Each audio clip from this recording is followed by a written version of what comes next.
Hello.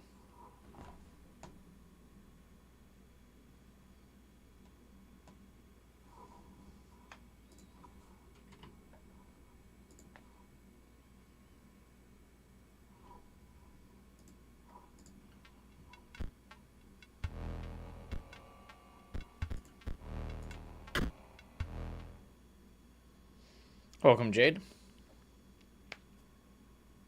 We're back into Act 2 of Inscryption.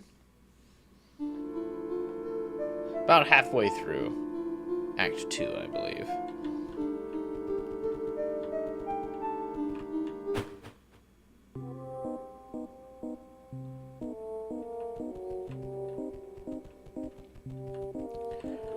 Playing a little pixel adventure game now. The note reads, "Greetings. If you're reading this, it must be because you wish to challenge me, Magnificus, to a card battle. But in order to earn that privilege, you must first defeat my 3 graduate students. As for their whereabouts, that's for you to discover."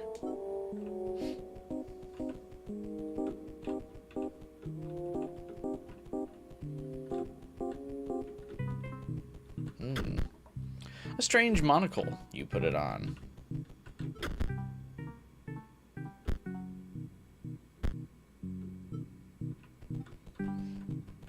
This looks like it would be a cabinet of some kind.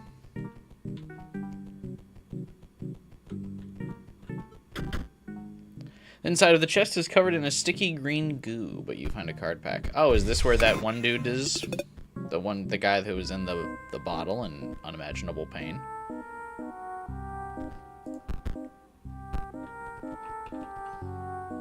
You refreshed your memory of the secrets?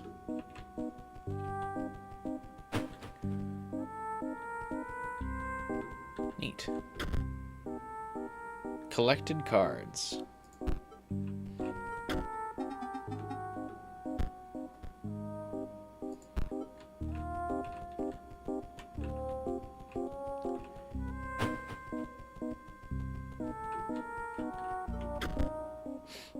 Oh, wait. Okay. Skull. Airborne. Skull.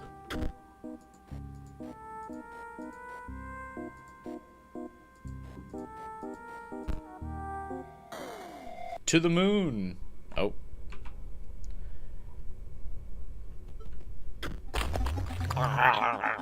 The pain is unbearable. My organs are melting. This is what it's like to wake up early in the morning.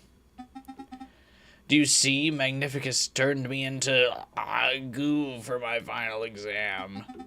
I just need to defeat one more challenger, then I'll earn my rightful place. My rightful place in the deck of the Master as one of his prized cards. Nothing will stop me.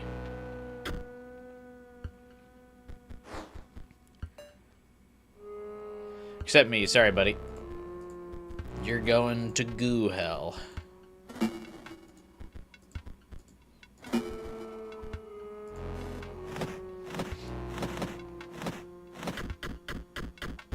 See ya.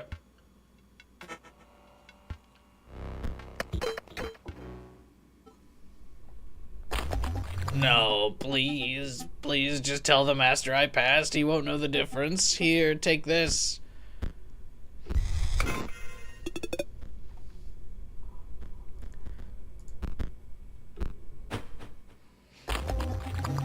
I can open the door for you.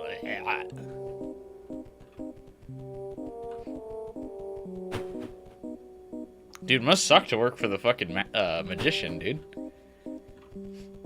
He turns you into jelly, but you feel it. Hey, 12 hours.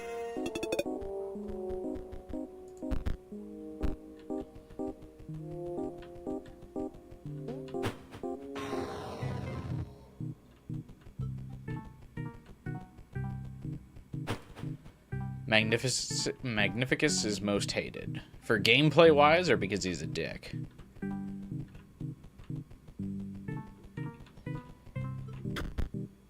The dummy stares lifelessly back at you and then springs into motion.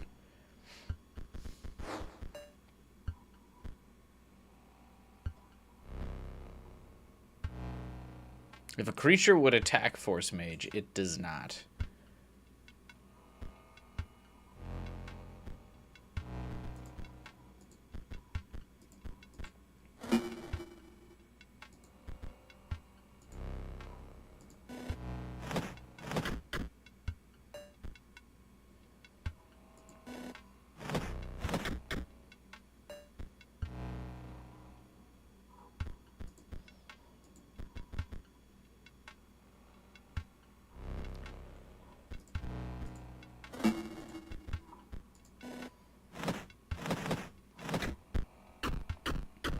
Take some extra foils, thanks.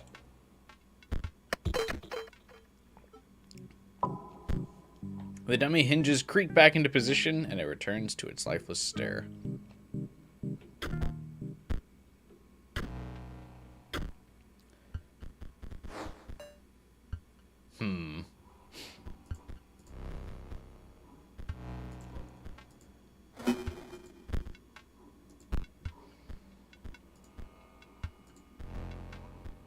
Hey, Mr. Fuckface.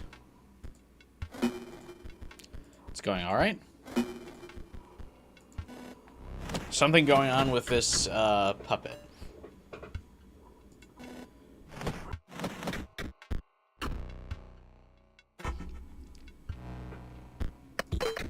I guess I could just grind foils off of it, but I assume it's got like a dagger coming out of it that looks like where I'm supposed to find the solution to this puzzle. You weren't tired, then you ate bacon and breadsticks, and now you're super tired. Carbs will get you like that every time.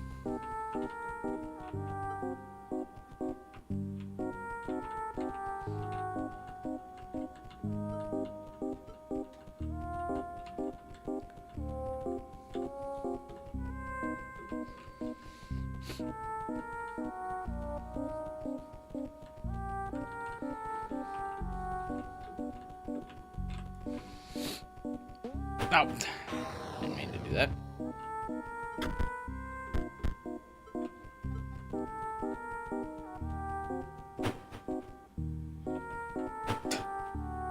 Didn't mean to walk back down either.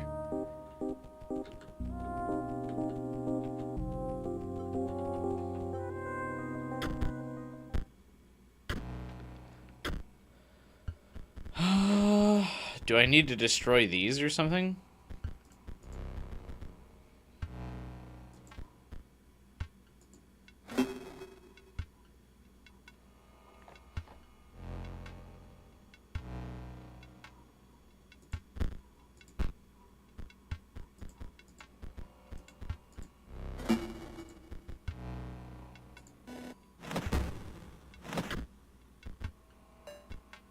Oh yeah, I do. Okay, skull.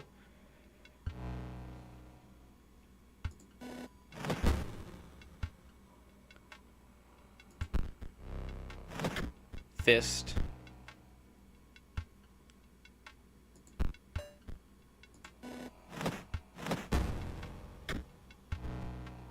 Wind. Skull, fist, wind.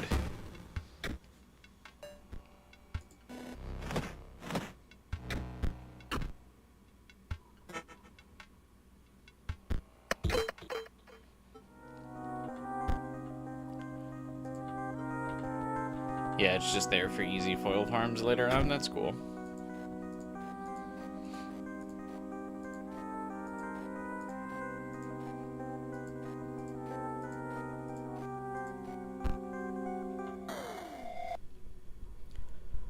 Who's this guy? He looks like he's had a rough go of it.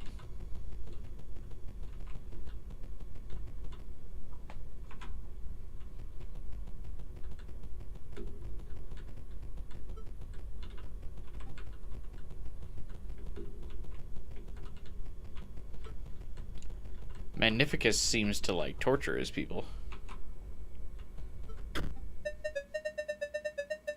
Just imagine you're an ice cube slowly melting on a hot pan. Oh, I was only talking to myself.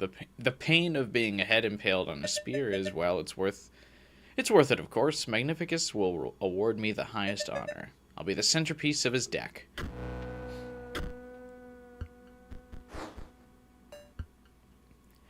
Why would you want to do that?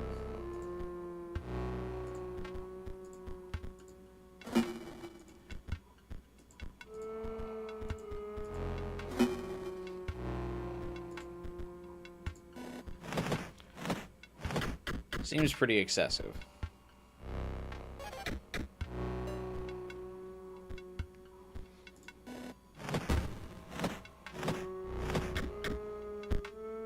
Mage Knight requires Mox cards to exist and therefore dies.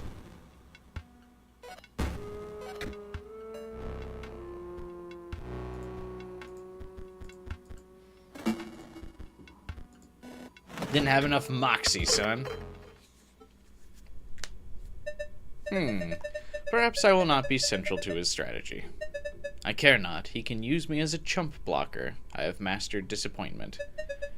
I take this pack.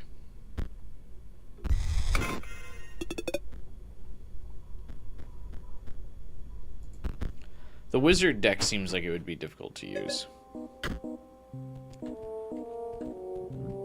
Any deck where if circumstances do not align, all of your cards get destroyed is, like, never great in card games. They always, like, tout that, like, oh, but these decks have very powerful cards. It's, like, never fucking worth it. Hang on one second.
Alright, back.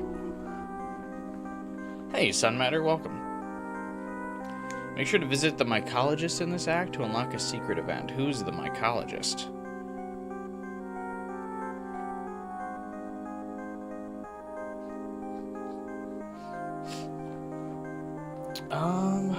What was I gonna say? Oh yeah, anyway.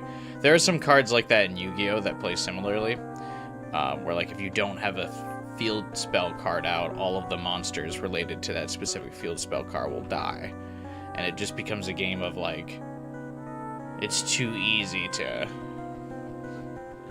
cancel the deck because you just need to get rid of the spell card. The bottom sigil is found by the hard of hearing, or by those who hear too easily. The middle sigil is found by the pale. The top sigil is found by the greedy.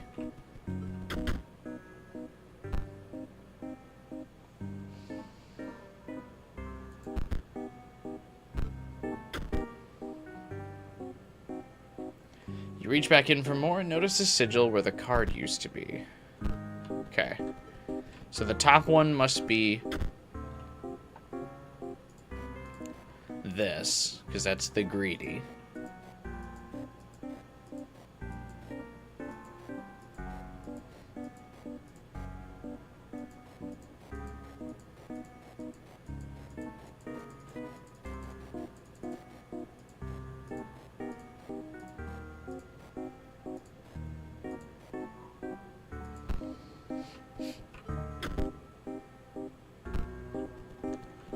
Is the middle sigil the skull? Because it's pale.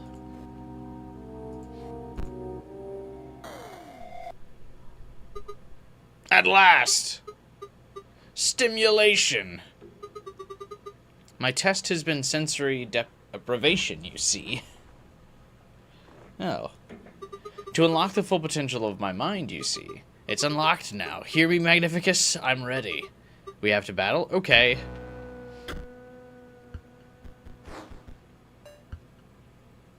Ooh, not a great opening hand. A mycologist is the NPC that you'd give your duplicates to. Where is he on the map?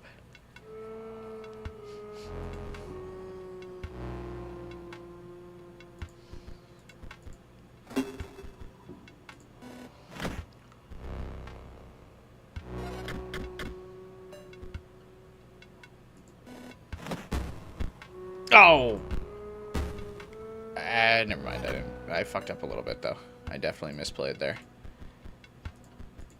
I think I can still come back, so I don't think it's the end of the world, but I definitely fucked up a little bit. Small cabin on the map. Okay.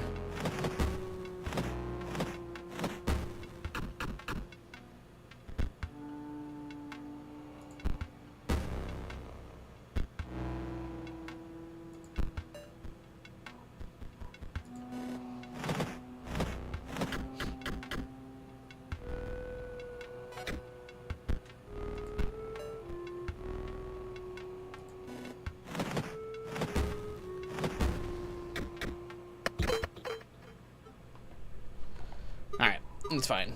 That was incredibly stimulating. We aren't done, right? I wish to see the light again, to sing, to dance. You wouldn't leave, would you? I'm gonna go.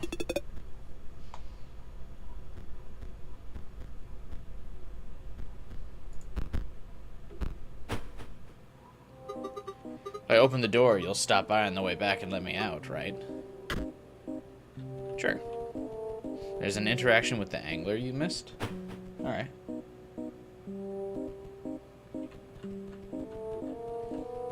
I like his pink and green paints. The note reads, Dearest Grimora, I believe PO3's plot may go far past the extent of a common power grab. Indeed, this great transcendence will have catastrophic and unpredictable results. The note is incomplete and ends abruptly. I urge you to consider.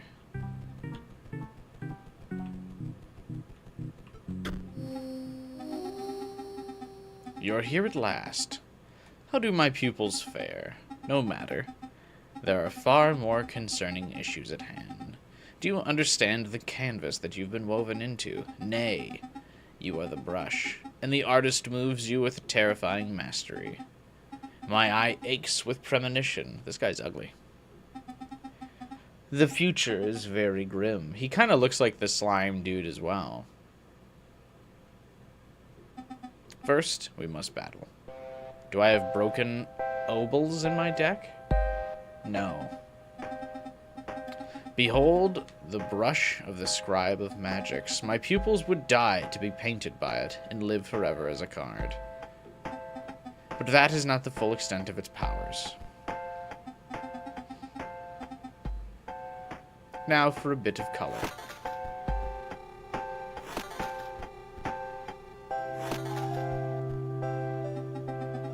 This one needs some bleach.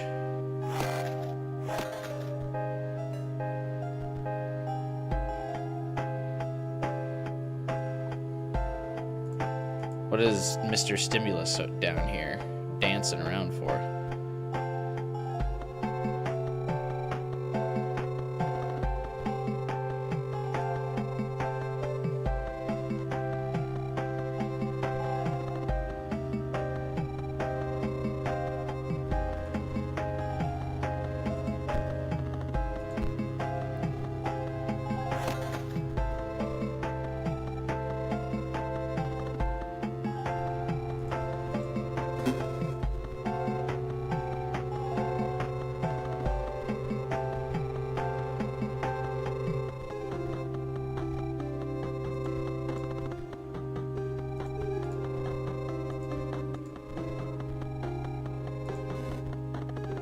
This isn't good.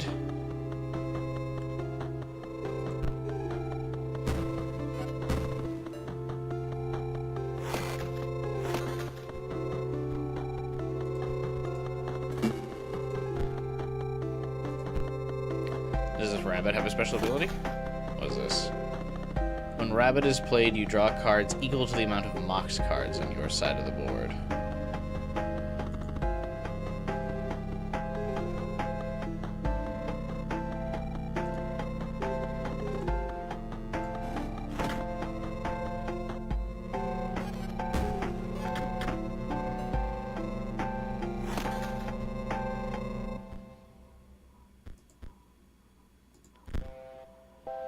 Hey, Vicar.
Can I have more than one deck?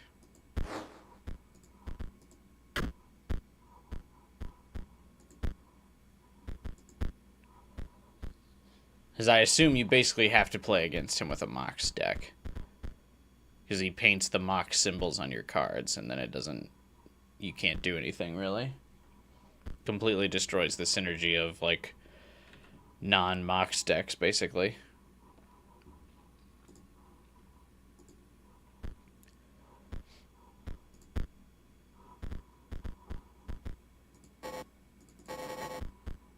That's kind of annoying. I don't have to rebuild multiple decks, but alright.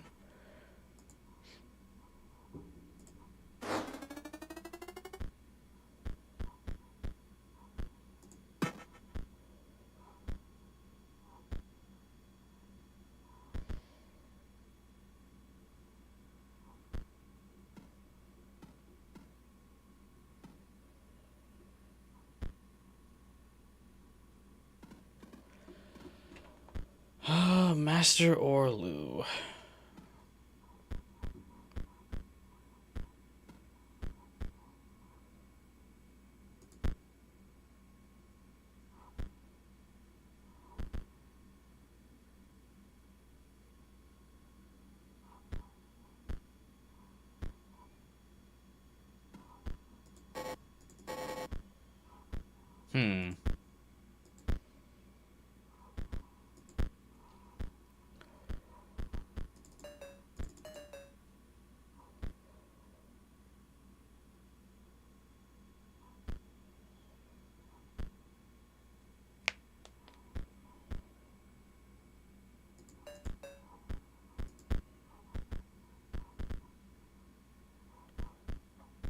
I don't know how to generate these Moxes.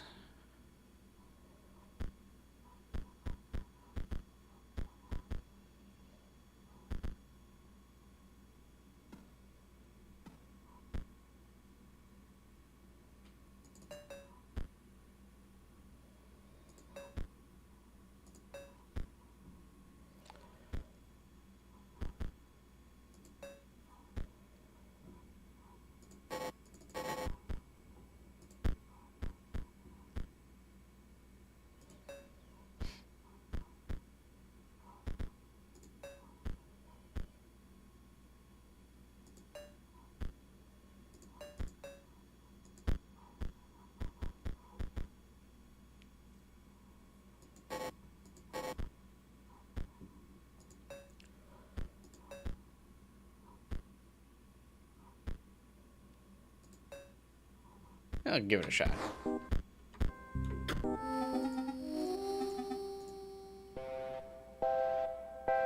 Feels like it's just kind of random since you just lose all your sigils anyway.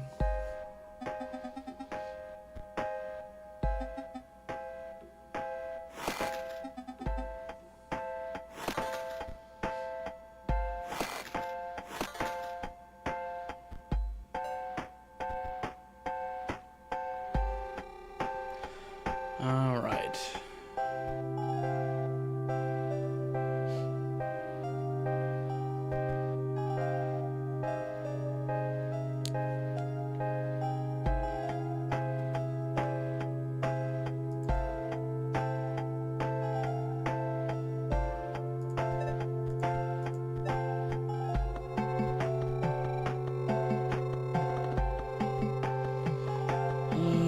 Rabbits added to your hand.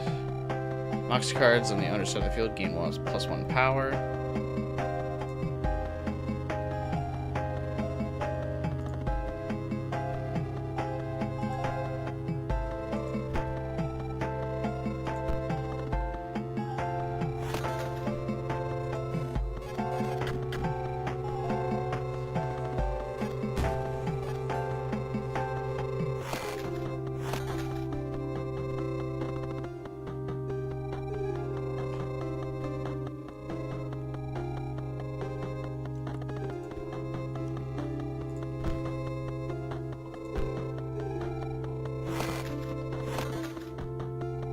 Unfortunately, this deck doesn't really have ways to get cards off the field.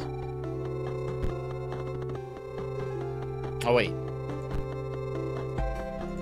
Okay.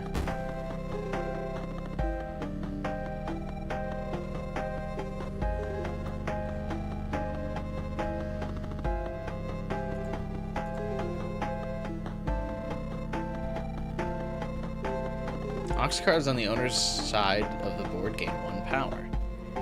Oh, this doesn't count as a Mox card.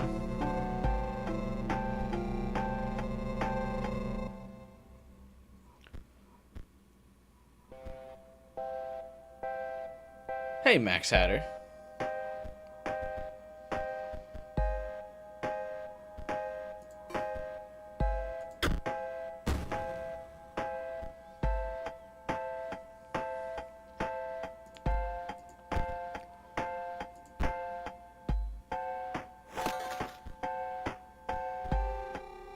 Okay, Mox cards are the things that just let you summon stuff. Got it.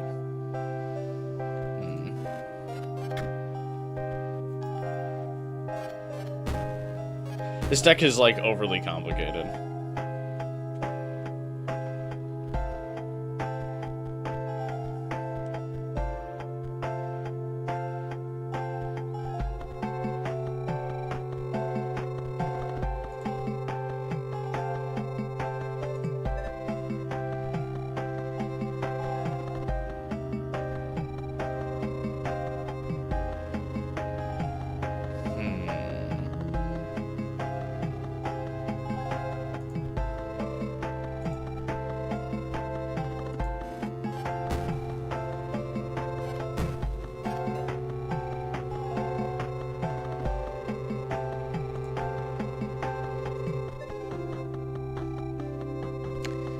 Doesn't do what I wanted to do.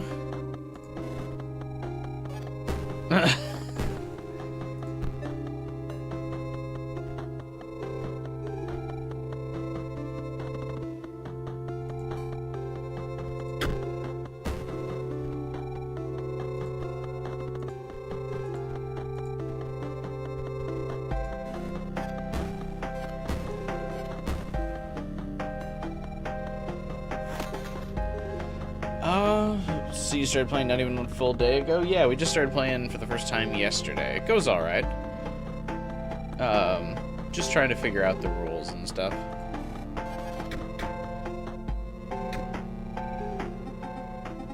Phase 1 complete. I must be slowing down with age. I may need to set my brush upon my own cards once again. Or you could just lose.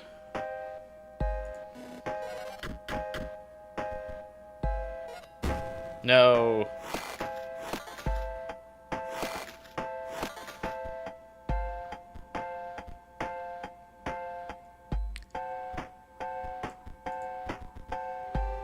Let's get in there, boy.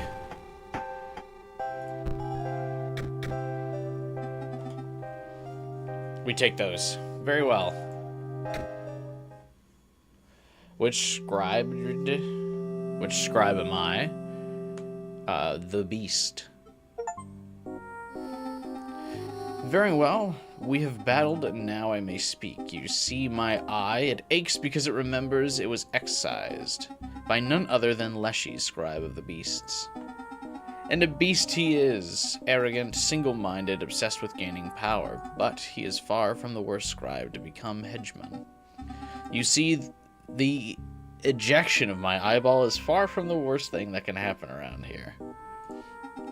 You must be especially aware of... Oh. He turned into a card pack!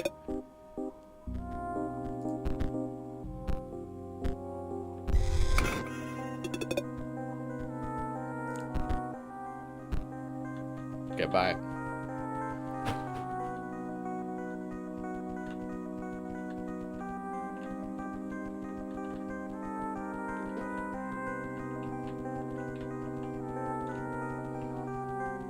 Anything worthwhile in here?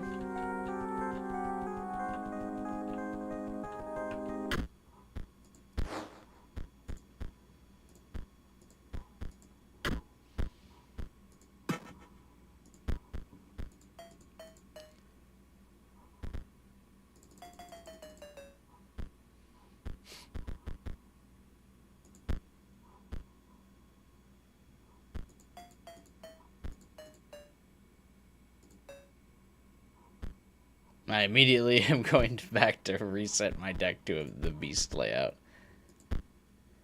Did you have broken obols? No. At least I don't think.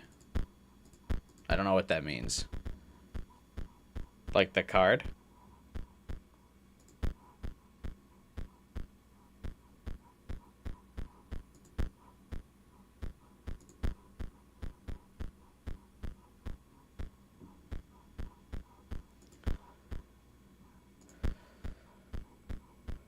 Tomb Raider.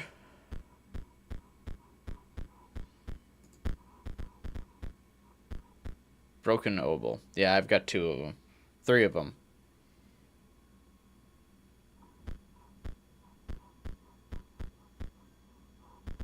Was I supposed to use it in that fight or something?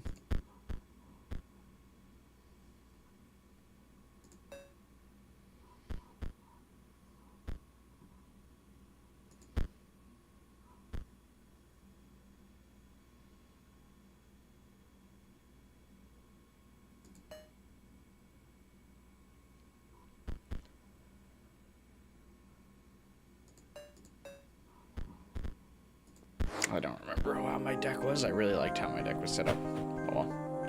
Only the left side, no right side. I didn't see a different one. If I was supposed to have a different one. Might have to buy some packs. Why?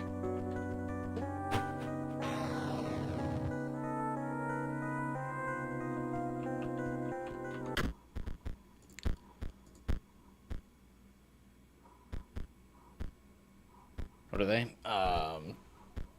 Gravekeeper packs.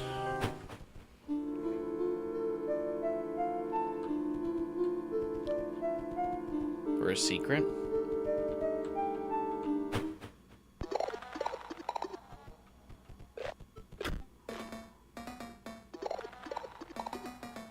This is good. We require duplicates. Do you see the diagram? 2 of that. Thank you. You have the cards. Sacrifice 2 of your Gravedigger cards. No.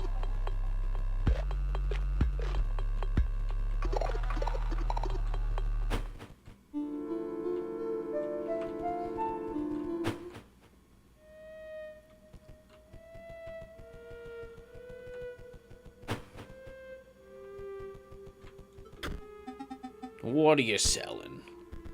What are you buying?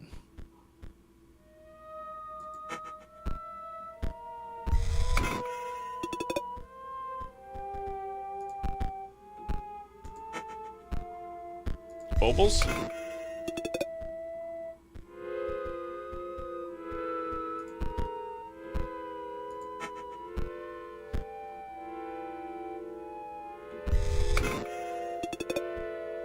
No ovals.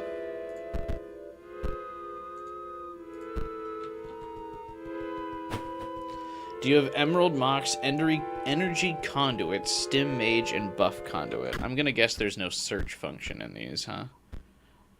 Buff Conduit.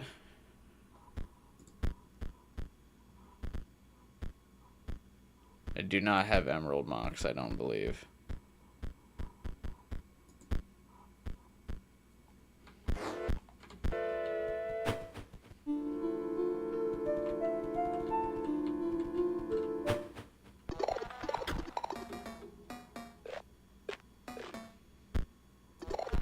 Sure, here's the cards.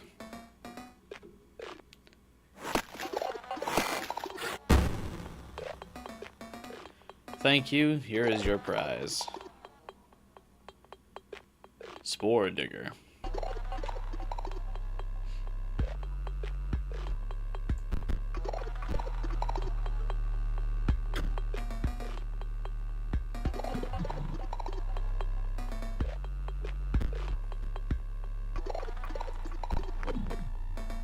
Okay.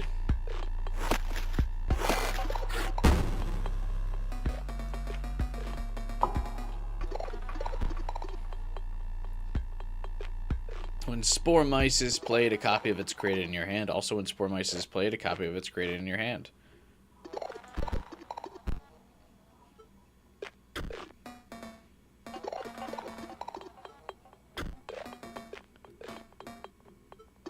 We're out.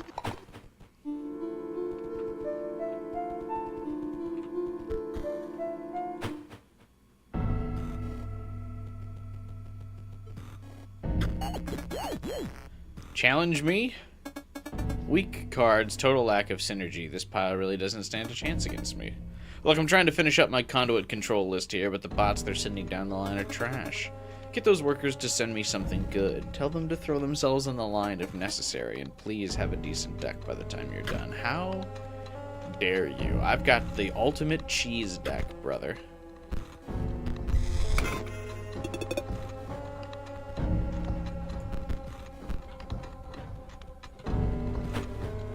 It's fantastic. It's a good flavor of cheese, I'll have you know.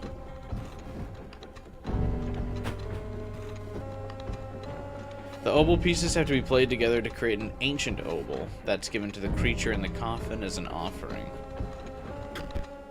Okay.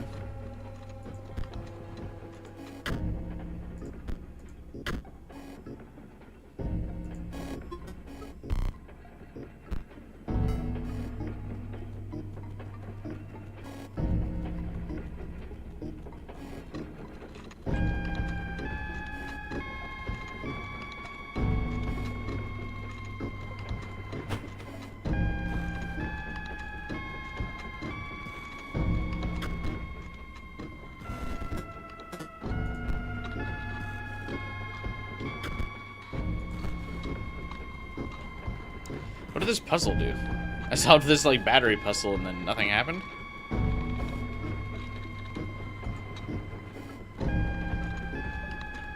Oh, there's another one up here.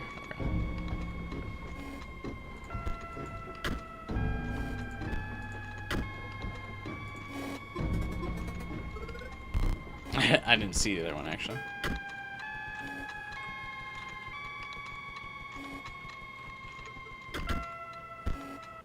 A techno card pack.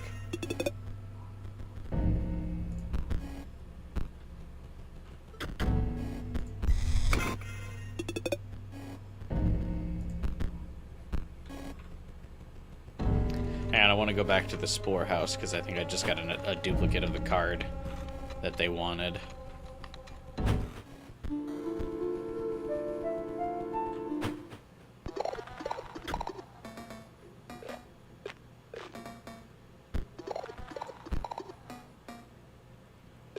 Look away. We're not animating this shit.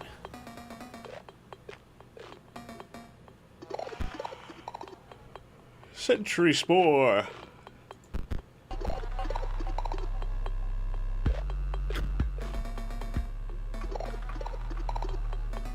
Hey, Lightbrain, did you do the Bone Lord stuff? I don't know what that means.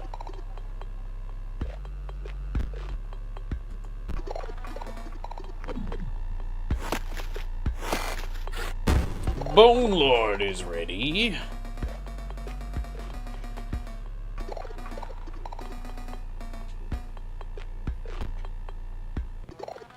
Blue Spore Mage. Just adding a lot of spores to my deck.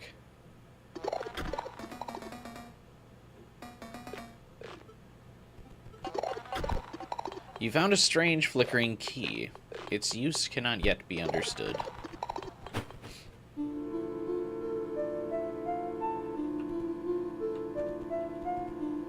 Okay.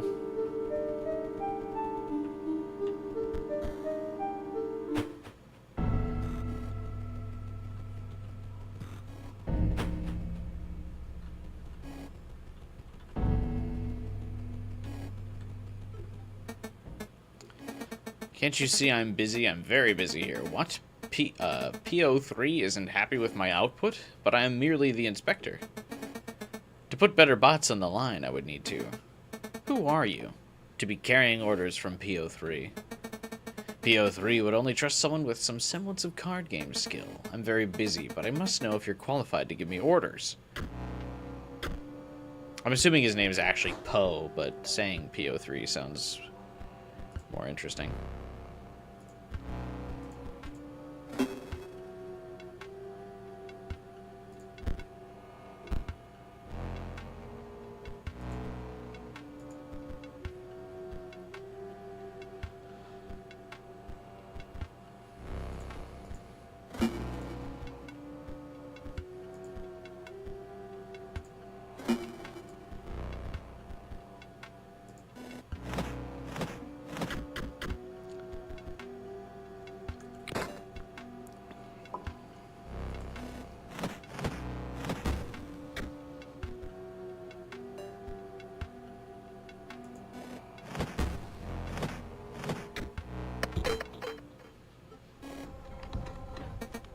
Oh dear, your message from PO3 must indeed be genuine.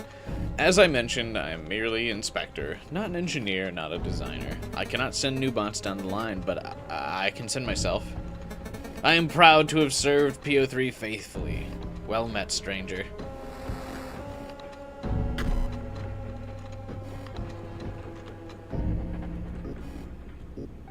Okay. See you, dude.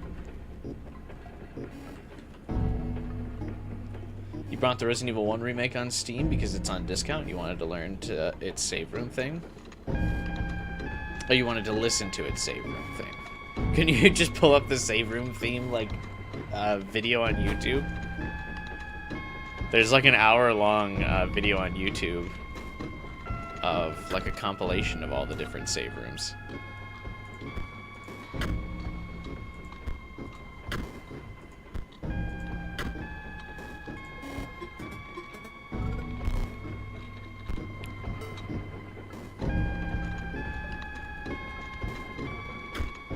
You wanted to extract the original file for best quality. Fair enough, I guess.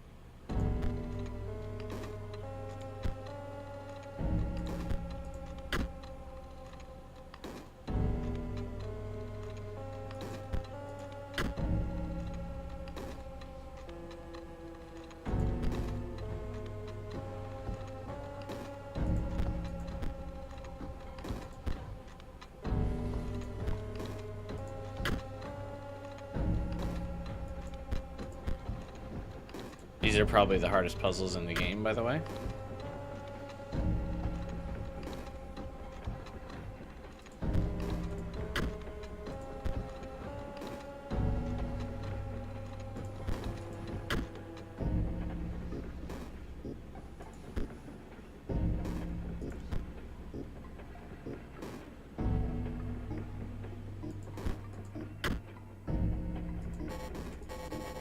Oh, you have to use all the pieces.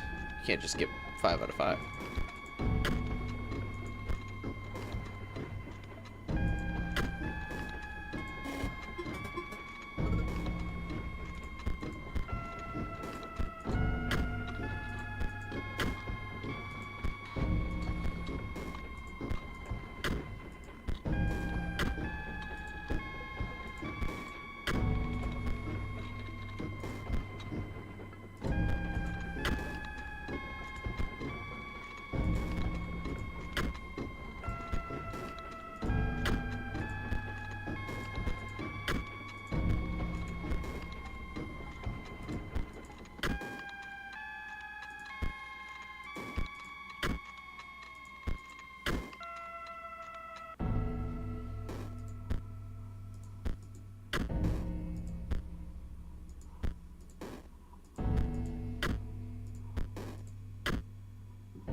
Nailed it.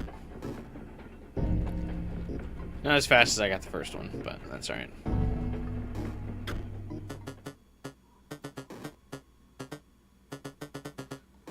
He's giggling. Mr. Pumpkinhead over here. I am the melter. They send me raw materials and well, you can see how it works. No, could you explain? Not another word out of you. We must have a card battle.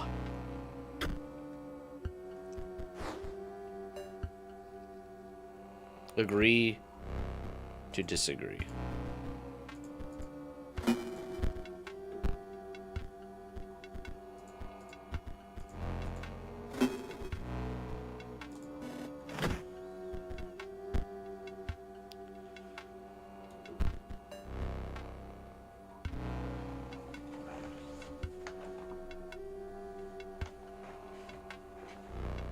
I want a 2 stout that doesn't berate you, just doesn't feel the same, true.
Quite the interesting deck.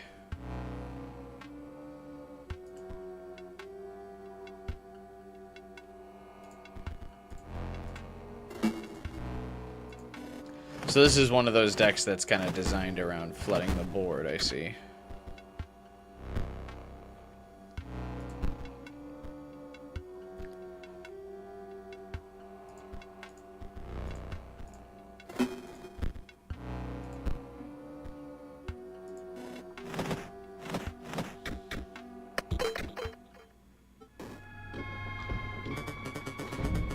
Excellent battle. Now with that aside, what did you come to tell me? PO3 wishes for better bots for his scanner. That's difficult, you see. I melt the metal, but I cannot reprogram the stamping machine. No.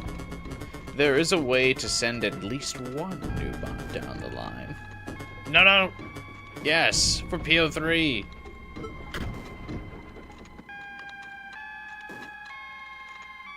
Ripped, the dude that was stuck in there, I suppose.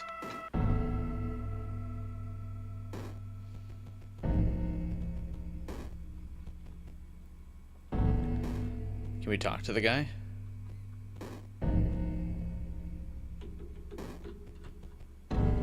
Nope. He is gone. Sorry, bro.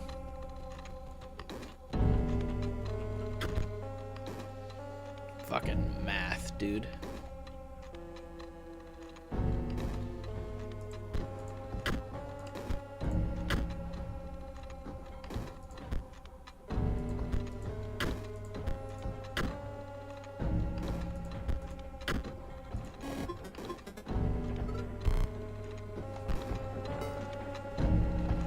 Who's got time for it?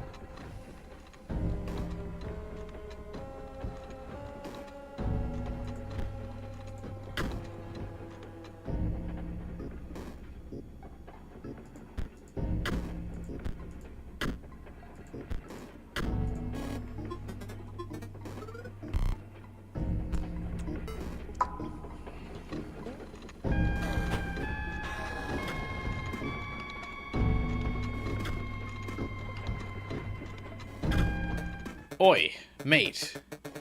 I know what you're here for. for asking me to take a dive, but I can't accommodate you, mate. Got special orders in it, looking to dredge something special.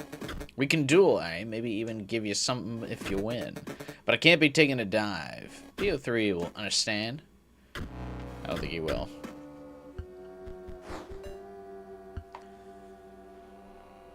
We've had better first hands.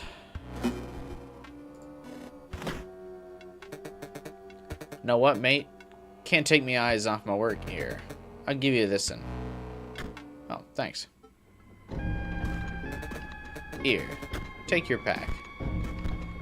Wait, yeah, the other guys didn't give me, packs.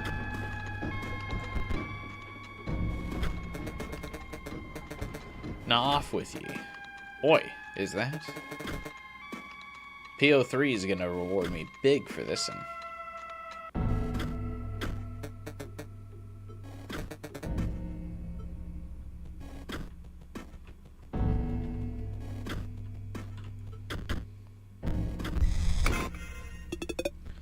He's got little treasure chests.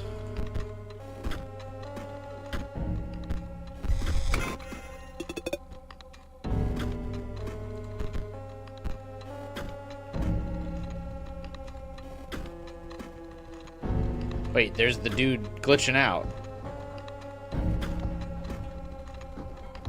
How'd I get to him?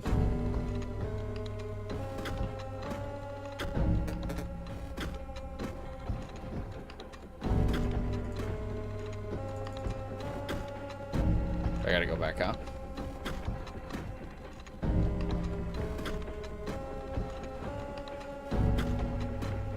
He finished missing, no? Yeah, it looks like it. I'm gonna go up once he goes up.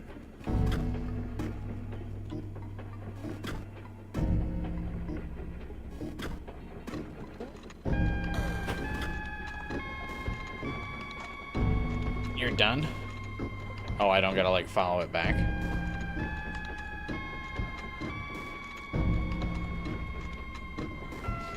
He's tweaking, though.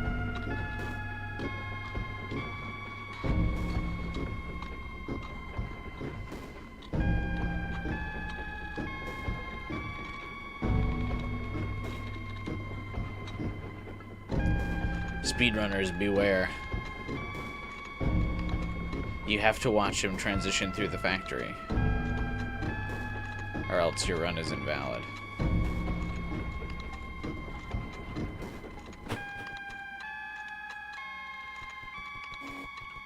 Just kidding, I'm just gonna go talk to PO3.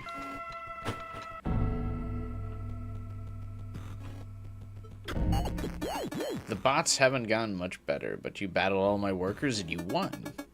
Give me that deck again. Wow. You beat them with that? Alright. Maybe there are some synergies that I missed. Let's go then. No. Like I said, my deck is just pure cheese.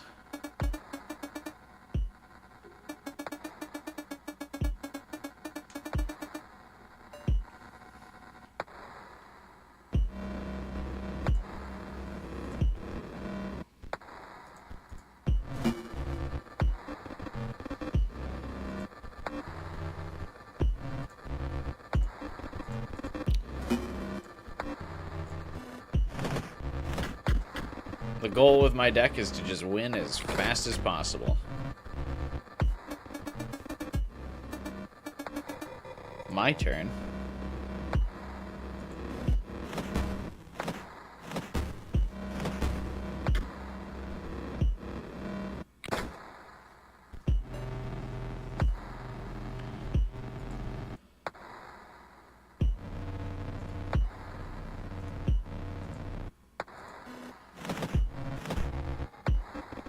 I know finding the obol will be annoying with your luck.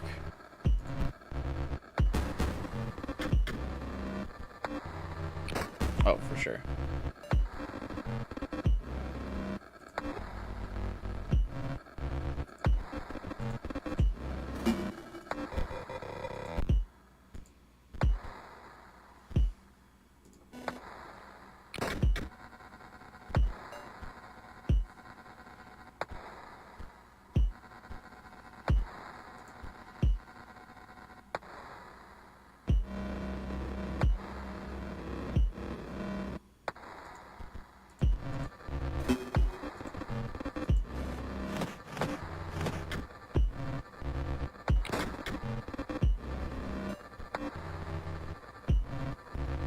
Hmm.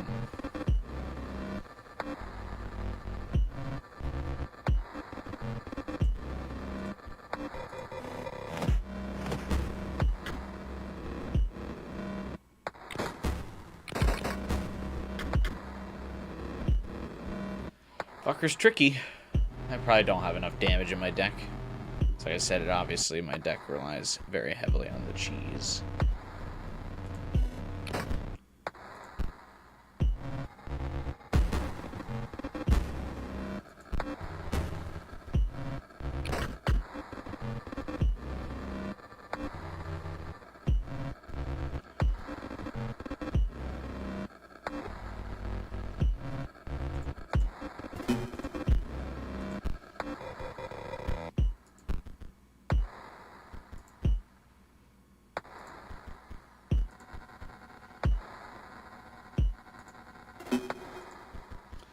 Ain't you an annoying little fella?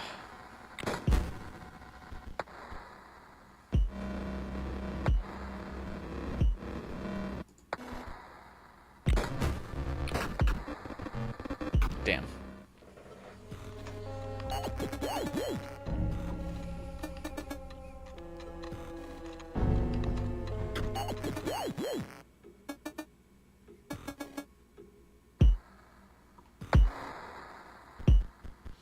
What's happening in his factory now?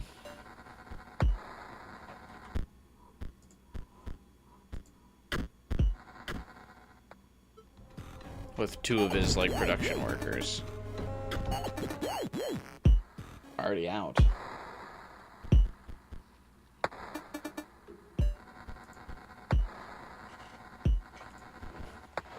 believe you can buy the broken obol cards from the trader in the undead region. Neat.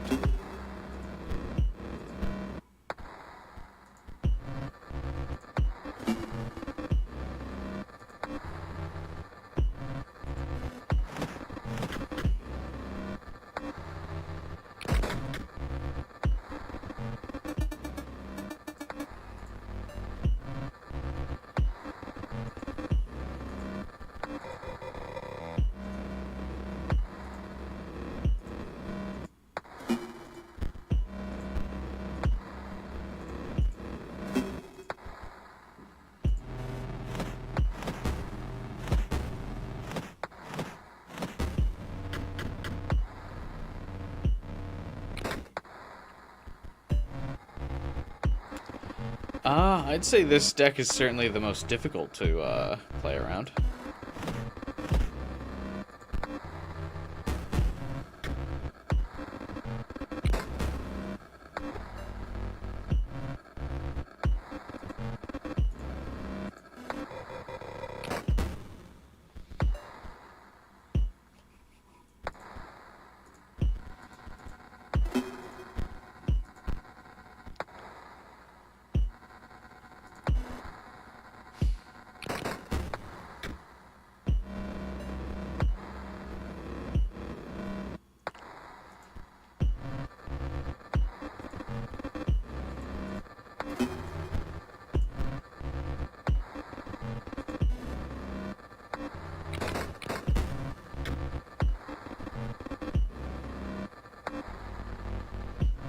Yeah, I guess I'll have to redo my deck. I don't think my cheese will work because of the rotation.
Hmm.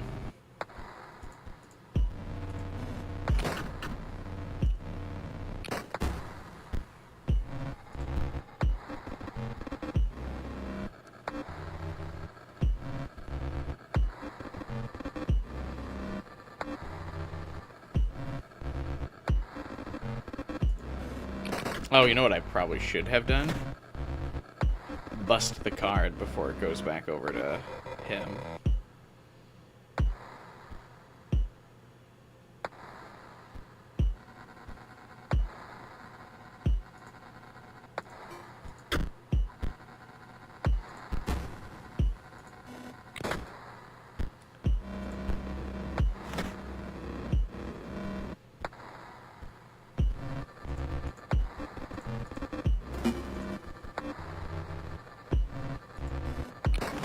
Because he's out of cards.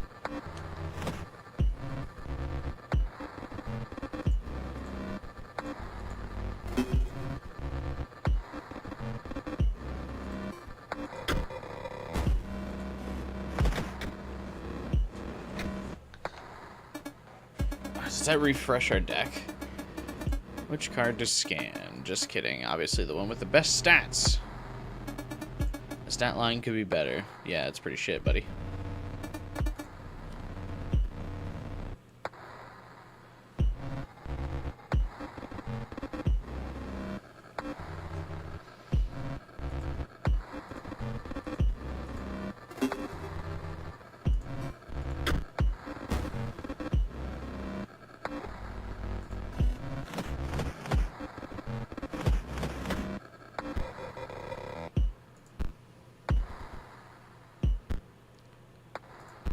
Starvation sets in.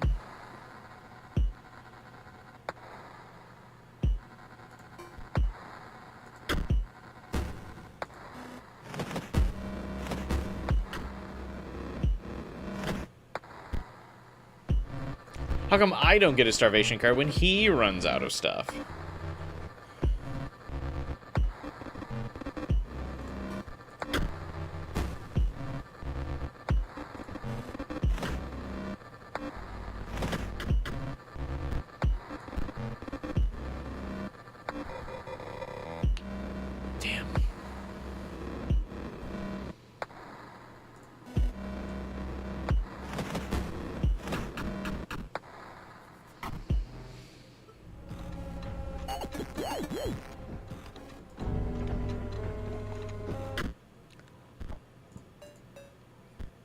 More offense.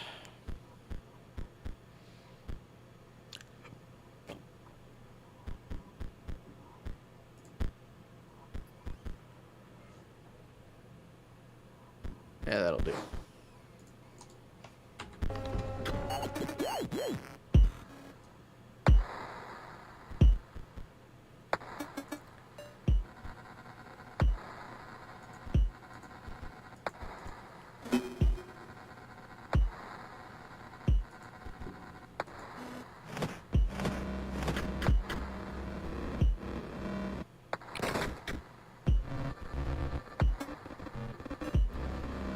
Go.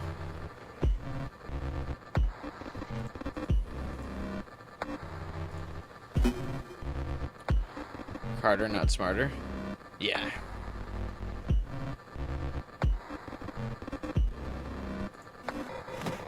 I don't really feel like doing any, like, deck edits.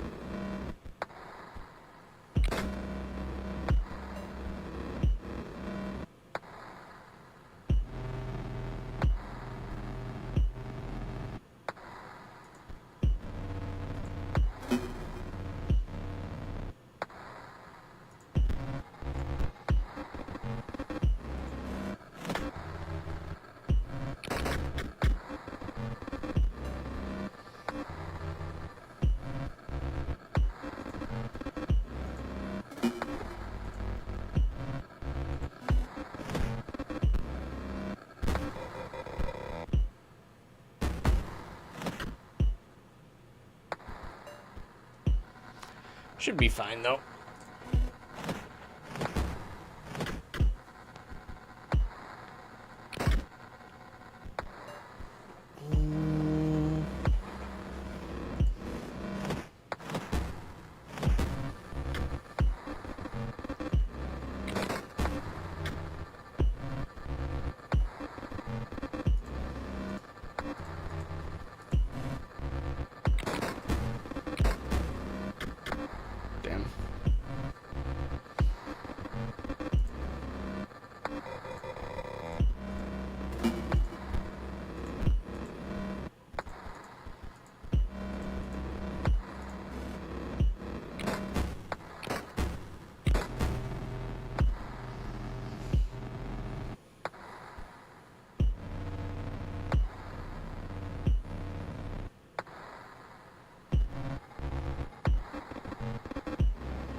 Now, will the conveyor belt... Does the conveyor belt still move on this turn?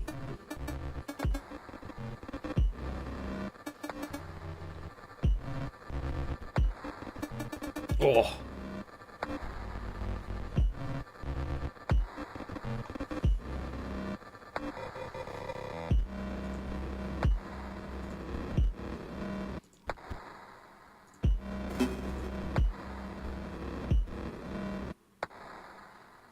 That's fine, I can kill them all this turn.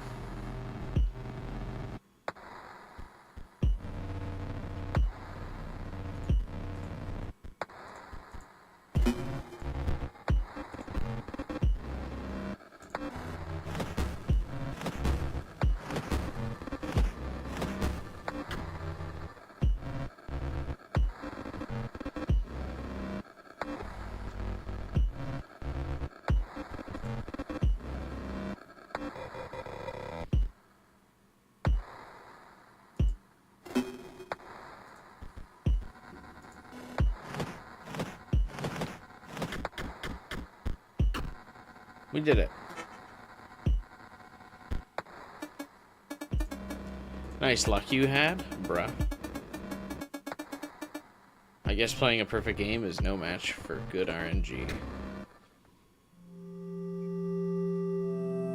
QQ.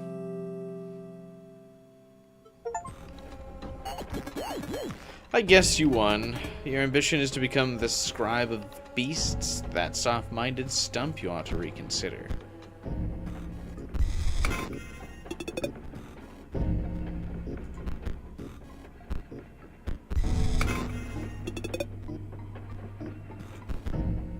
Gotta go back to the dummy. Why? Can I not just go here and win? That I've beaten all of them?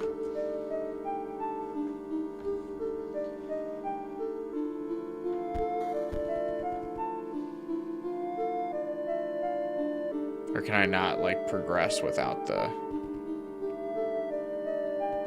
obols? Do the Bone Lord quest that requires you to use the obol cards. Alright, this better be good.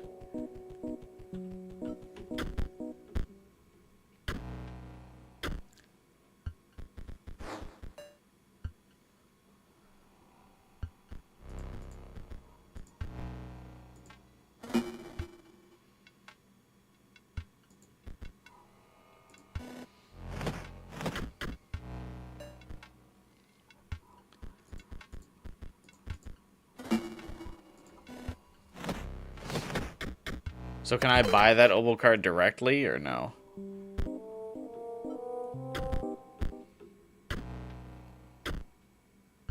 Didn't have the 4 cards. No, I don't think I have those 4 cards either.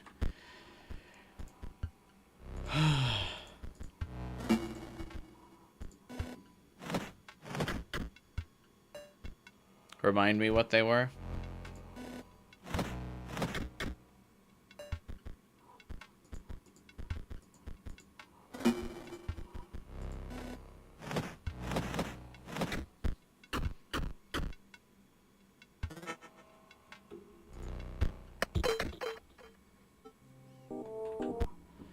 What'd you say they were?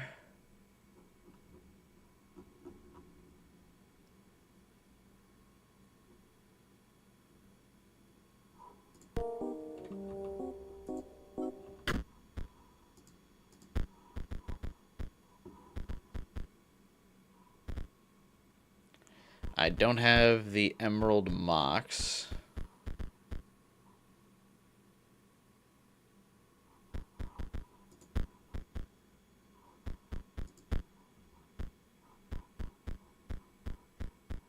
I have a Stim Mage.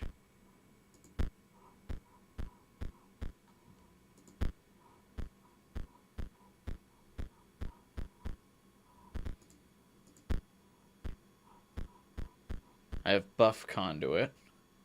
Stim Mage, Buff Conduit, no Emerald Mox.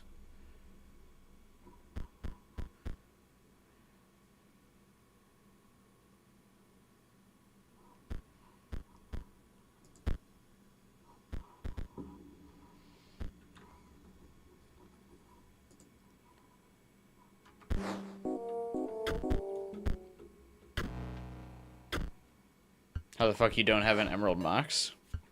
I don't know. Such a basic card. GG, I suppose.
I love grind.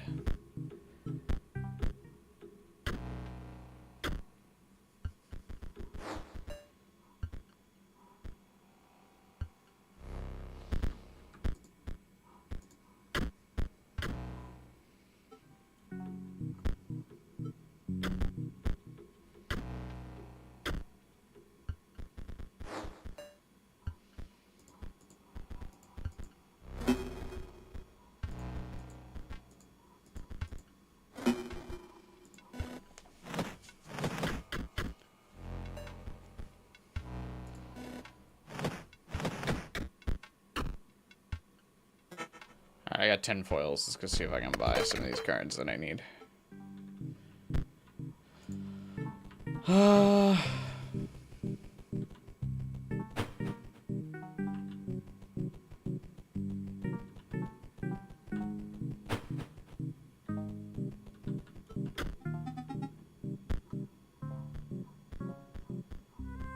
Are you sure it's not Stim Mage? No, I do need a Stim Mage. Okay. If we need Emerald Mox, he doesn't sell it.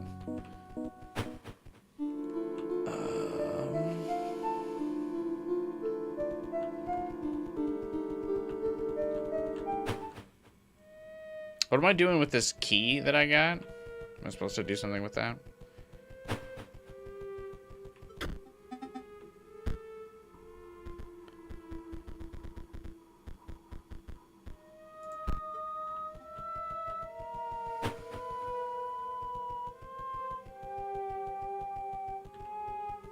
It's fracked 3. Alright.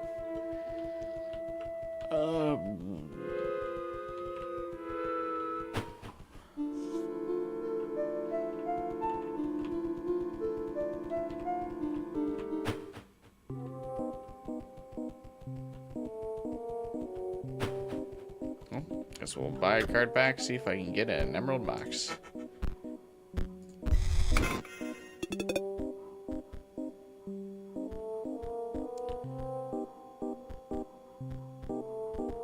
Nope.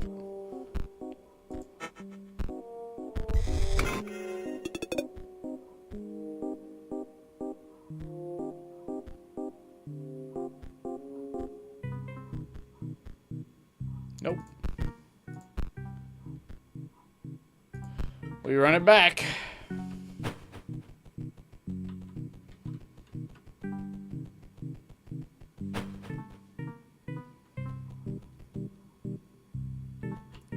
Lean's Mox also acts as Emerald Mox? Alright, sure. We'll call it there.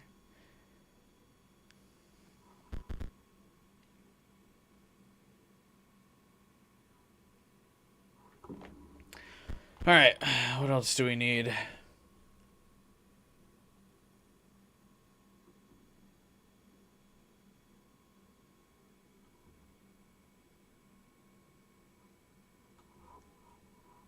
Emerald Mox, what is it?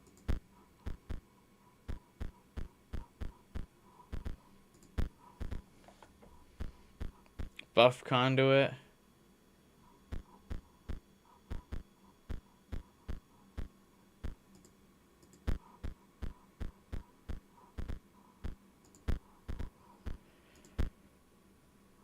Stem Mage.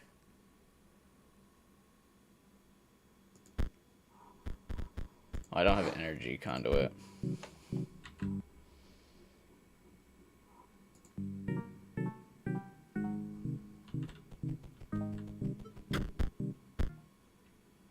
Alright.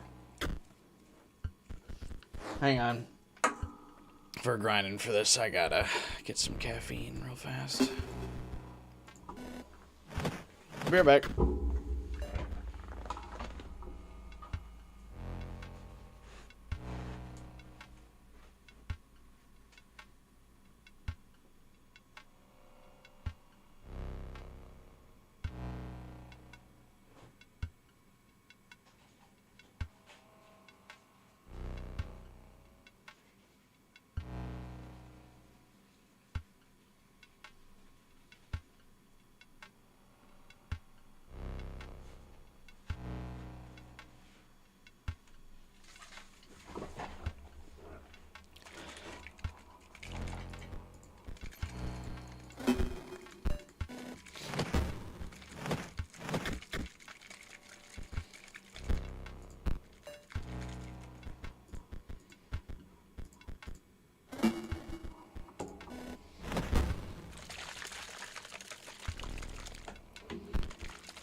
Or you run it back.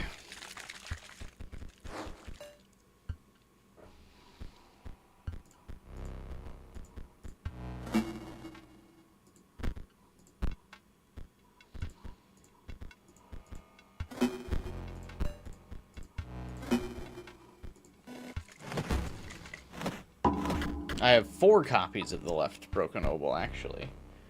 Light Brain. I have 0 copies of the right one.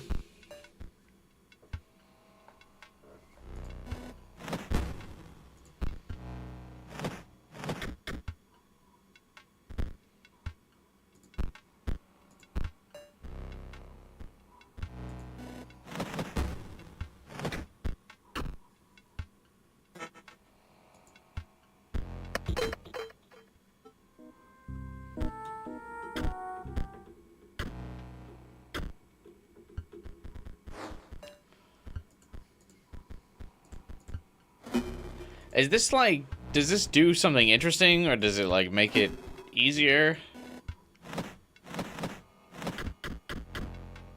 Like, what are we grinding for exactly?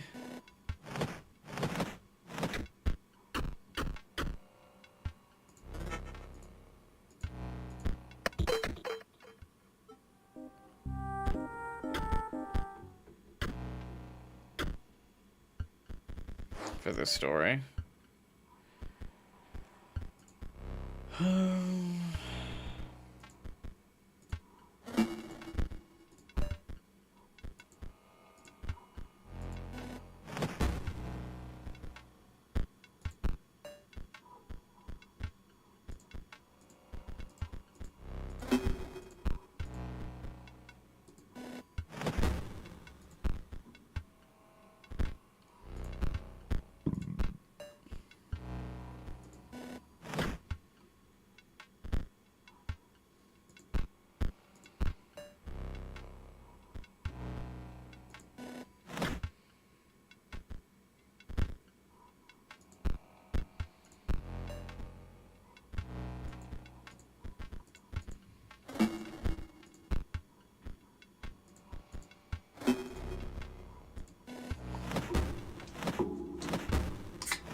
All right. Anything to talk about, chat? We got something to pass the time.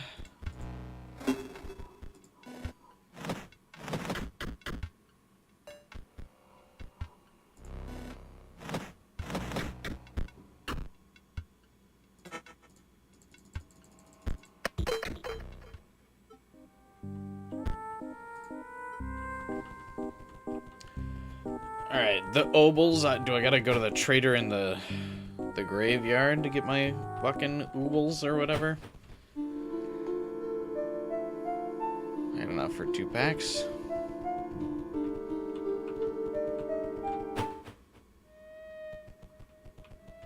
My obols and goobles.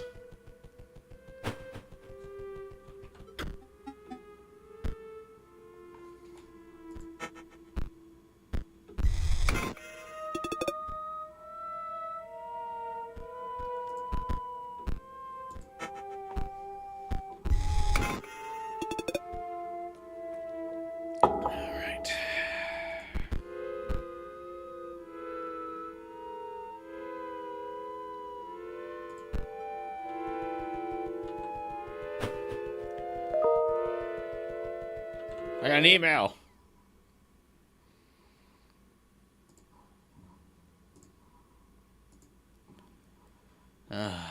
Bill has been paid. Great.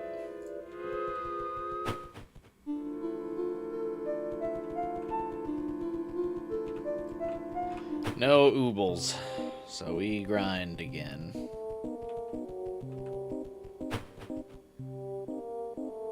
Am I the only one that finds that Act 2 music depressing? I have a thing against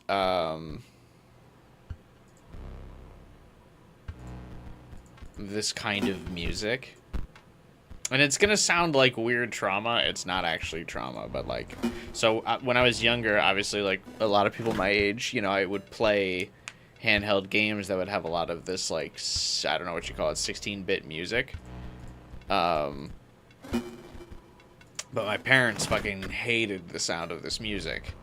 So, like, hearing this music out loud gives me anxiety. I really don't like this kind of music, because I'm like, oh shit. Whenever I hear this music, I'm like, my parents are gonna yell at me.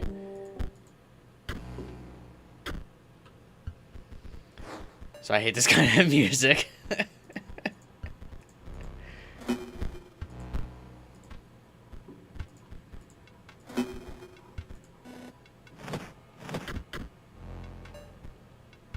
So I'd be playing like Pokemon or something.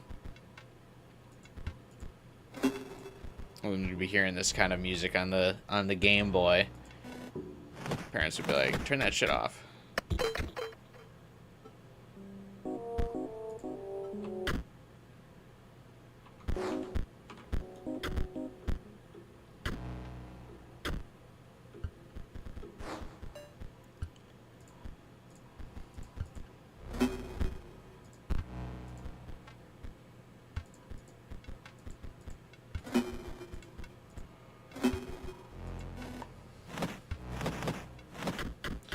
Oh, we're gonna be here like for an hour, man. Jade gifted you the Hex and Pony Island. You gotta get them after getting the Platinum for Vampire Survivors. I was working on the Platinum for Cyberpunk today.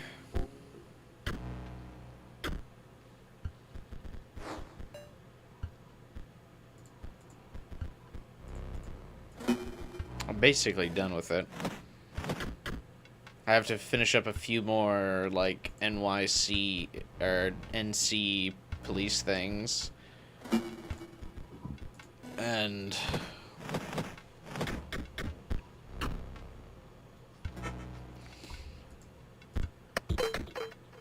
then I'm basically done. One thing that might... I've probably like another 4 or 5 hours left till like I can get the Platinum.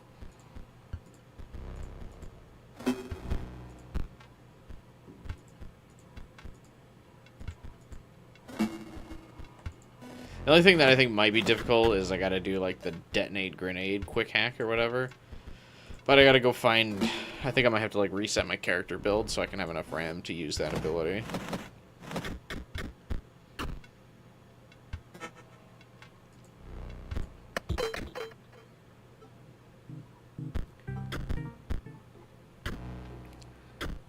And then finding a spot for the Berserker or whatever.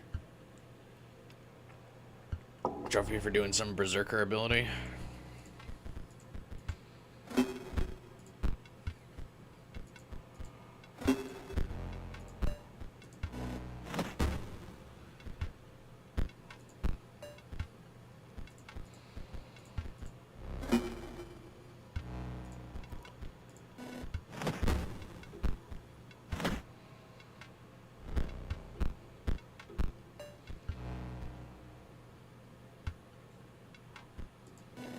You bought a visual novel you wanted at full price? Rip.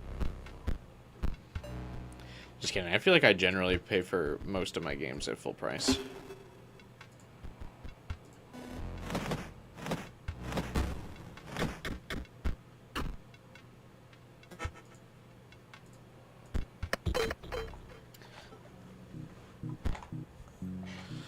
Play Hypno Space Outlaw. What the hell is that? Sounds like a hypno fetish thing.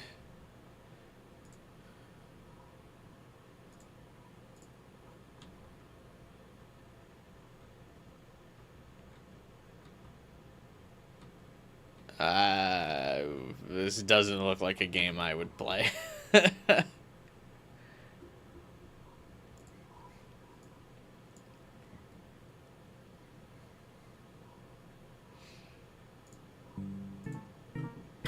You bought it for Final Fighter? Well, hopefully you guys enjoy it.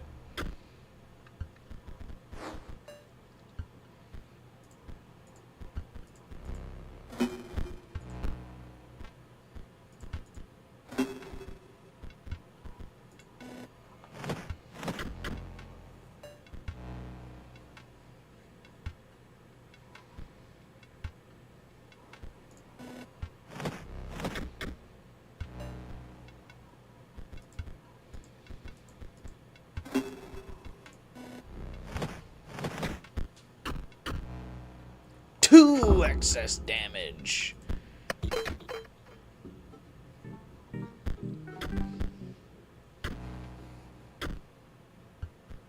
I'm still considering what game to play next weekend for stream.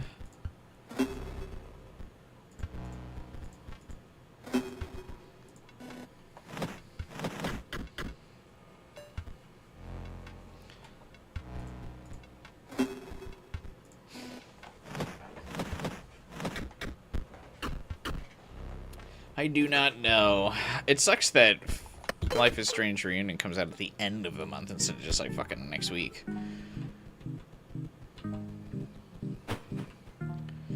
He needs a game that'll bring me in a lot of viewers, otherwise he'll be grouchy on stream. Exactly. I need hits.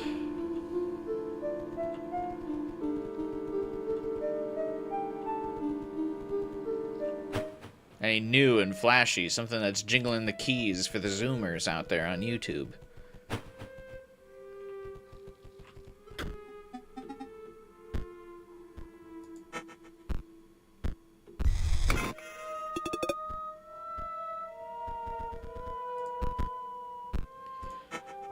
Where are my fucking oobles of goobles?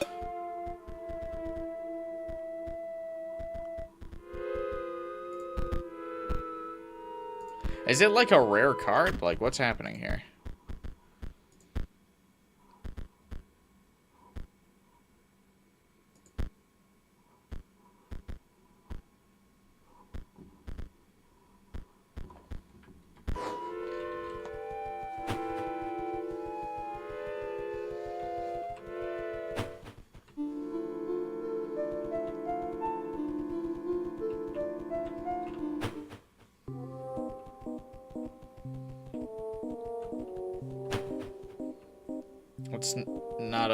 It's not that rare. Well, we're like at least 6 packs in, and I still don't have the right-sided obol.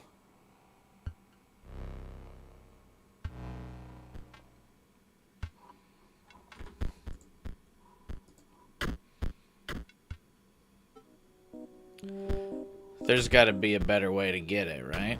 Or is it just going to be pure RNG?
Not enough particle effects when you open the packs in this game.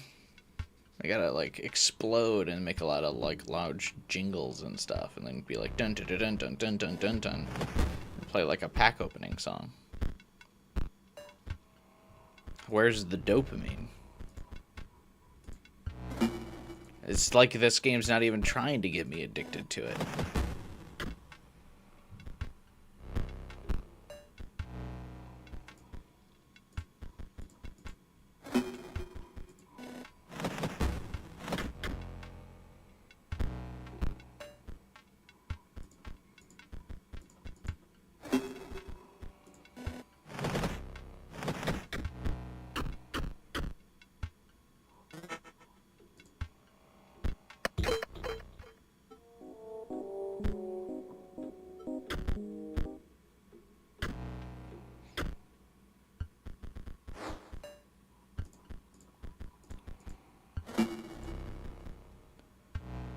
You change your deck a bit to see if there are other things for high damage.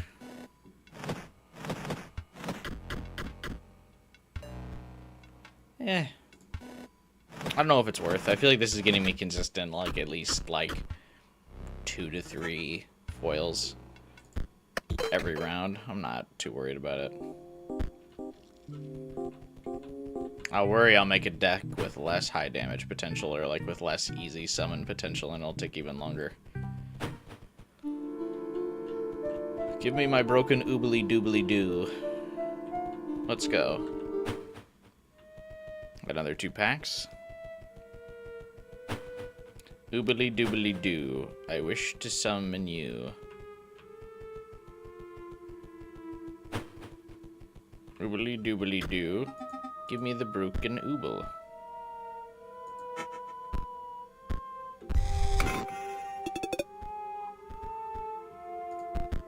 Seven packs down.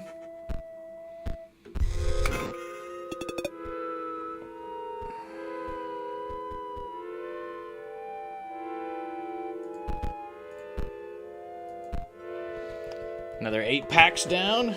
No right side of the ooble. Oble boble. Ooble blah blah blah blah blah blah blah.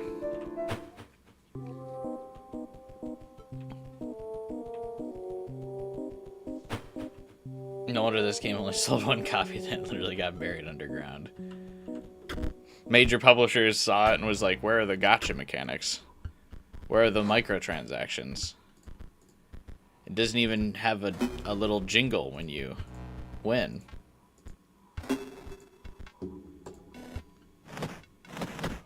Where are the... We can't expect kids to get lured into this game.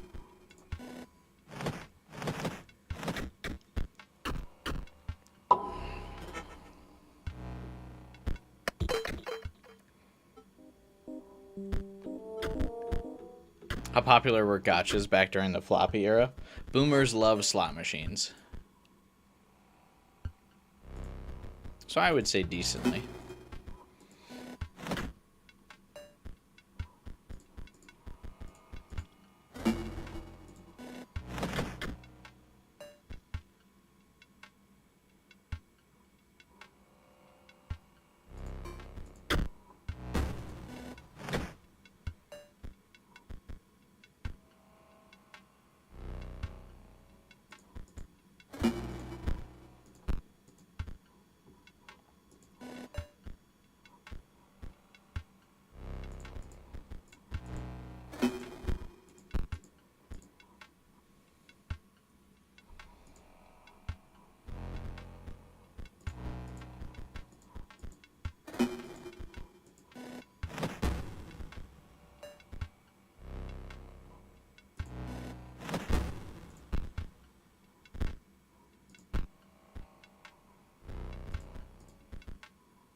Wish there were ways to like level up your cards.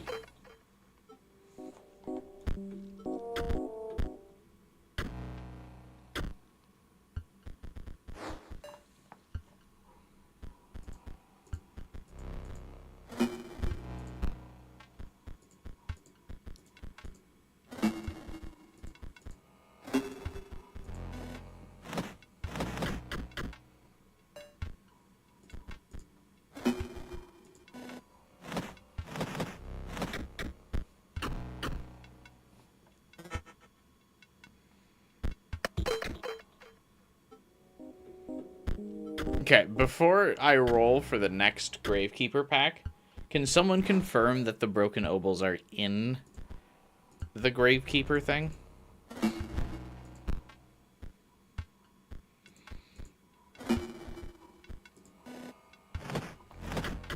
So I'm not wasting time.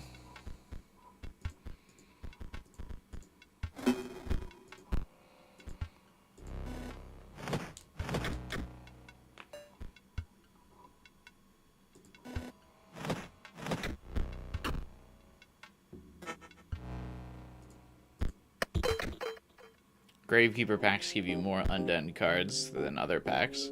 Okay, but like, the broken obol counts as an undead card?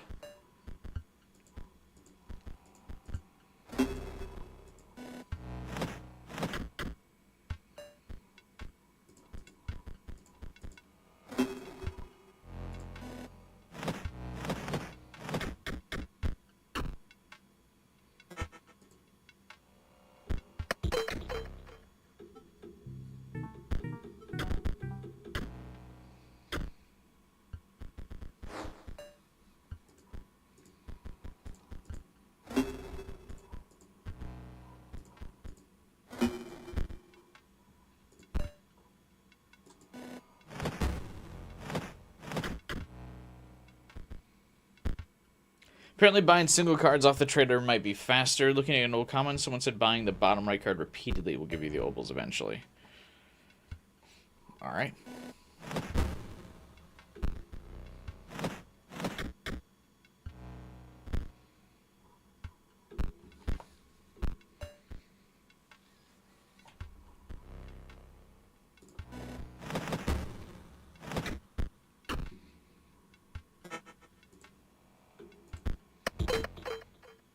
I don't know if it's accurate.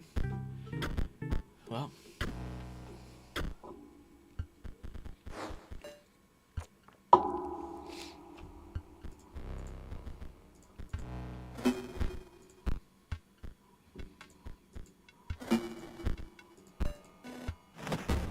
We'll find out.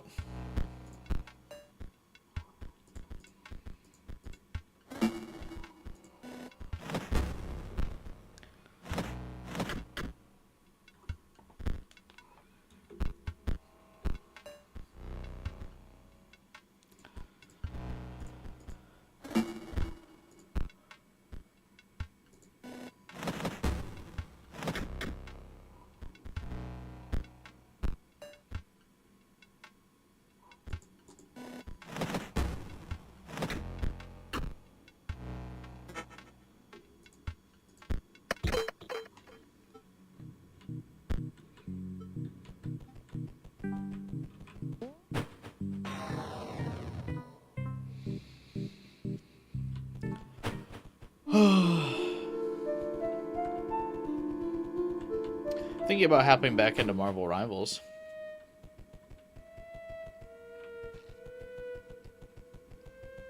I'm playing a couple seasons now, but they've added 2 new pretty ladies to the game. Oh, cool! Another left side broken oval. Sick. Oh, there's the right one. Okay. We got it. Now what?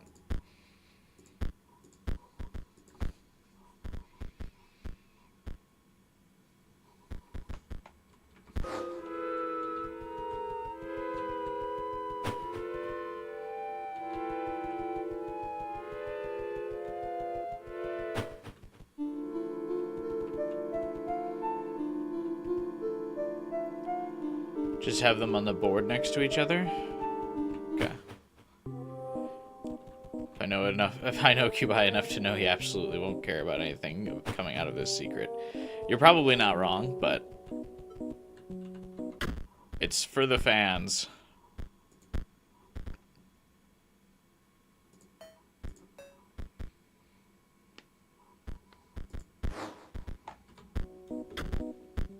The Inscryption diehards.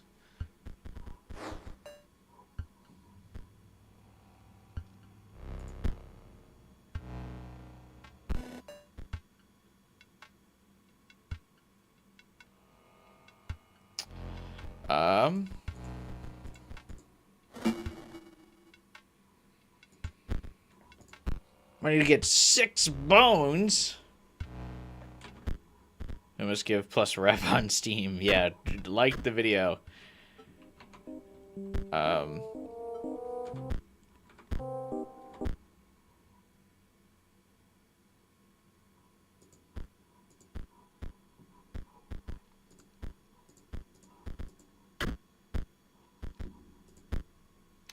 You would have been more interested if we had more views? I mean, yeah, probably. I mean, if there was something to engage me with the chat.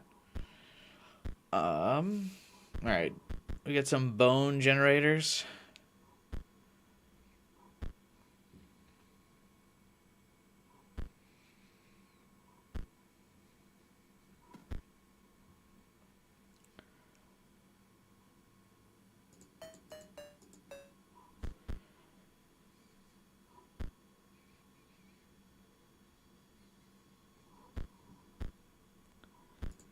Skeleton, probably. At the end of the owner's turn, Gravedigger will generate some bones.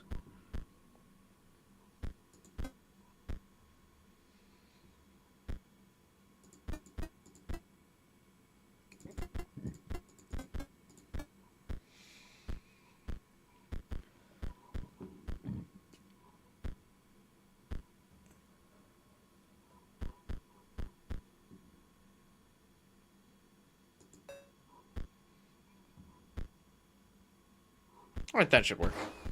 We should get some bones there.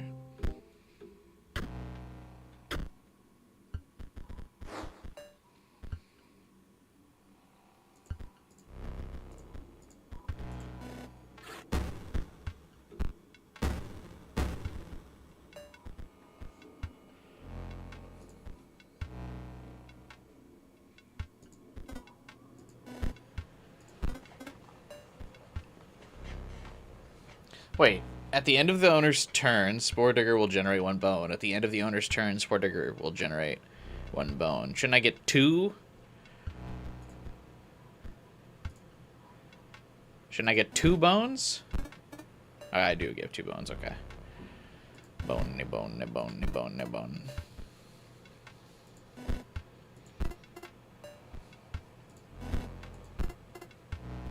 Okay, now I just need to draw the ovals.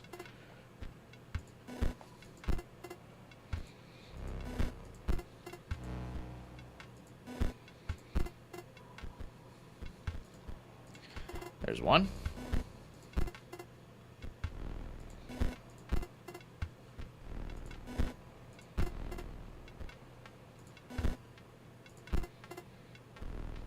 So many mantises. I'm Weevil. You received the ancient oval. Sick.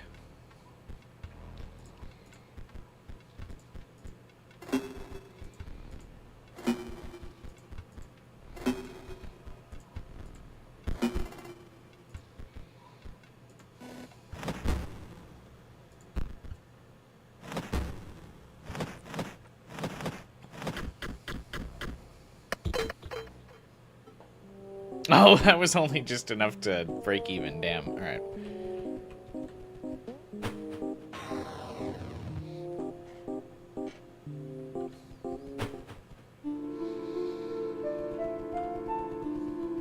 Progress.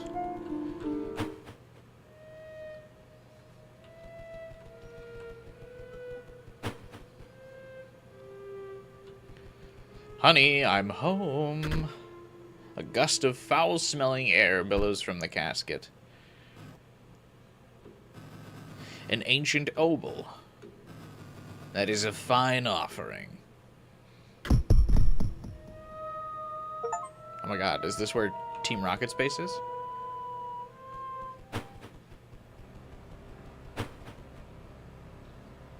What the fuck is this?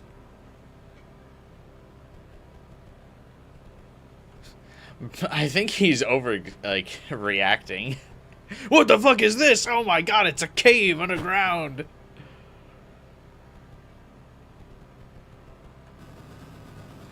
In a measureless cavern deeper than the sunless sea, you approached the Bone Lord.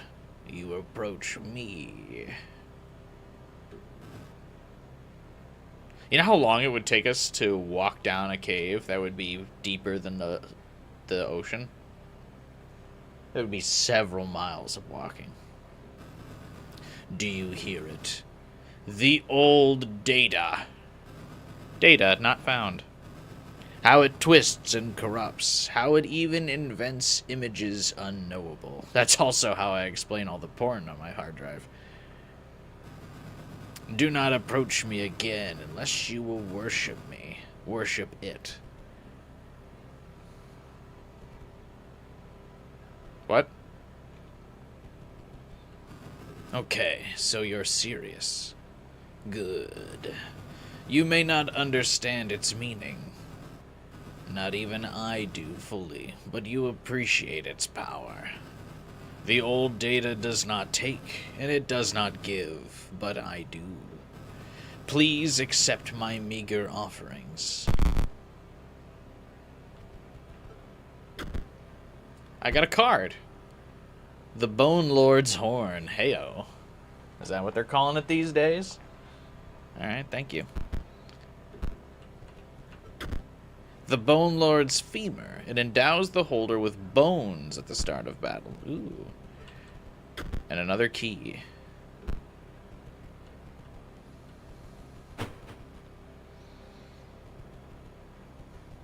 Alright. I got both keys. Am I docking them together or what?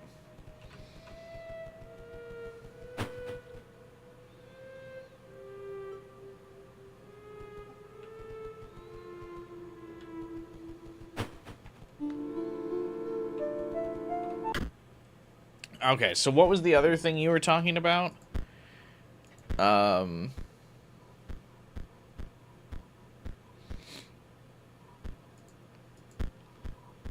What recipe cards did I need? Something about the buff conduit. The...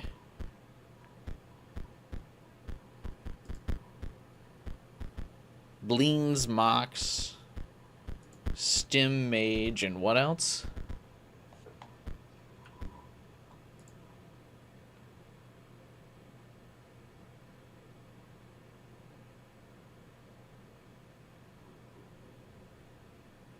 Talk to the angler.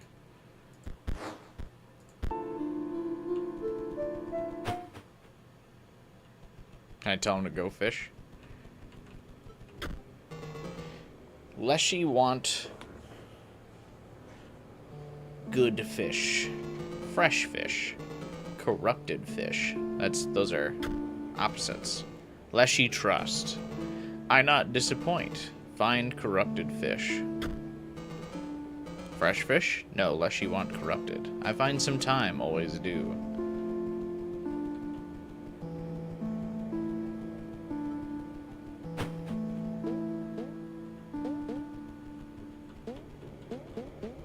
Is this the corrupted fish?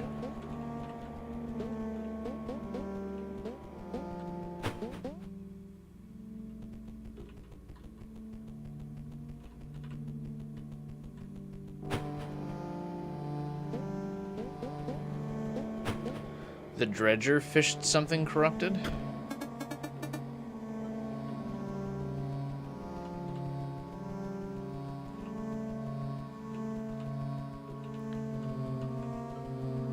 Who?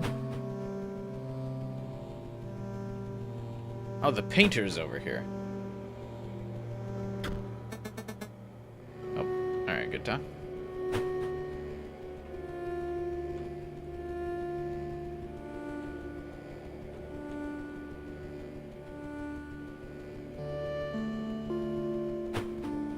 The glitchy thing in the factory is the corrupted fish.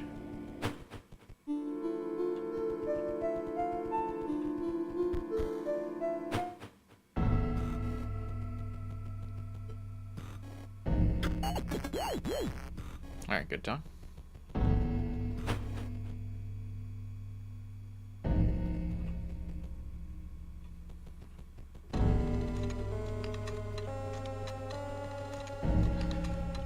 Go take Leshy's place in the middle pedestals. Okay. We're not supposed to be doing something with the angler? Or like, did I already do it?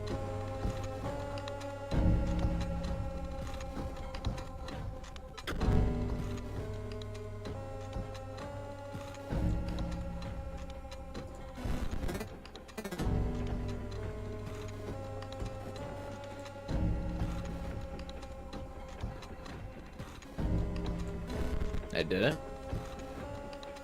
Okay.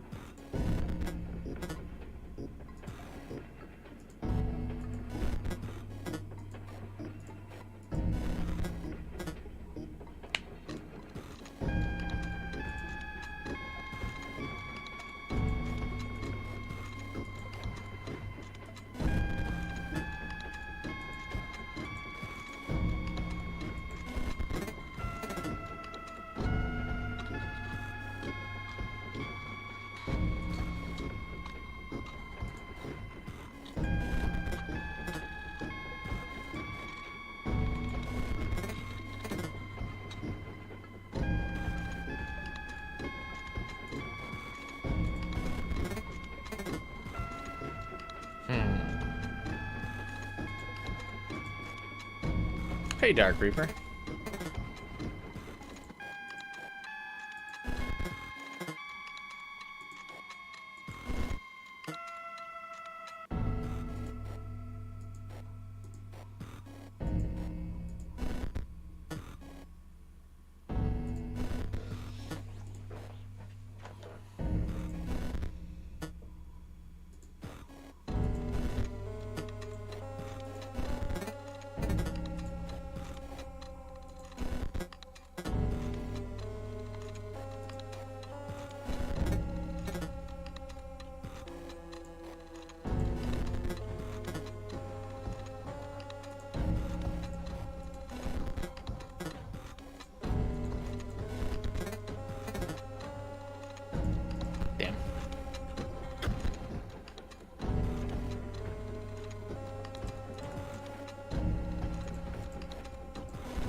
2 card packs.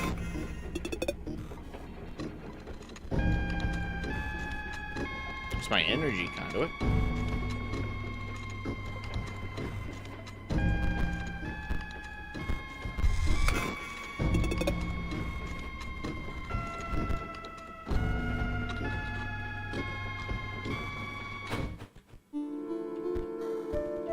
Alright, let's go grab Leshy's place.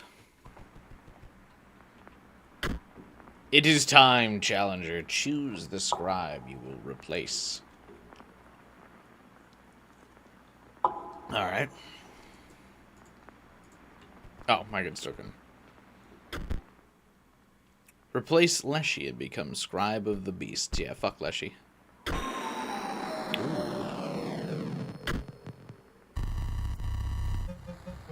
Fool. You have no idea what could have been. A carefully curated cycle of life and death, excitement, terror, mystery. That gormless angler has once again failed me. I suspect that I know which scribe bested me. Of course, PO3. This synthetic freak knows nothing of artistry, of aesthetics. Monster, I liked you better as a stoat. Filthy old beast, I'll never be your stoat again. Let's play.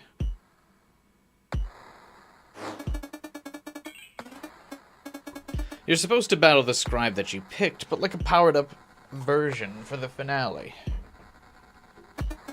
This is going to be different. Oh, I didn't rebuild my deck. Well.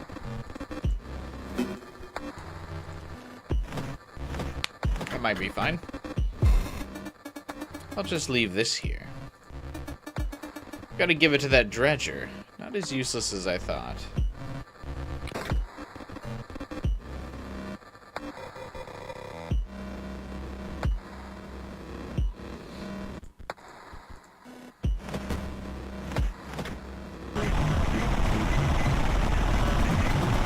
That's the ticket.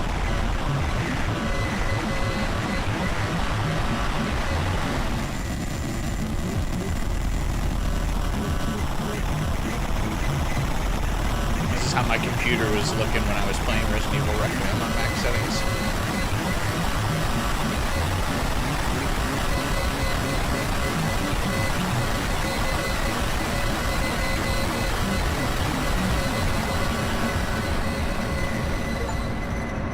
So did I win?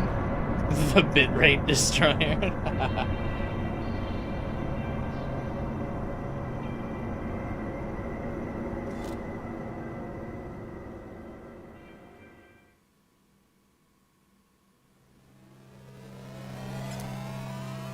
What's up?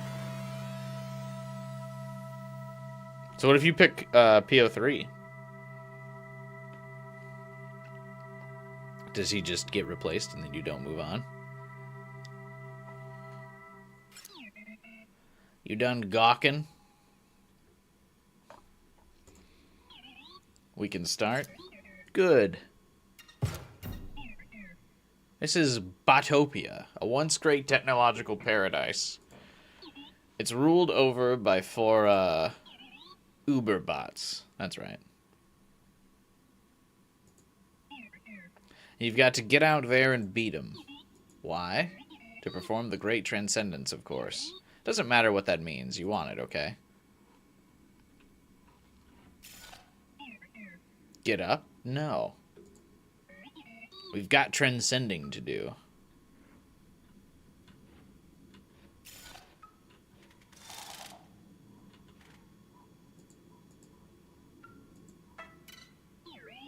Botopia used to be safe for travelers. Now rogue bots block all the major roads.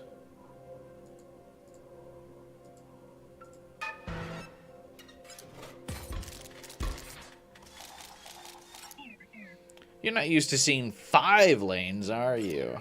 Leshy could never.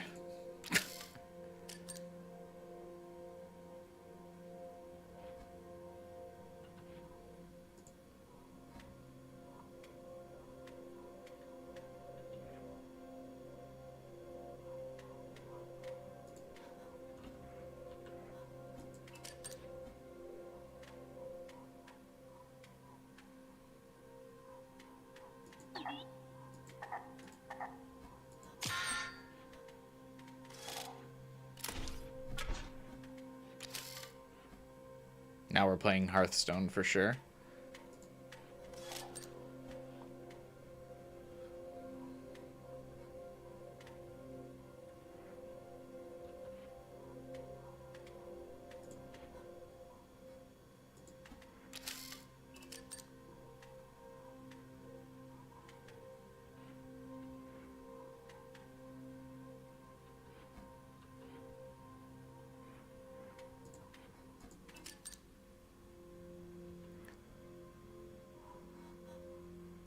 What if Hearthstone had significantly less mechanics?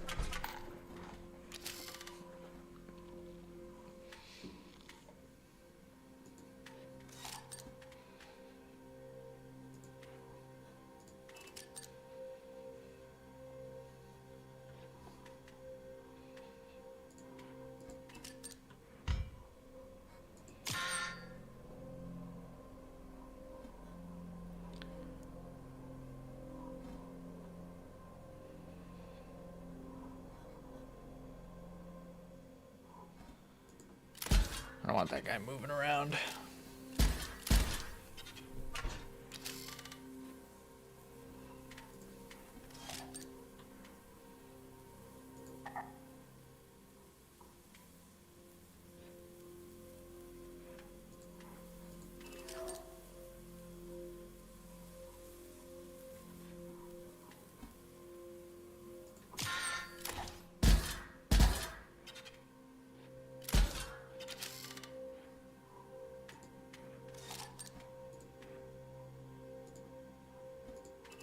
Can I, like, move these cards around? It doesn't seem like you can sacrifice these cards.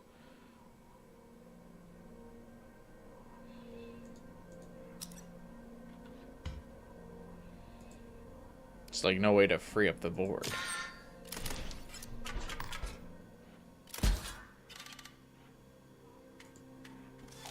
Use the hammer? Oh. Is that why the hammer was locked up when we were in... What's his face's place?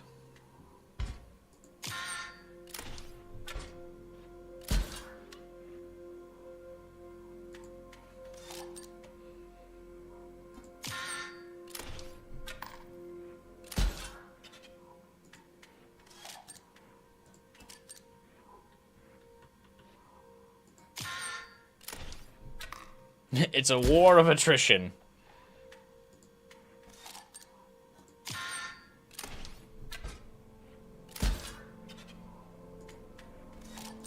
I like that one little, like, droid claps at me every time I draw a card.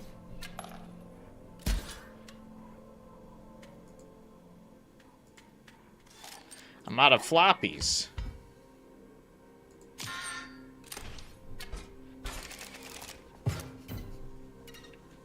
God, the best defense are the bots. You carry a spark that can reactivate old bots. Add them to your deck, you know? Then they fight for you. I love a good bot. 49er. What does that mean? Busted 3D printer. What do you do? Vessel printer. Once a card bearing the sigil is struck, draw a card from your empty vessel pile. That sounds cool.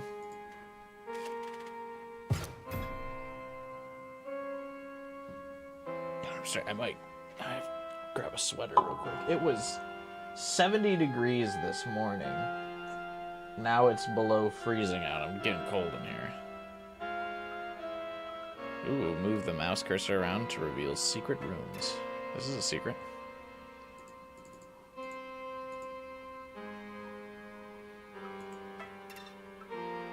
Money!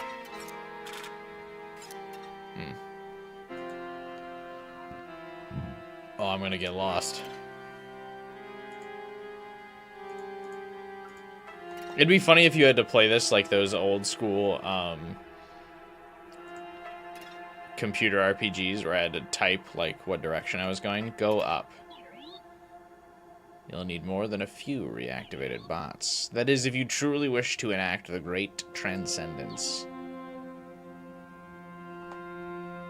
Botopia has some of the most OP items just lying around.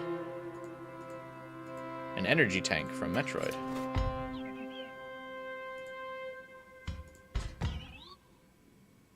feel smart, you'll use your items liberally. You'll replenish them at a waypoint. What's a waypoint?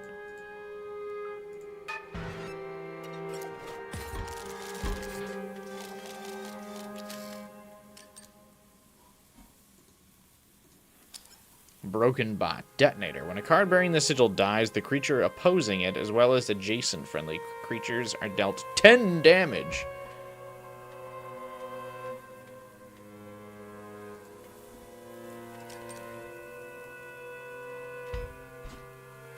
What if I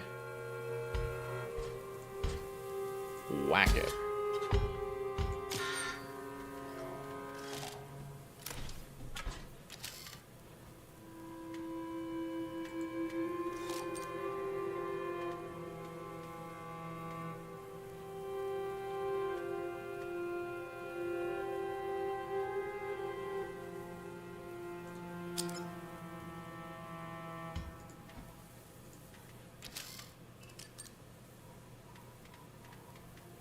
This is absolutely just Hearthstone rules. That's really funny.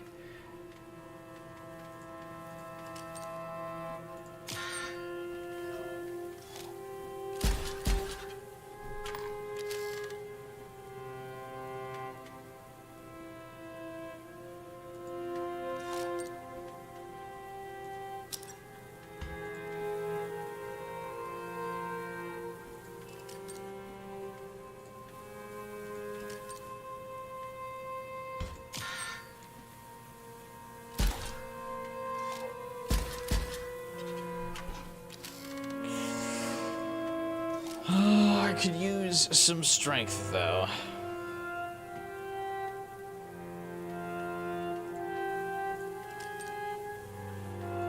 He's kind of swarming me real fast. I don't really have much to do. Maybe I shouldn't have destroyed that one.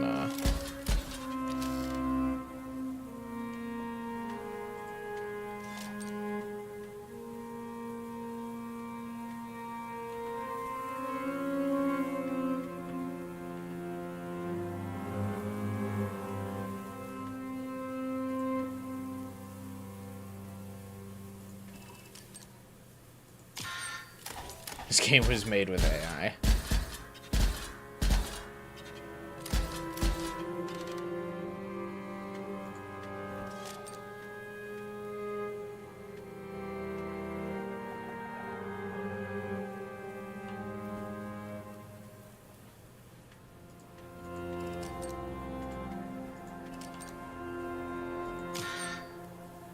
I like the sniper bot.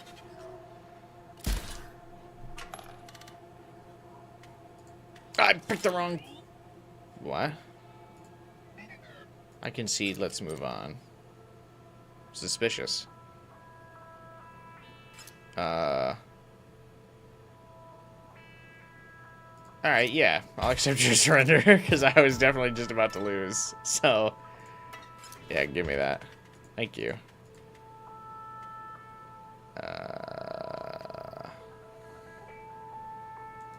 Insect drone.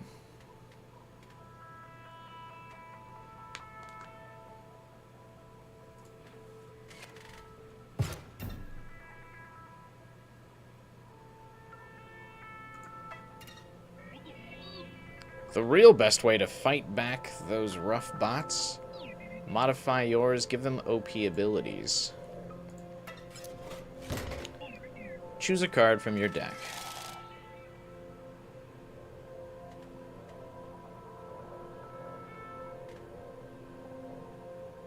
What's this gonna do? Copy their sigil?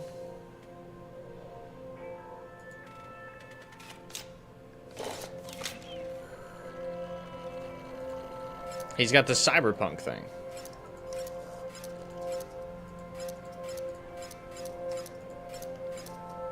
What does this do?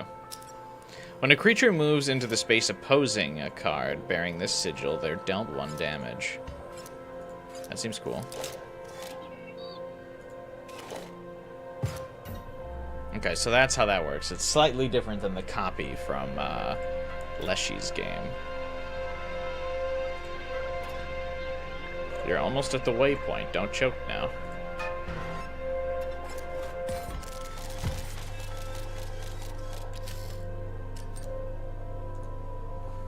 these handrails. Oh, just to tighten up the board.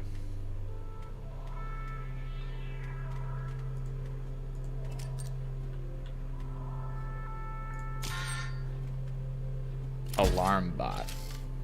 What does that do?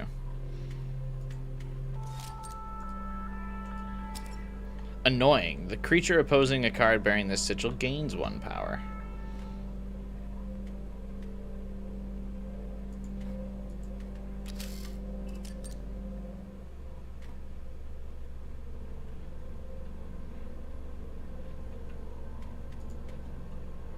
I mean, sure, why not?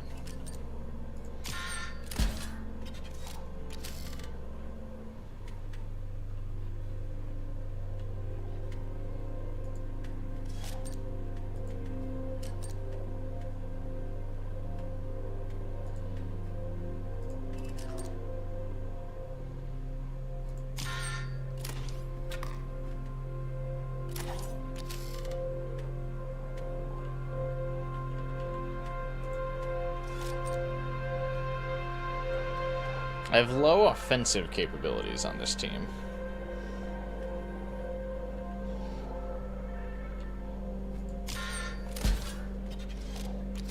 Swap bot.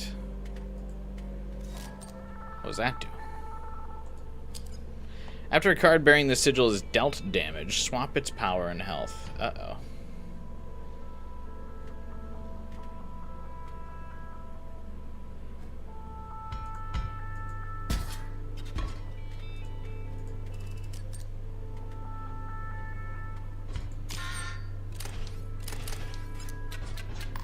What if I just win?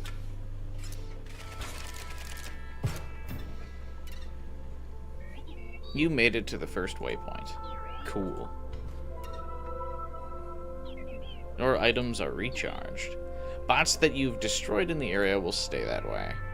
If and when you do perish, you'll be brought back here. It's an elegant system.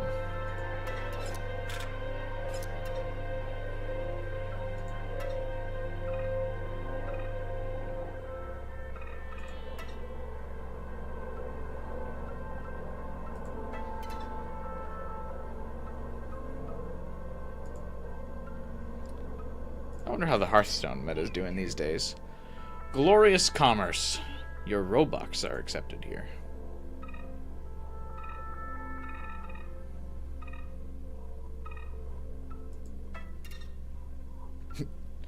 I'm too broke to buy anything.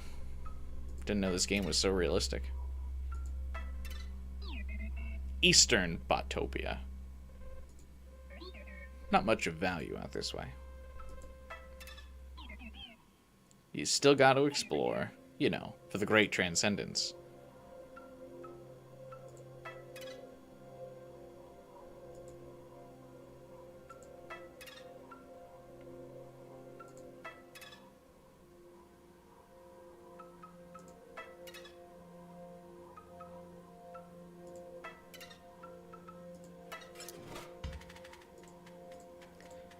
Gift bot. When a card bearing the sigil perishes, a random card is created in your hand.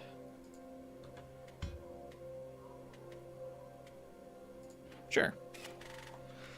Let's get a little RNG going.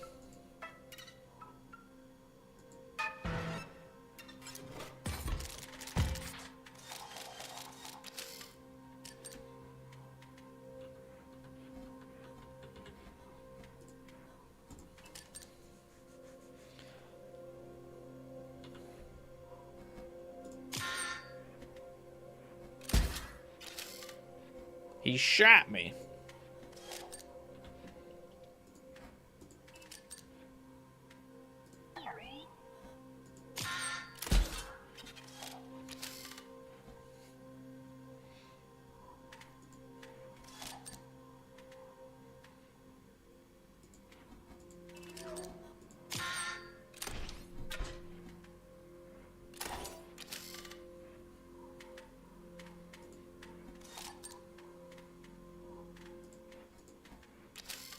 After your stream, you keep getting A6R6 Kasumi videos recommended to me. Hey, what's up, gamer? I didn't wail hard enough. Now it's got to show you real wailing.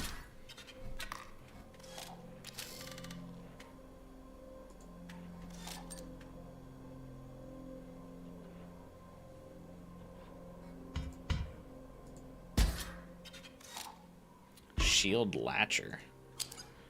When a card bearing the sigil perishes, its owner chooses a creature to gain the Nano Armor sigil. The fuck? QI is washed. Don't have enough cash.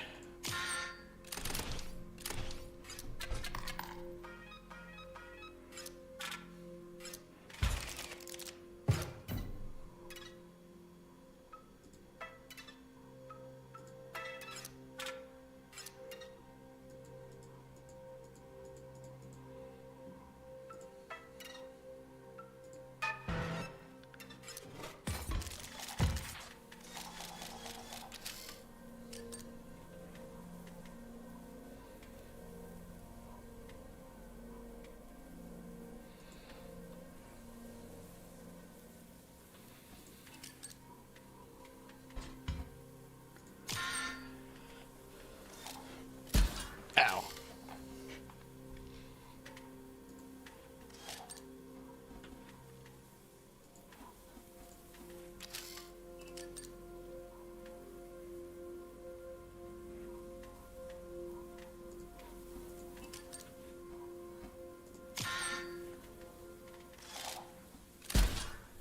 Oh, that's not where I should have put the thing. Whatever.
Music got intense.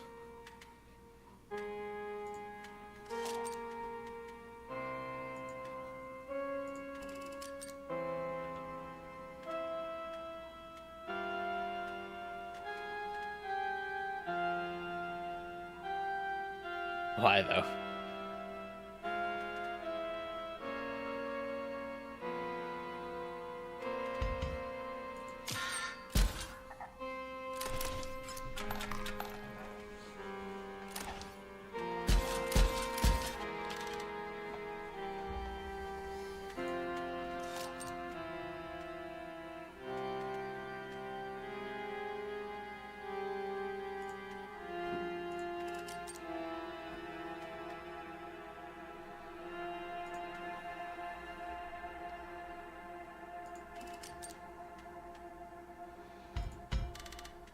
Oh my god. I didn't realize that refreshed the whole thing.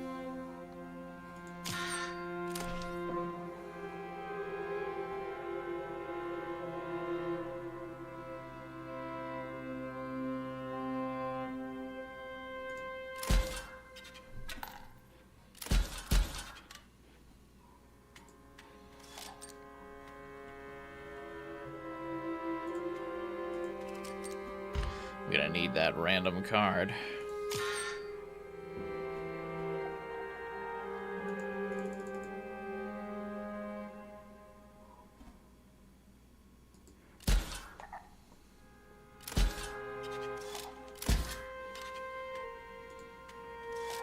Exoskeleton?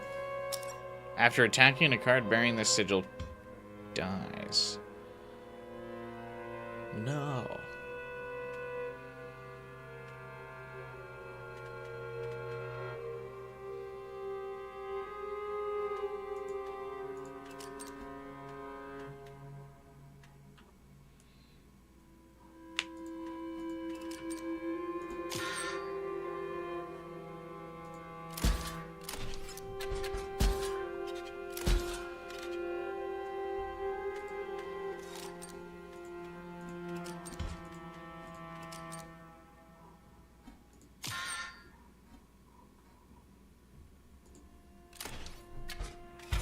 Hey, what a comeback.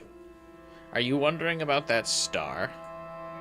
You've been winning a lot. Now you've got a bounty on your head. It's sure to attract bounty hunters. Resets when you die, though. Oh.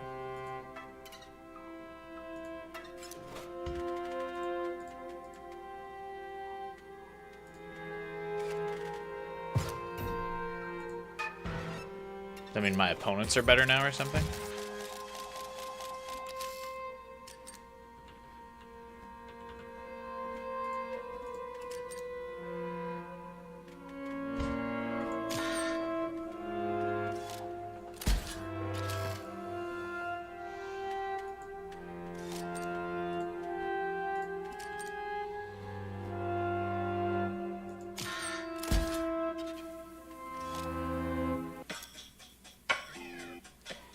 The name's Blast Tankberg. And I'll be taking that scalp of yours. Nothing personal, kid. Uh-oh.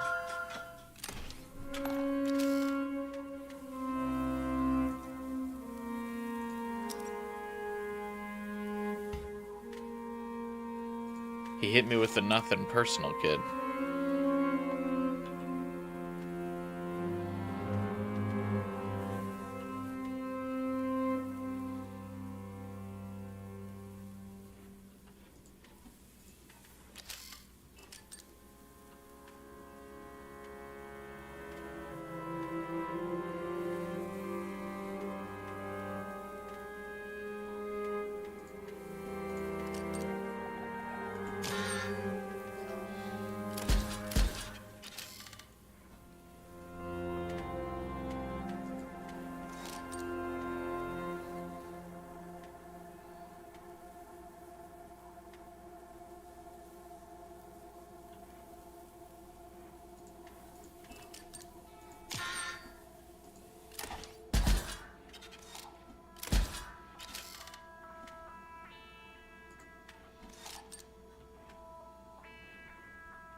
I'll be taking that scalp another day. You ain't seen the last of Blast Tankberg. Is that a bounty hunter or was that a boss?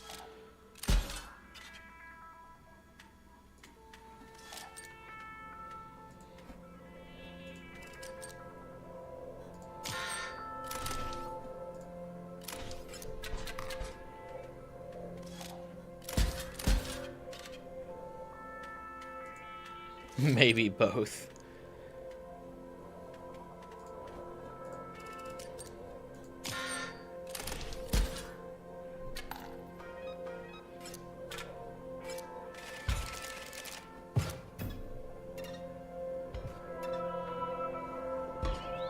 Items charged. Bot spawners offline. Lame. The power's dead on this thing. I'll let you get up if you go get a new battery. You're allowed in the inspection room only. Just give me the battery battery from the inspectometer and come back.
Miss Bombs remote? Sure, take it.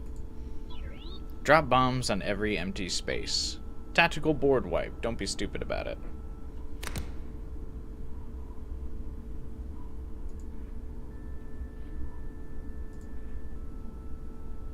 Who's Miss Bomb?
Oh, I left those things turned off? That's fine. Just solve some easy puzzles.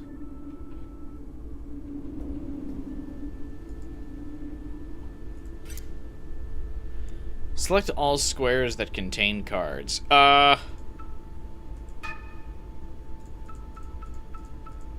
Is he capturing me?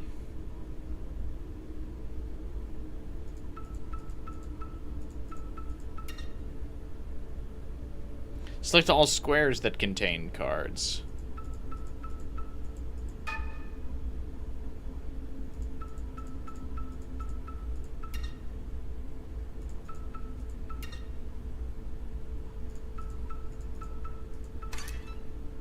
There's one. Rotate the sigil until it is upright.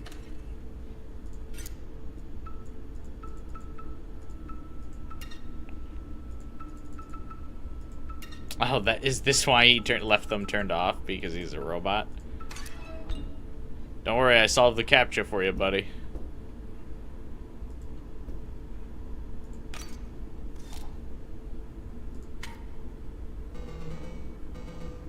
Robot fish hide me. Revenge for last time. Bad fish. If you say so.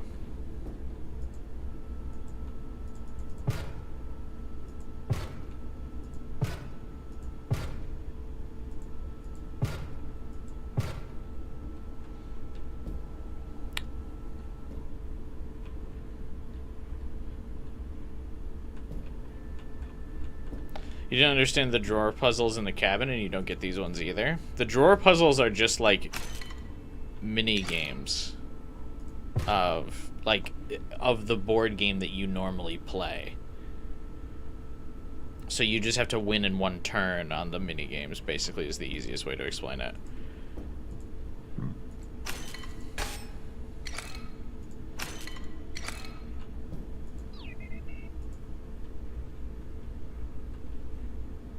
It's like daily chess puzzles, yeah.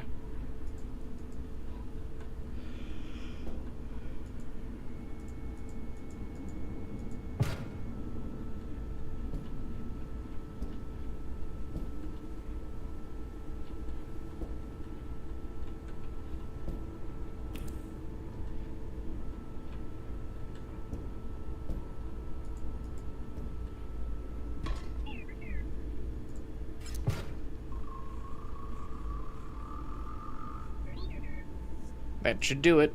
Back to the game. Oh, you can fast travel now. Hang on 1 second. Grab a sweater. It's getting a little chilly. Be right back. Again.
Back. Drager beat them all. Wait, so during Act 2, each scribe tasked one of their people to fish something. Leshy had the Angler, Magnificent had Goobert, Gomorrah had Casey Skeleton, and P3 had the Drager. Drager beat them all and found that corrupted card, which let him take control of the game. Okay.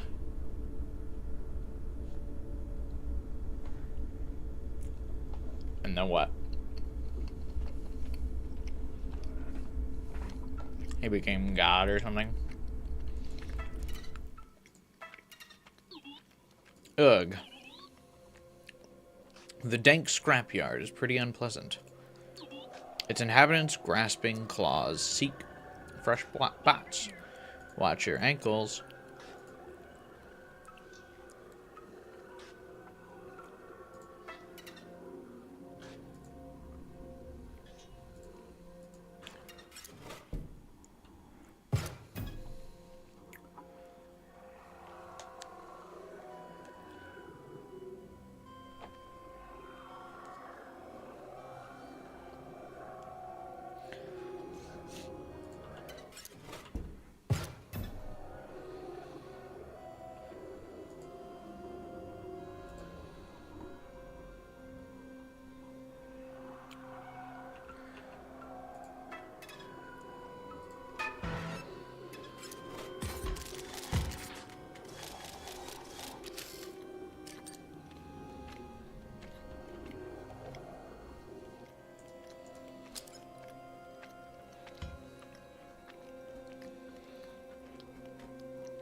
That didn't do what I thought it would do.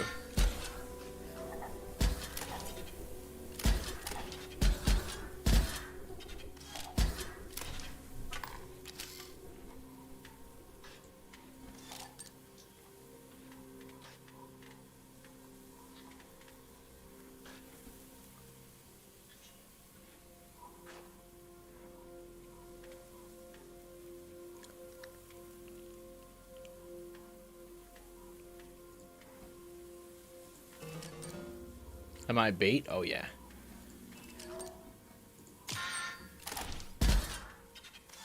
More fish.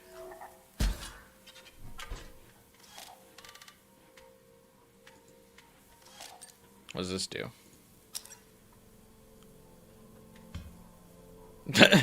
Great, thanks. A 3-cost, 1 defense, give me a random card.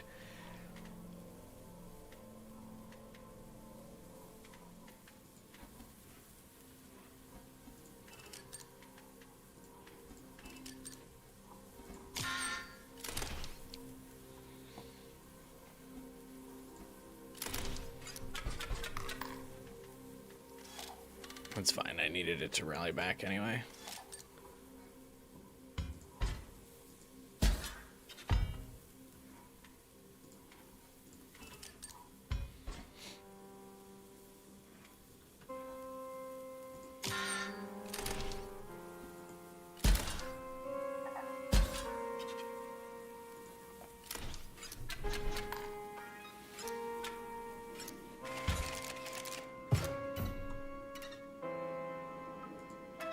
How come the one star keeps, like, flashing in the corner there?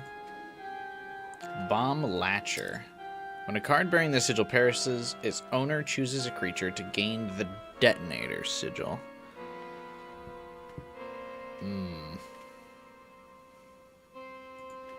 Sure.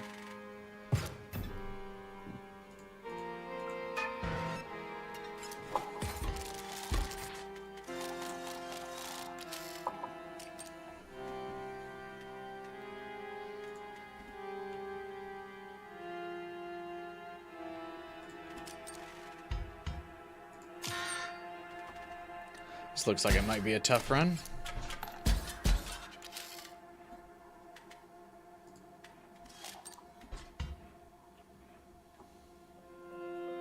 Can you move around the board with WSD or arrow keys? Definitely not with WSD, but maybe arrow keys. I haven't tried that yet.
Oh.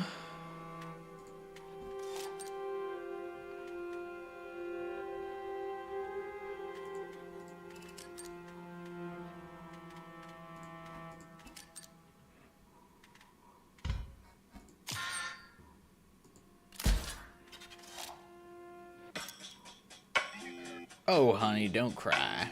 I'm Grind Von Shoot. I'll make it swift.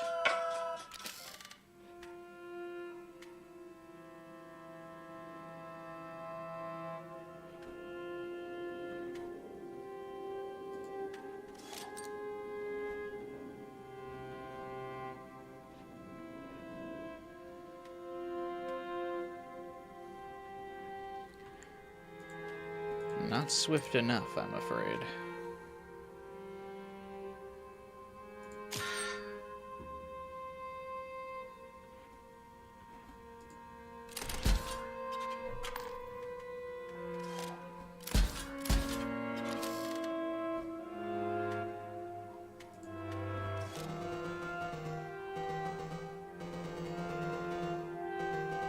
Deep beneath. Deep beneath what?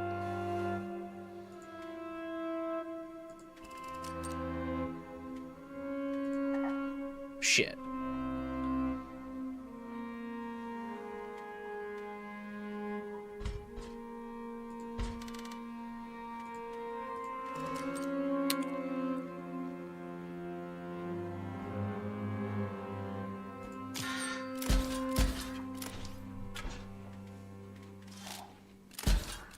Grind Von Shoot is kinda gonna grind Von fuck me up.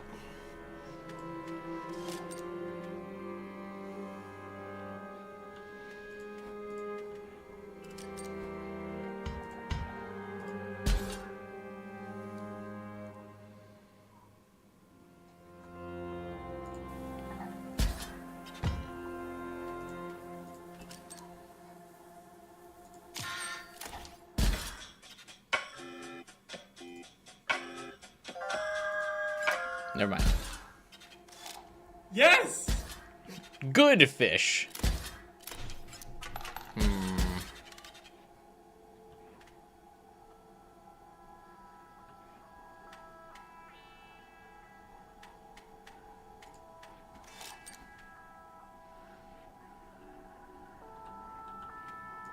Kind of expensive for a good fish, but we'll take it. I actually thought I lost, so never mind. I guess I did. I did get a good fish.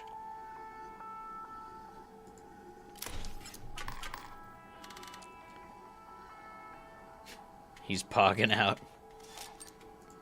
Like you wouldn't believe a man could pog. Alright, get this off the fucking field. Is this the Ultra Kill guy? At the beginning of your turn, a card bearing this sigil will transform to or from Beast Mode. Hell yeah.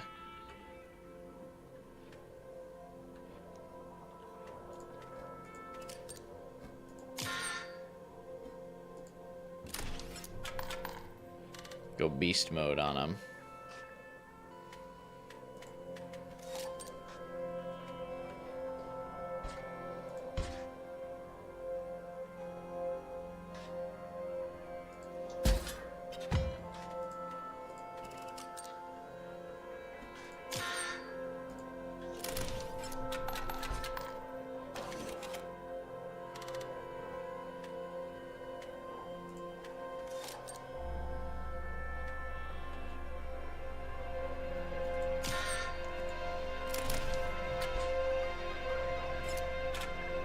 What a comeback.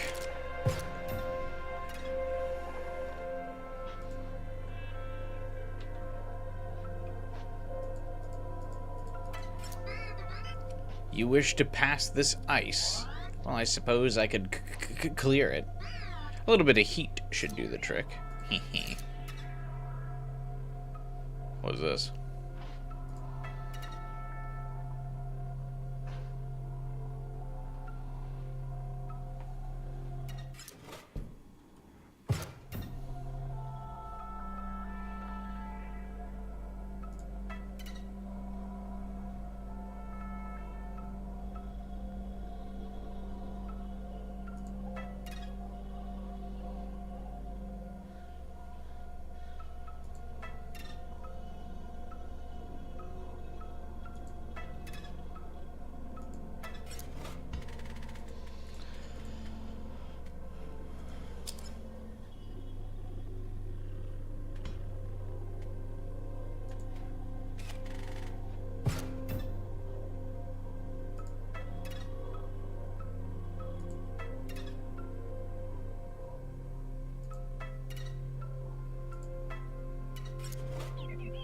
I'm not the trader or anything, but there's going to be a little give and take here. You'll have to trade one of your cards for one of these. No, I'm okay.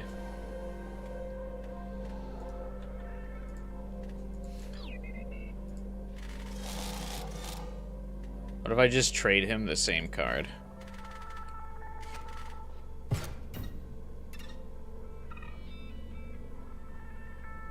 For Robux, I don't know what I'm buying. Pick one of your cards. I shall pick. What these did Fishbot say? Choose me.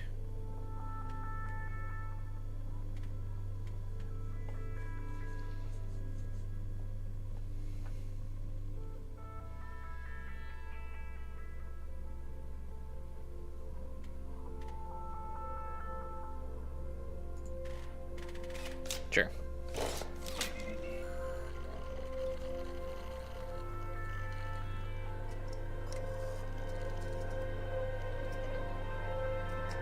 Dude, he's fucking Garrus over here, calibrating for a while.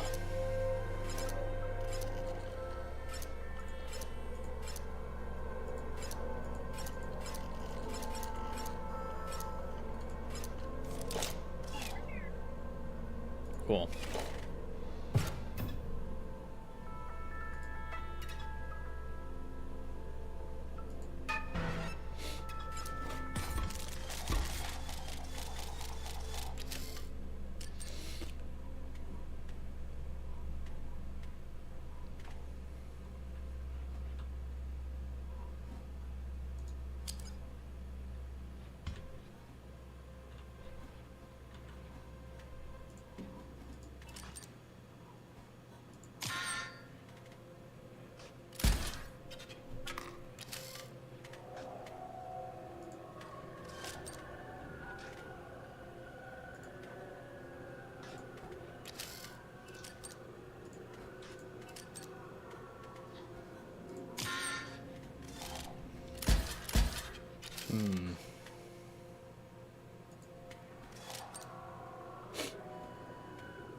This could be going better.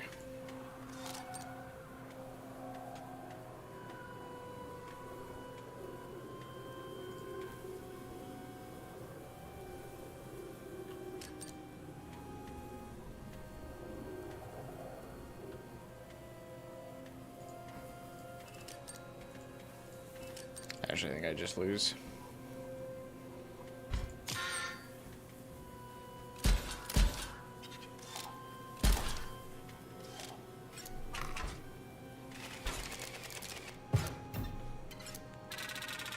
I lost all my money. Oh, damn it. What is this, Dark Souls?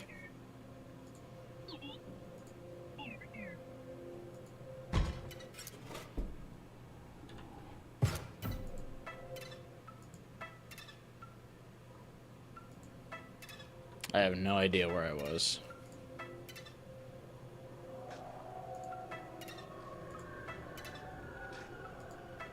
Oh, never mind. Nailed it.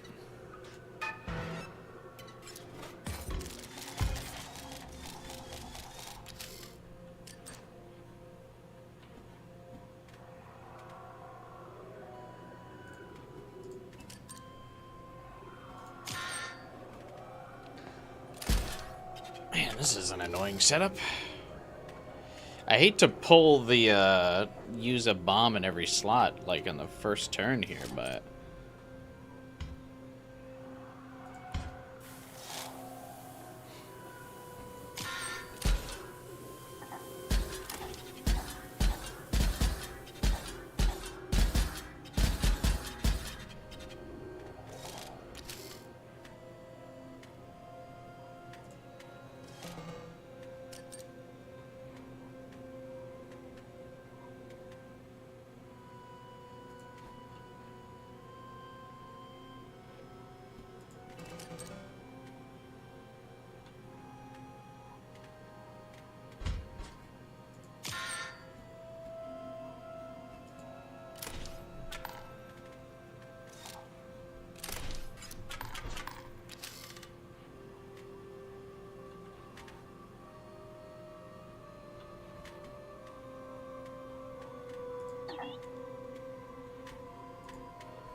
Shit.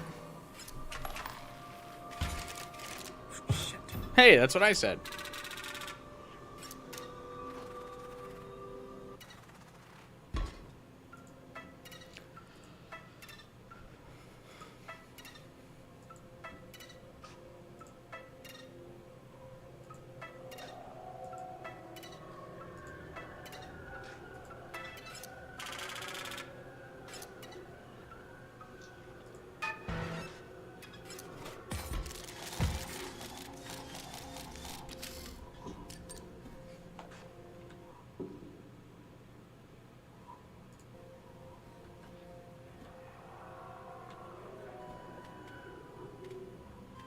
This is like such a shitty opening because he gets to do the same thing each time. It's the same opponent, but it's a tricky fucker.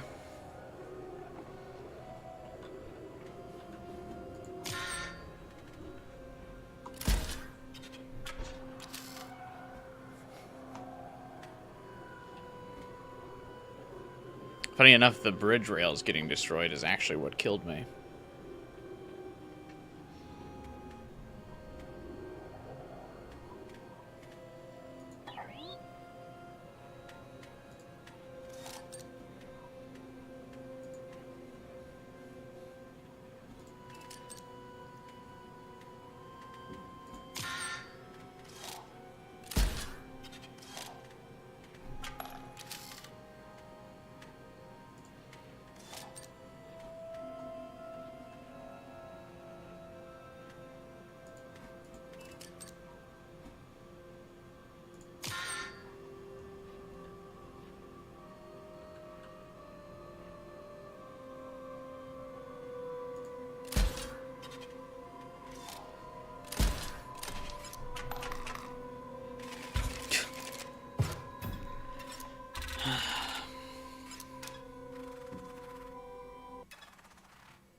Not again.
The same order as Act 2 when you look at the map? I don't know what that means.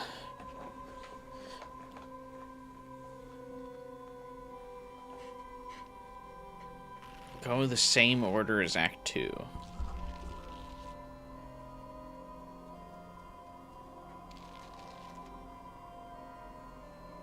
Like, go the top right first?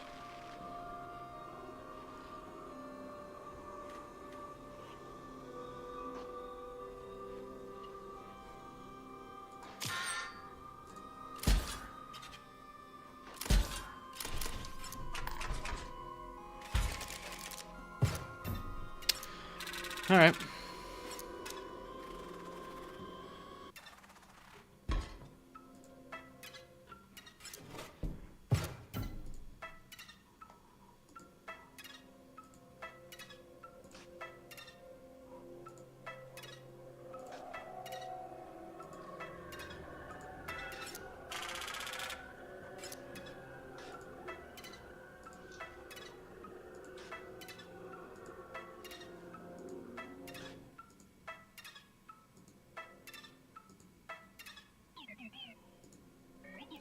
Sorry you have to see this. It's the last area in Botopia that still has life in it. That stinking score and massive imperfection. I don't know what this is. Won't give me a... Fuck it.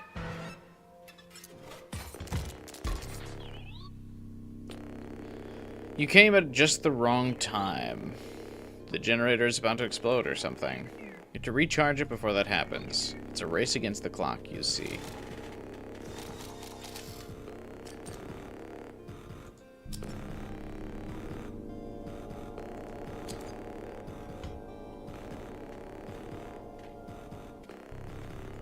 And me with no cards to summon.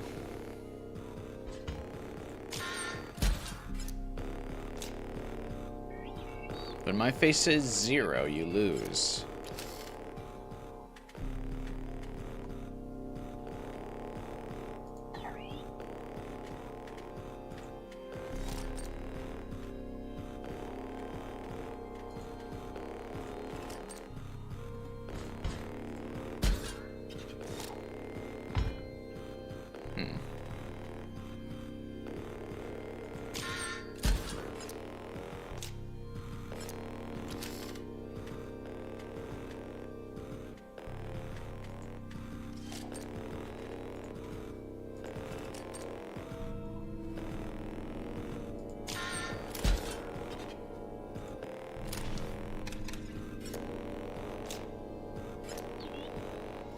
Running out of time. Lee Epic Troll.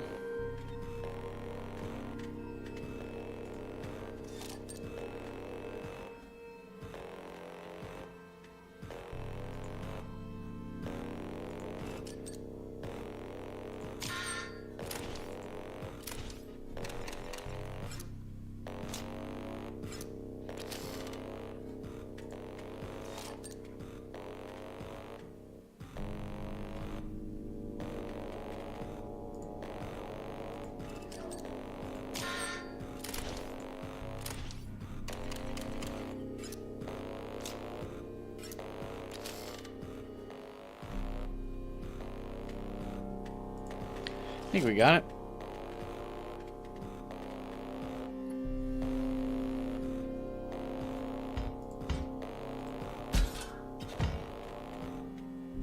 Just in case.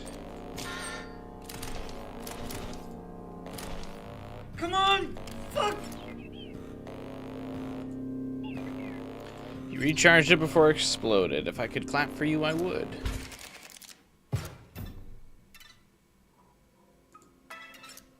Money. And a card upgrade. Choose a card.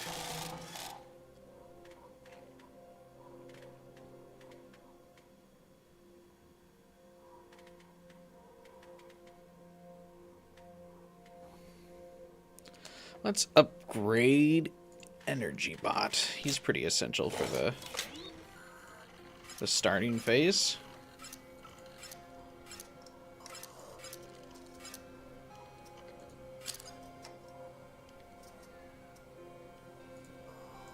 Ooh, that's actually pretty good. Being able to resummon him multiple times. Because then I can get my batteries up faster.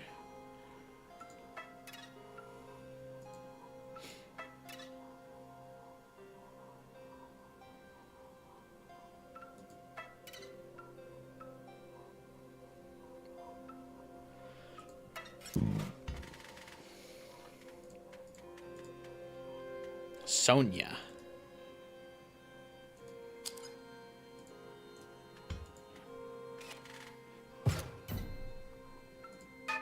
I want to build a transformer deck. That sounds fun.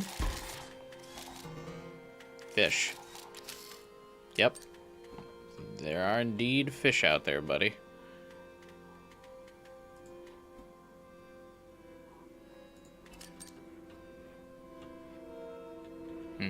Wrong. I put that on the wrong side. Oh well.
Nice, okay.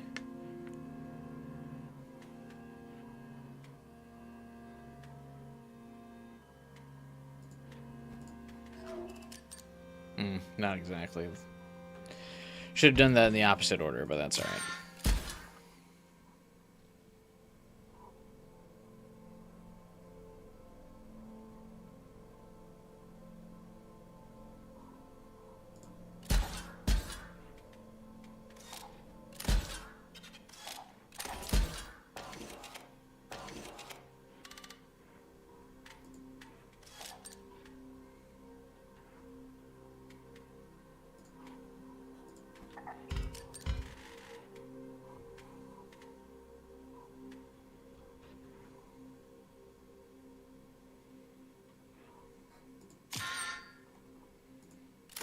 Shoot you down and shoot you down.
Shit.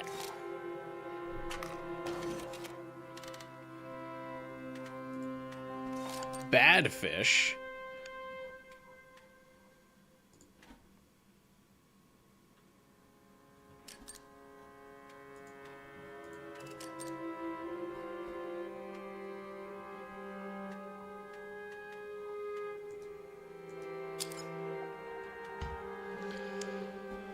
Oh, great.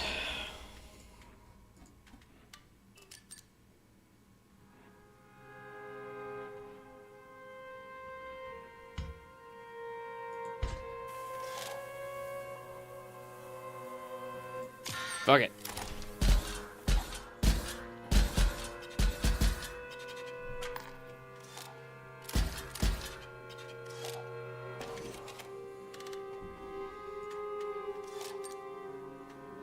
God, could I get a decent card, please?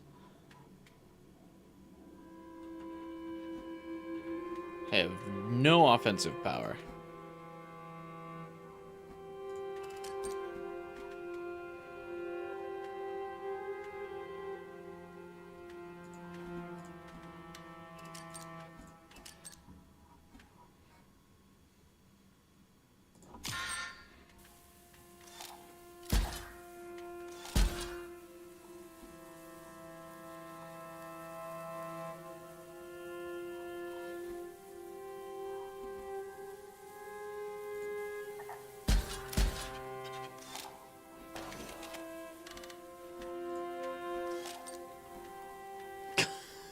Come on.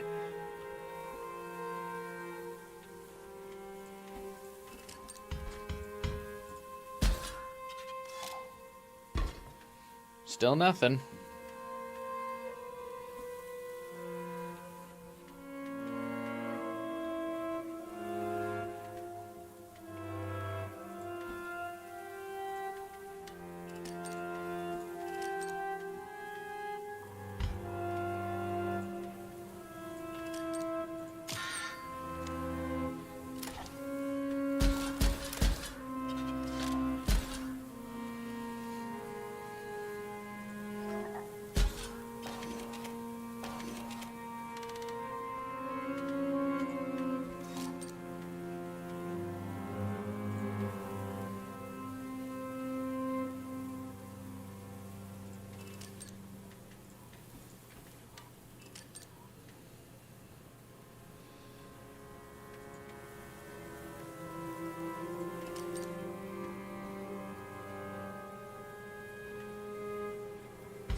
Do you think you should return to Persona 5X, or did you fall behind? I mean, games like that are always, like, power creeping, so, I mean, you're always, like, you can always jump back in whenever the latest DPS drops, because usually the latest DPS is better than the previous DPS. Like, currently, Kasumi is the best DPS in the game, but, I mean, she's the current banner character, and she'll get usurped by Makoto Yuki when, the Persona 3 collab starts in like a month. So you start saving up for like a month and get Makoto, and you're already right back into the thick of the meta. Makoto and Yukari are the next top tier, like team comp.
Probably too weak for the Campagno. Probably, but we also are full. Someone joined as the second Mason left, so I would have to kick somebody. And now the group is fairly active, so I would feel bad if I kicked active players.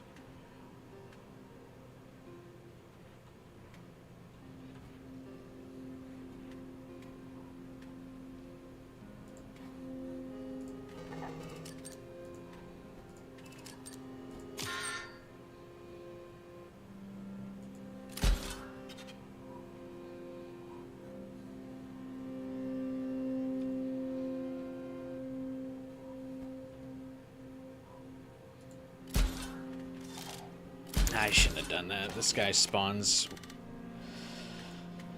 stuff back in frequent enough where I shouldn't have bothered. Fuck.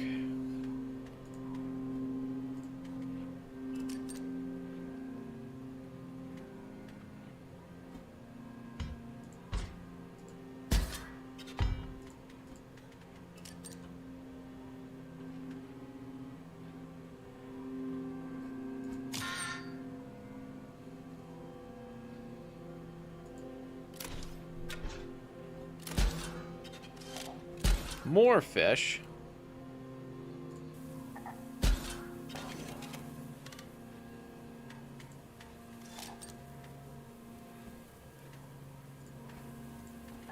Red fish, blue fish.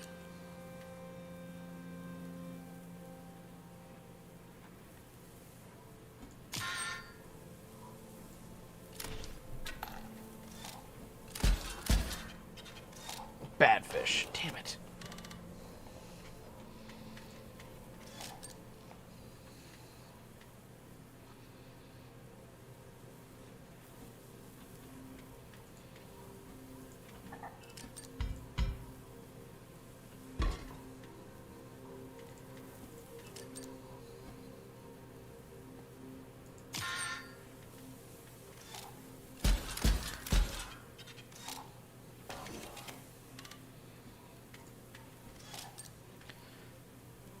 Did I, like, lose my double gunner, like, bot? Like, where did he go?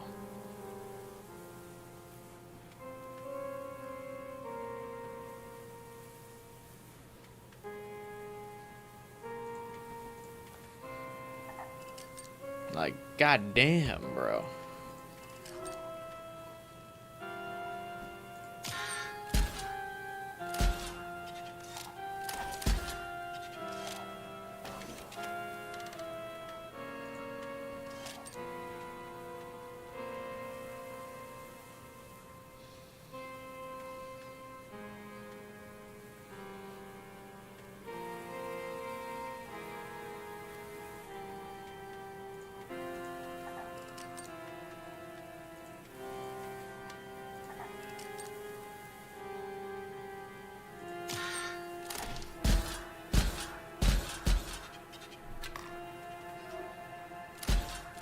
Good, he's got a full field now.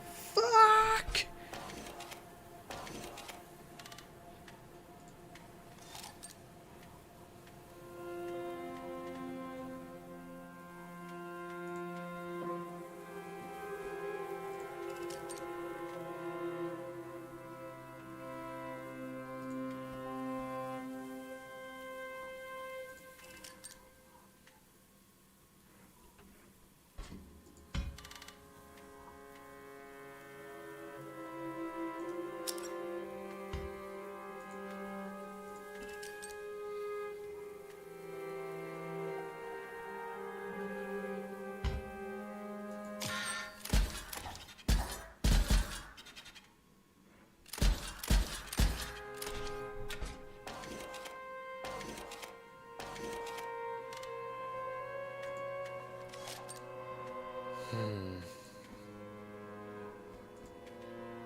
Fuck it. We gotta try.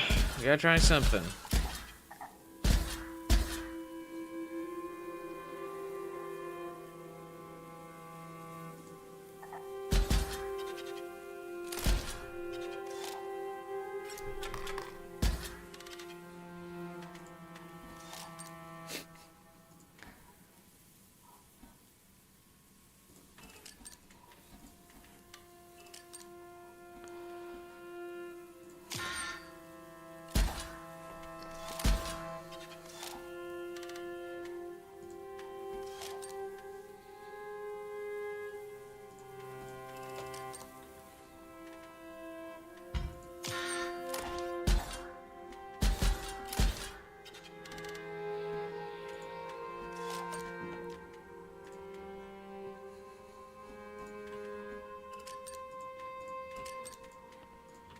Alright. I think we made it to the end of the deck.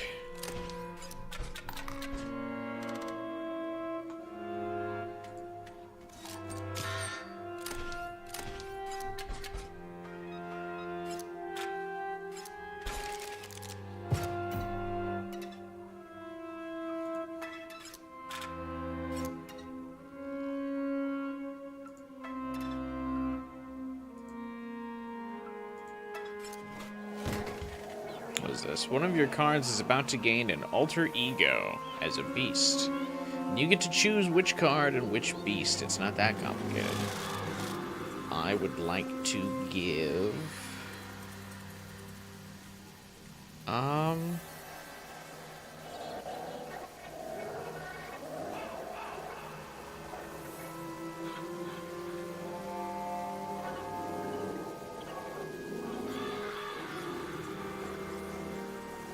my Undying Energy bot.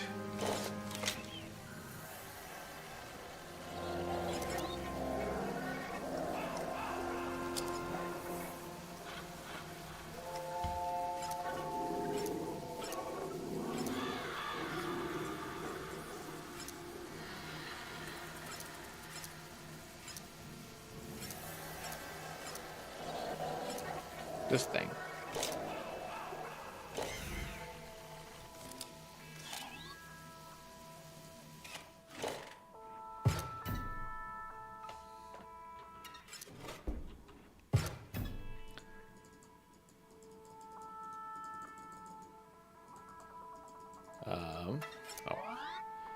This here gold, I was just about to mine it. Guess all I need were a kick in the pants.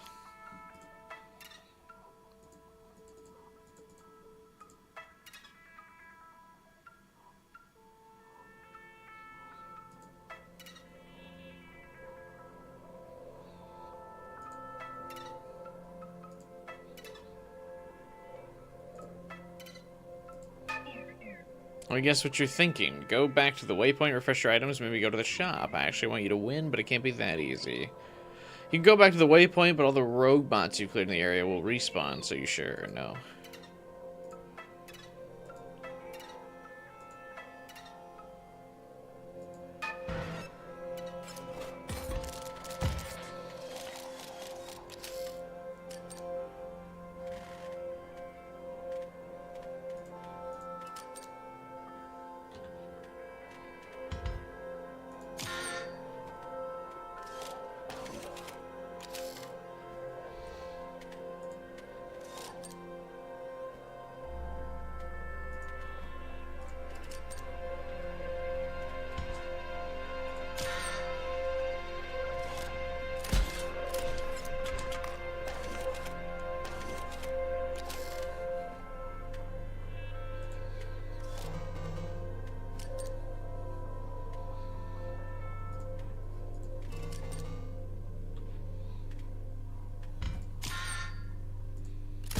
Good fish, he says. Good fish.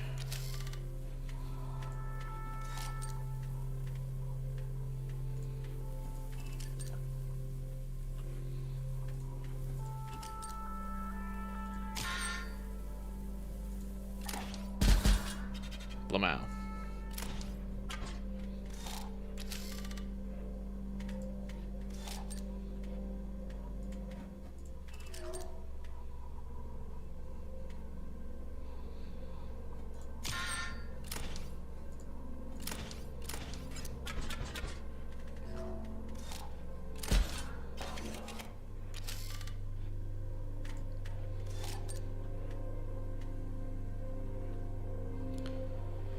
Let us smash the gift. Summon the double gunner.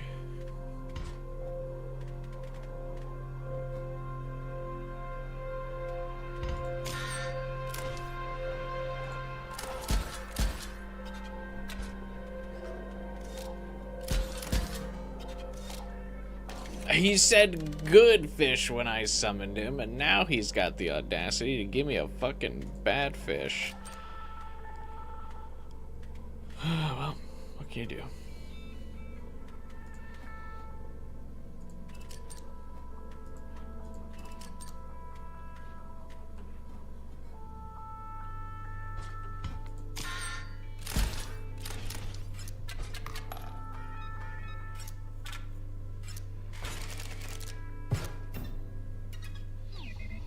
The guy who used to live here was totally sloppy.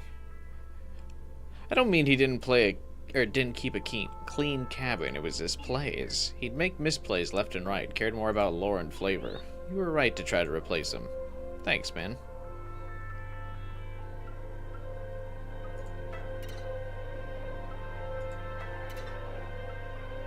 Oh my god, it's the trapper guy.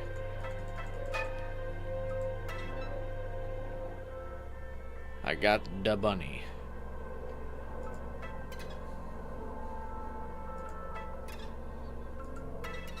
Bunny. Wow.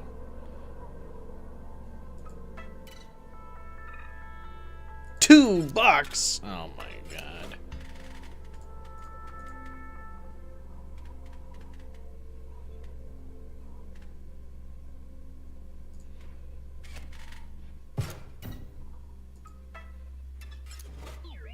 Ready to trade. Depends. What are you selling?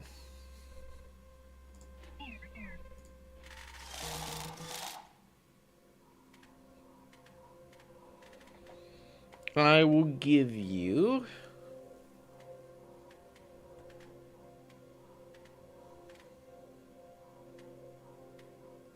this fucking latcher thing. Who gives a shit about that?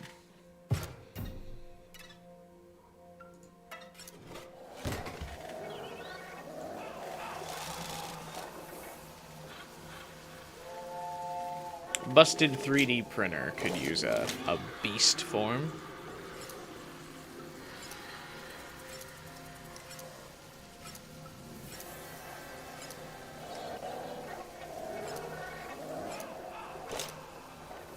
Give him a snake.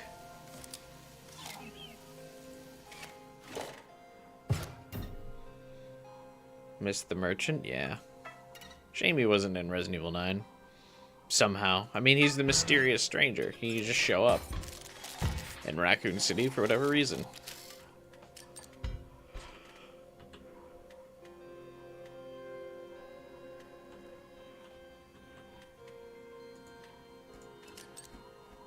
I'm gonna put a bomb on this guy's chest.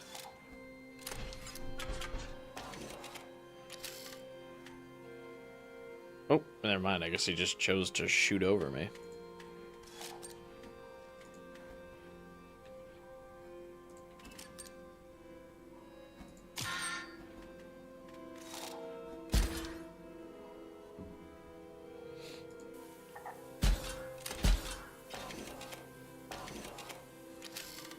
He started Code Veronica the other day and quit from cringe. Nice. Good sign.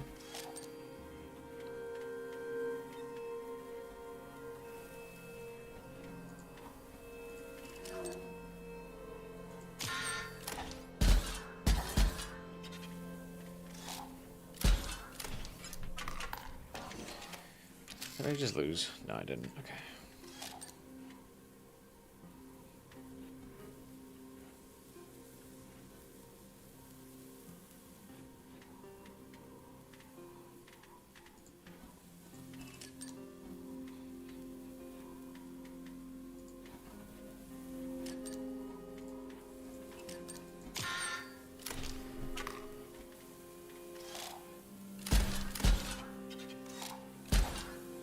Fuck is Bolt Hound? What?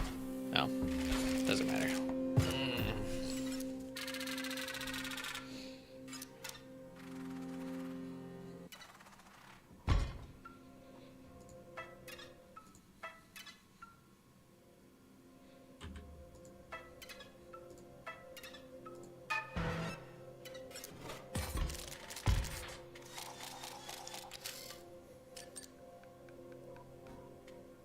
Well, hopefully the remake can fix some of the cringe. I actually don't remember where I was going.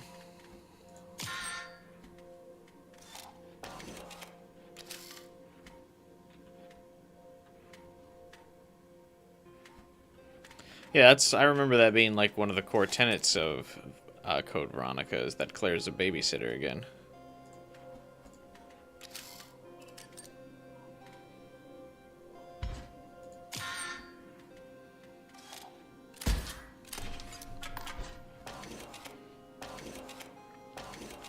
Life is Strange next week? No, it doesn't come out next week. So, that would be difficult.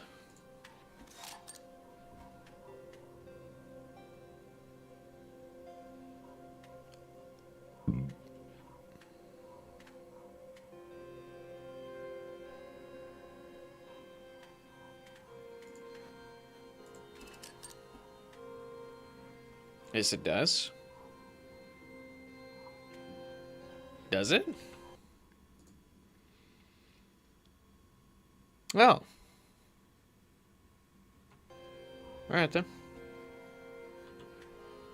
Yeah, we'll do it Life is Strange next week then.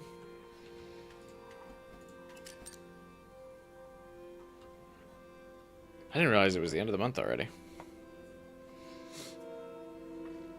I kept thinking there was a week in between. I don't know why I was thinking that. Whatever. Cool. Yeah, well, at least I got something to stream next week. I kept thinking, like, wow, what the fuck am I gonna stream next week? Sick. We'll do Life is Strange next week, and then I can do Raidu the week after. Awesome.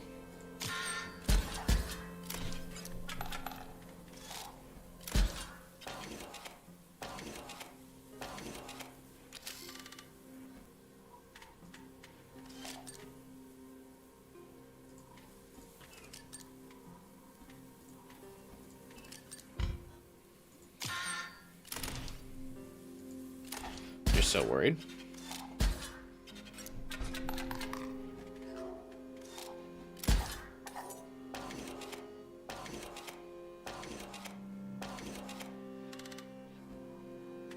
But it could be peak.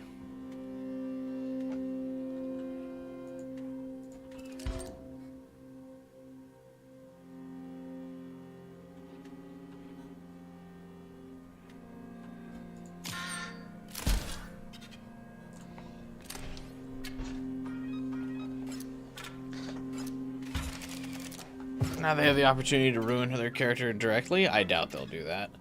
I actually think they'll be very risk averse, considering the backlash in the last game. I think they're going to play it very safe.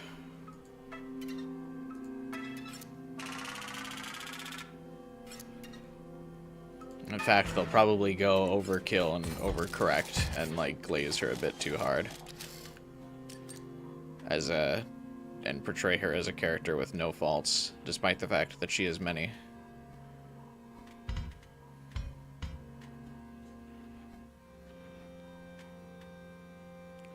I feel the major course correct.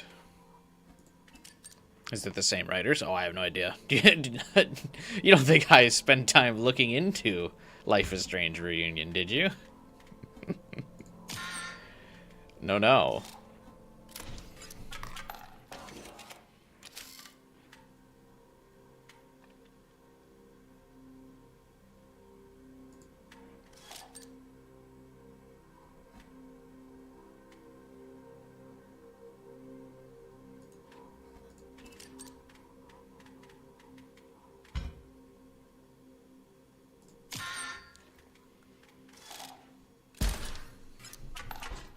Bro.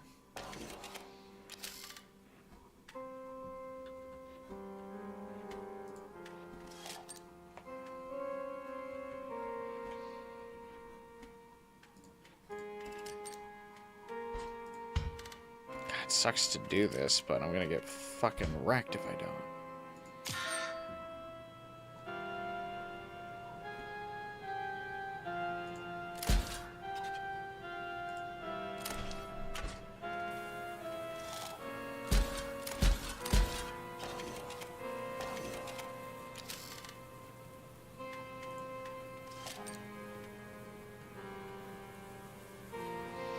Fuck it.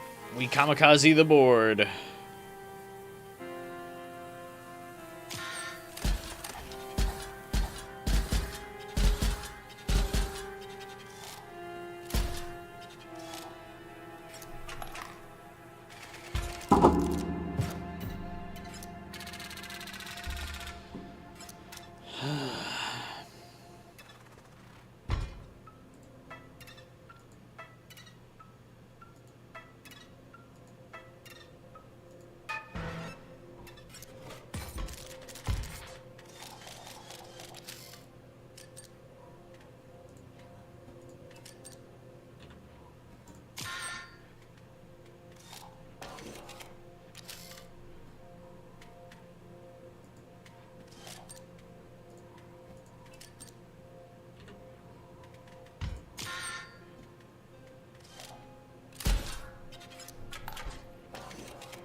I'm gonna buy myself some room.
Alright, surely I've secured the victory. Thank you.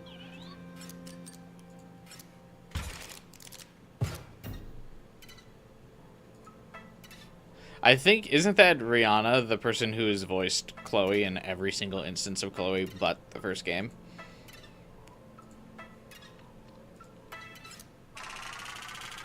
I think it's time to concede that Rihanna is Chloe's voice actress.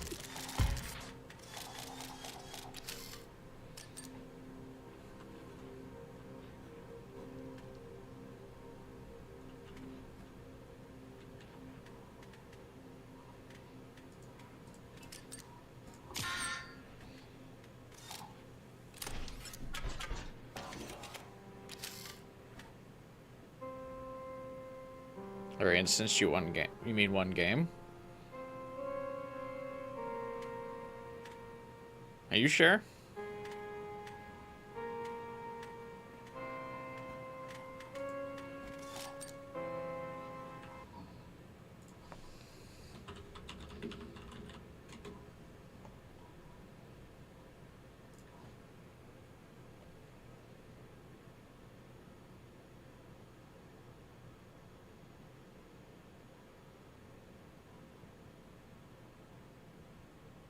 Hasn't Ashley Birch only voiced her in the original, whereas the Rihanna has voiced her in the remake and Before the Storm?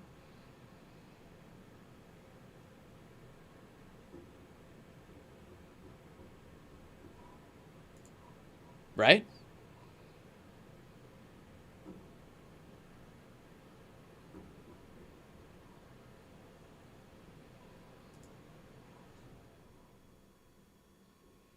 So in the 3 games that Chloe's appeared, hasn't this Rihanna voiced her in 2 of them?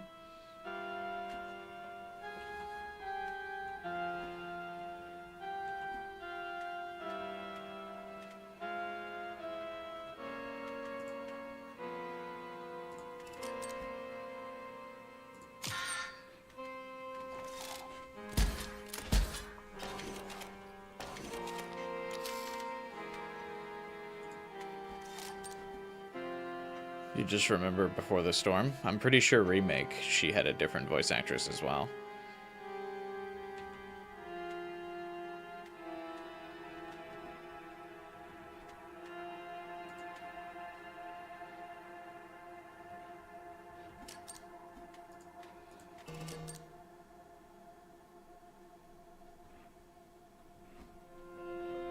Yeah, Life is Strange.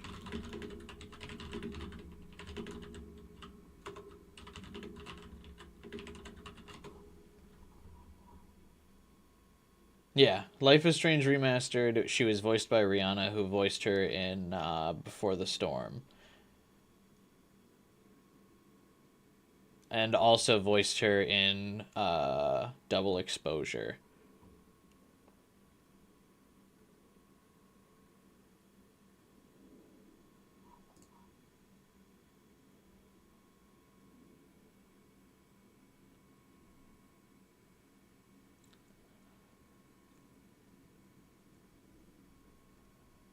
So Rihanna has voiced Chloe for 3 of her appearances.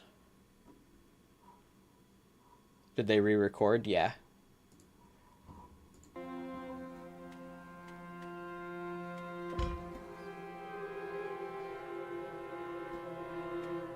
Ashley Birch has only voiced Chloe in her very first appearance. And that was it. Rihanna has voiced Chloe in every single other one.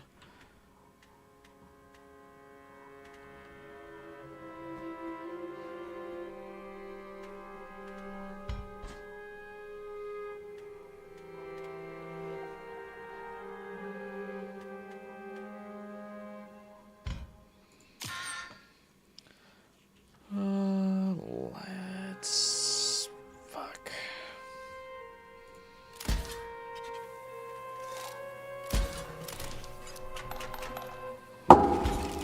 Dude.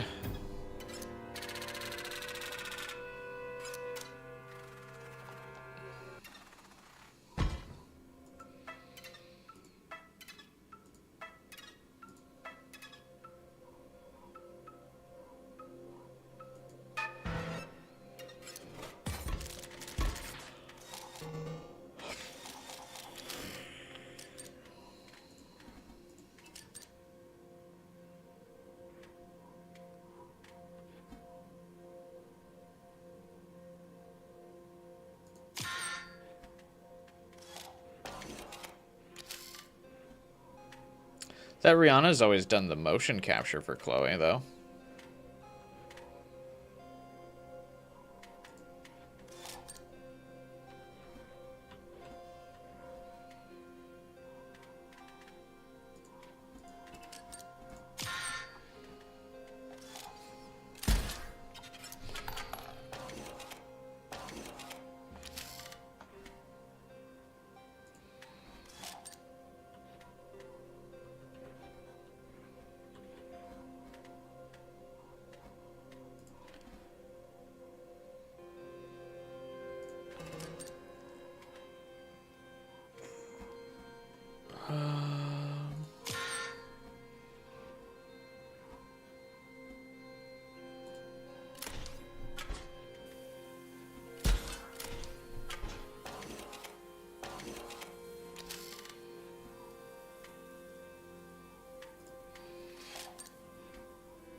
right.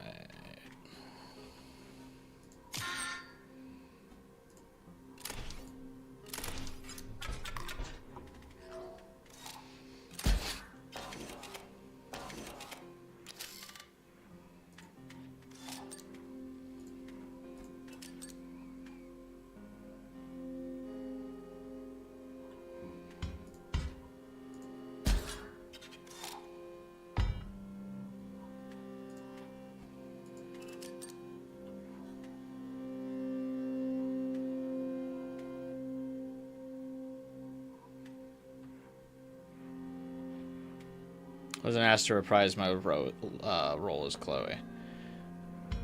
Yeah, because they've used that Rihanna as for multiple games. At this point, it would be kind of rude to the Rihanna to like boot her.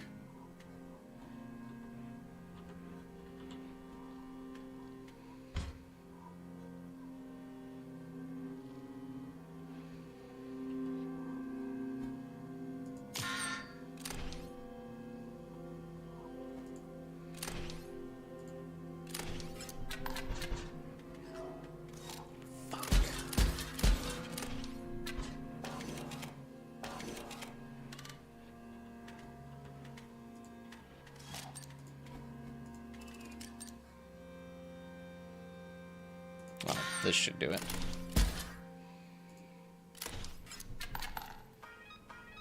Alright, I kept my items at least for this boss.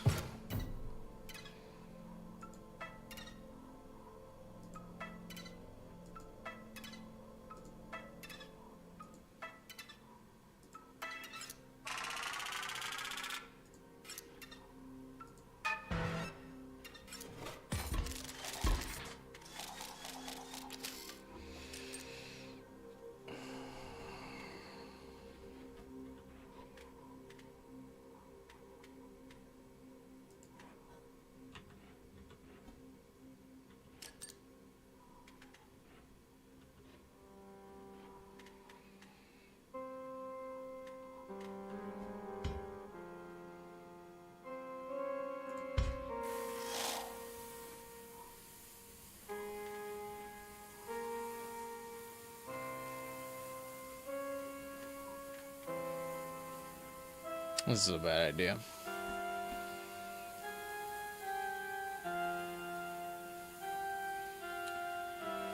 Damn.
Alright.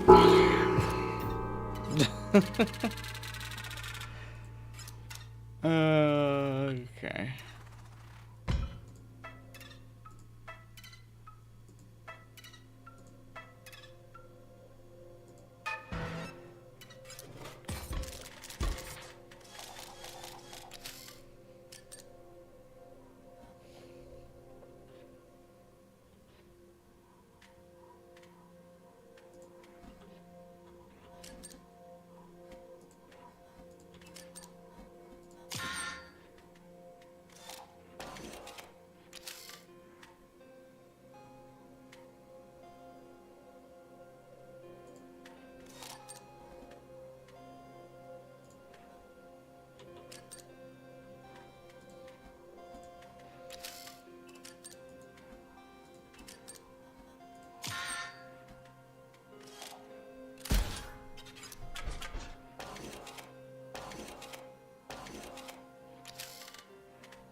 mean, I think the reunion is about the characters coming back, Jade.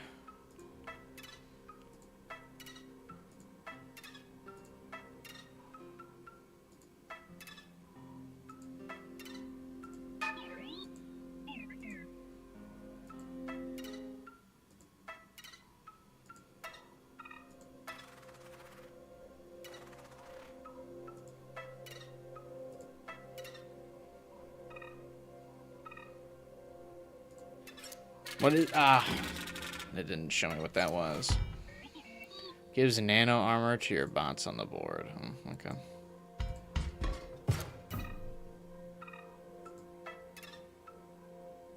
Something.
Oh my god.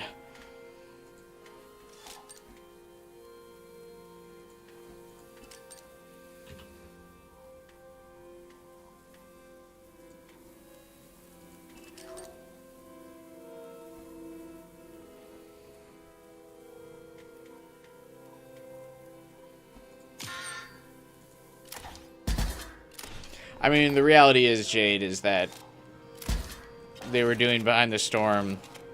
Ashley chose to stand with like the Union and not participate in recording a video game, and so the studio was like, "All right, if that's the way it's gonna be, we're not gonna take you back."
Is there any other fights going on before here?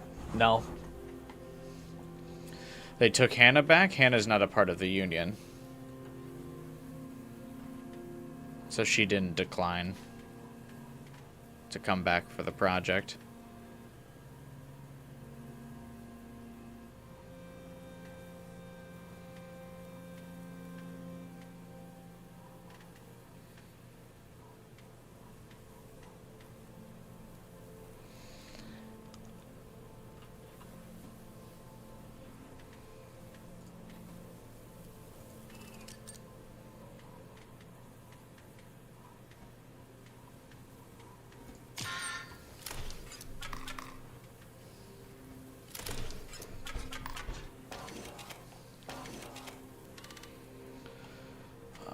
I need... Oh, I don't know about unions and things.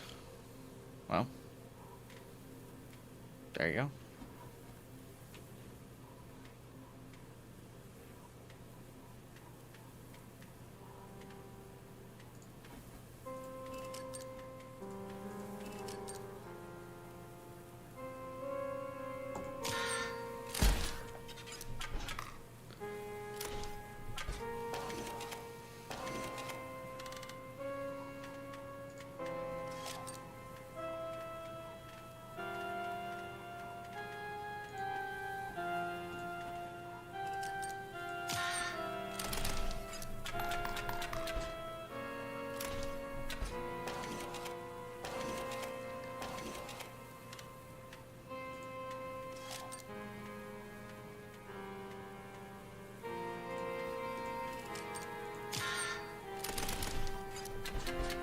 Oh my god, we did it.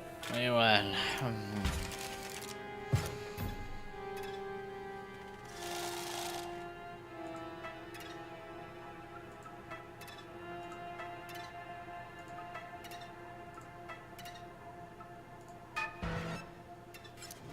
I mean, they can't bring back the original writers, Jade. They're at a different company now.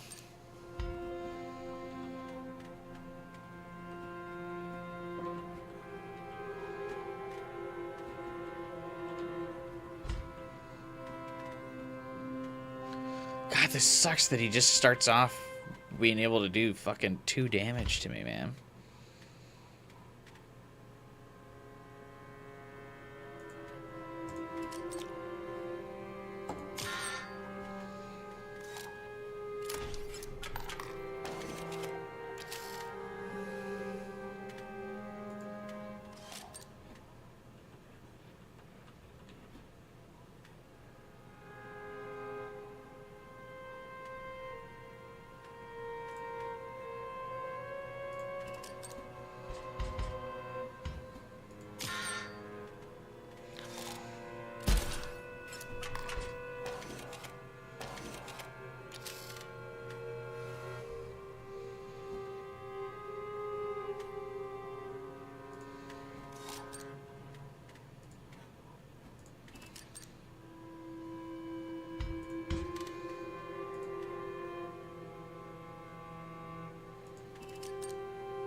Alright. I'm kind of over this.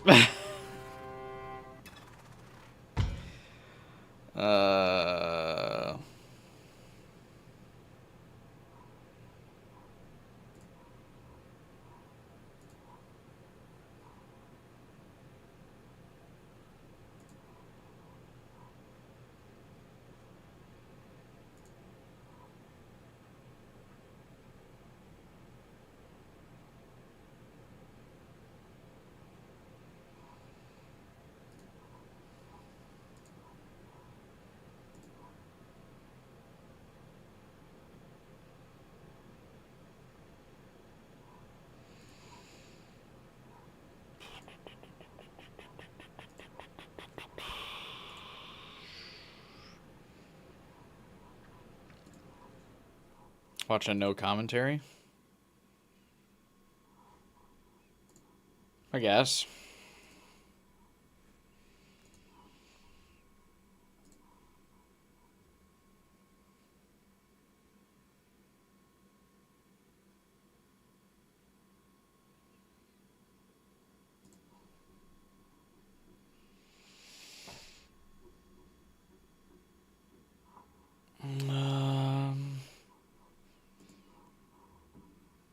Sure.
Jesus, the full play is 7 hours long?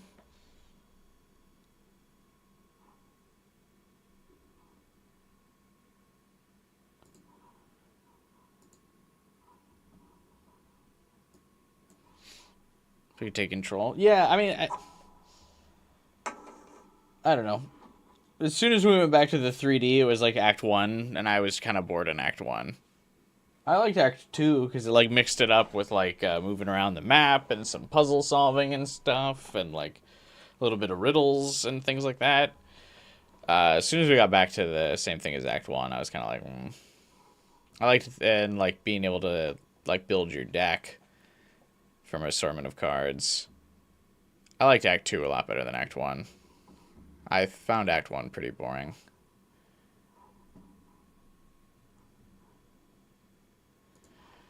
Alright, so let's...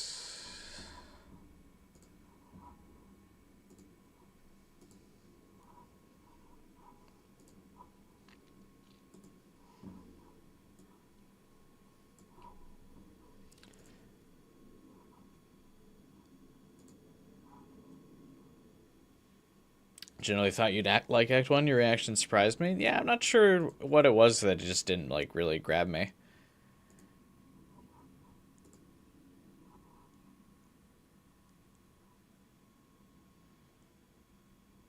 Is this the full video?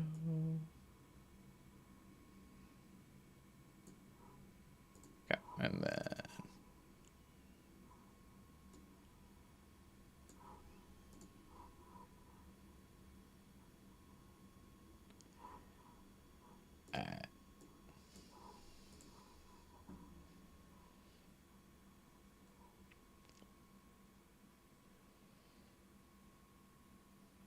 Maybe Yu-Gi-Oh fans have been there, done that.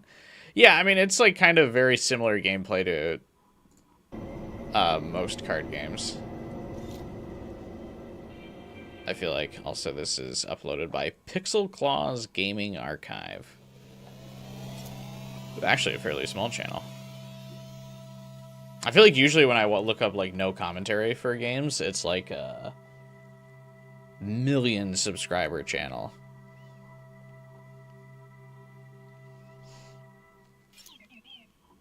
Yeah, it plays very similar to like Hearthstone and Magic, but without like... It's definitely a more simplified version of the two.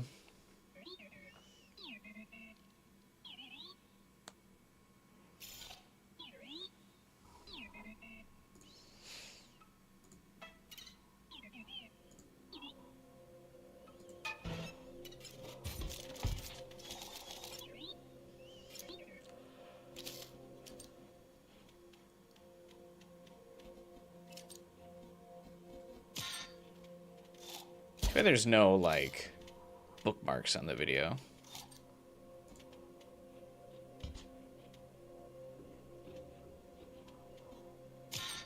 That are like, hey, here's when stuff happens.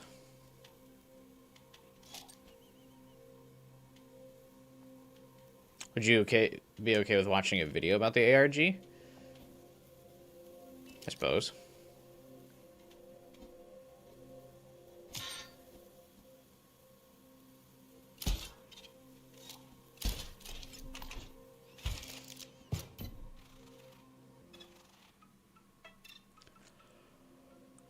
Rookie mistakes here. The guy left in his losses.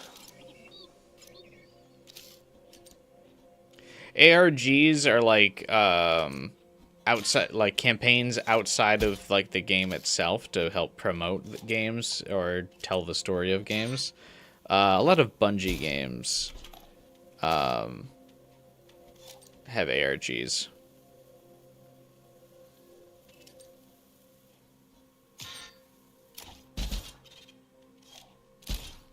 They're pretty popular for like viral marketing stuff.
Hey, Crunchyroll just got hacked.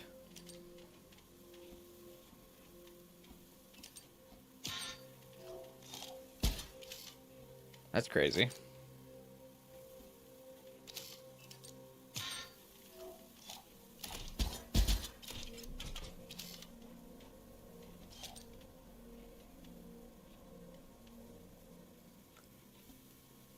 Try anyways.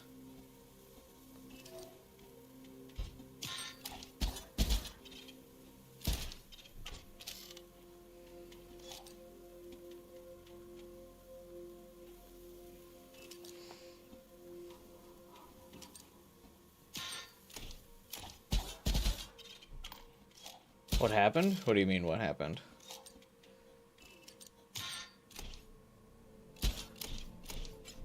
Oh, for Crunchyroll? People's passwords for their accounts just got leaked. I don't really use Crunchyroll, so I don't have an account on there, thankfully.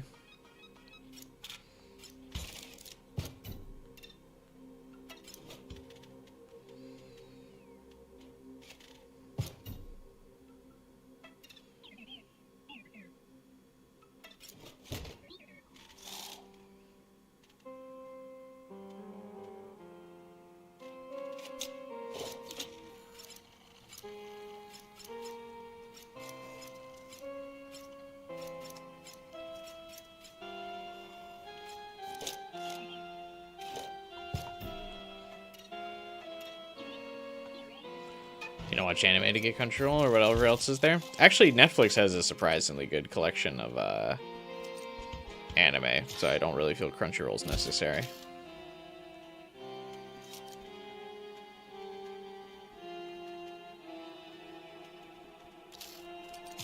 You can get the like you can watch JoJo on Netflix. Part 7 just dropped the first episode.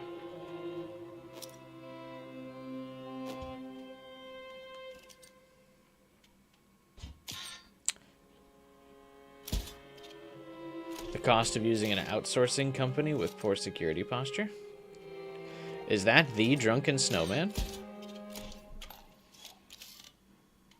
What's up, buddy?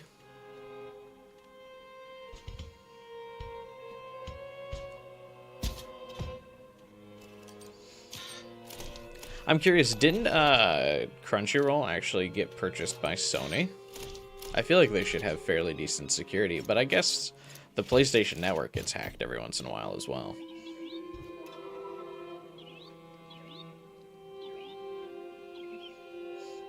Yeah, Crunchyroll got purchased by Sony, didn't it? Sony purchases Crunchyroll.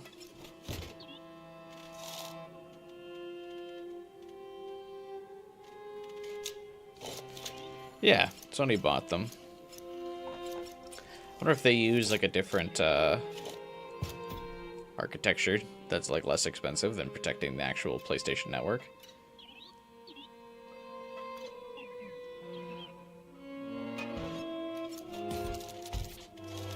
Probably expensive to protect the PlayStation Network, because I bet you after the great PlayStation Network hack of like, what was it, fucking 2019 or some shit, the hack that was so bad the PlayStation Network was down for like several months. I bet you they spent a lot of money on security for the PlayStation Network after that. Breach through outsourcing partners in India. Yeah, they probably spend so much on the PlayStation Network. They're like, yeah, we'll cheap out on Crunchyroll.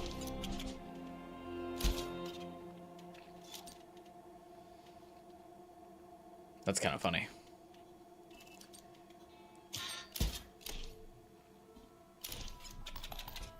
At least it's not breached because they used AI and it like fucked up and deleted a bunch of shit. I feel like AWS goes down all the time now. Because Amazon's like, yeah, we tried using AI and it fucked everything up. We created some code, and it deleted itself, and all sorts of shit. It just feels like that happens all the time now.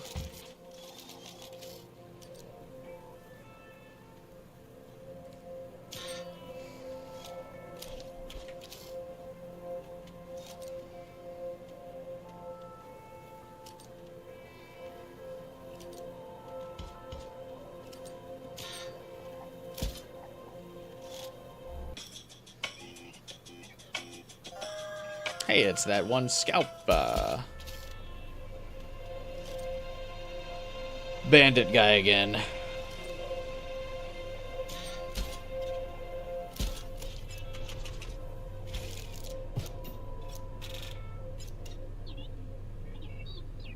Oh, damn it.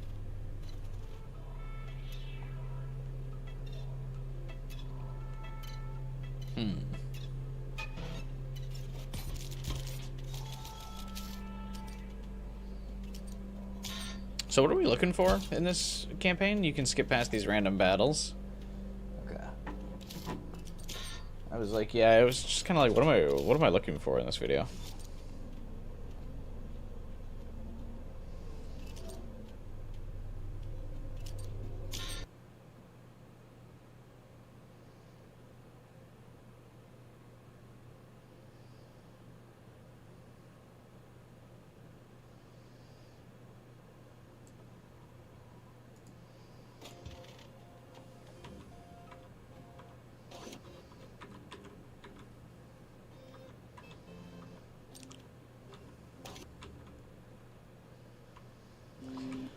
This video has something called the lowly Whizbot. I didn't get a Whizbot.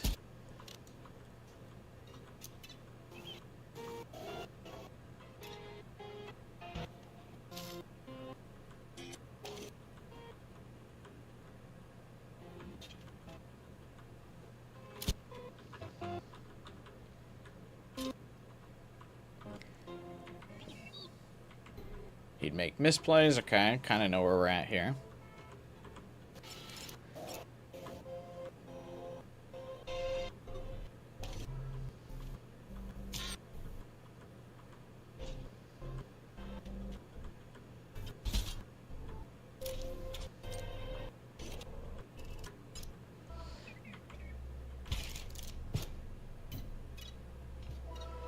He made it to the house, which was just beyond where I made.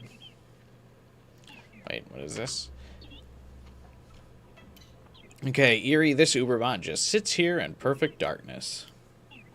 Is it just waiting for challengers? Maybe it's letting a photo develop. The next boss is pretty cool.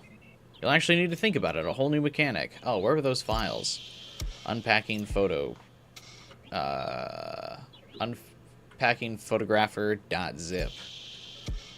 The lens is my instrument. You as well are my instrument.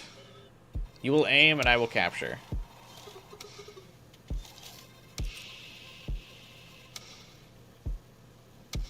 Gaming.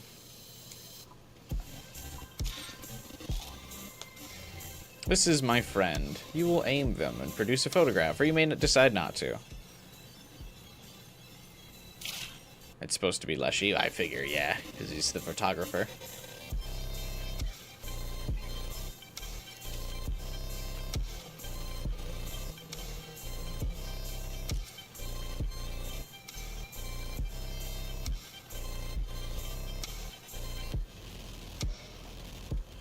Got a cool remix song.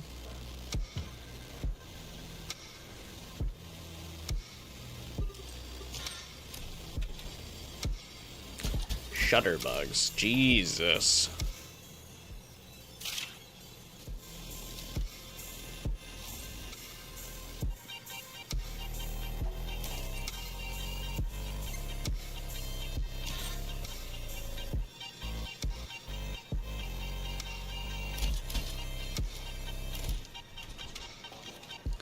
Oh, his sniper bot has like a double thing. That's really cool. Damn. He got way better upgrades than me.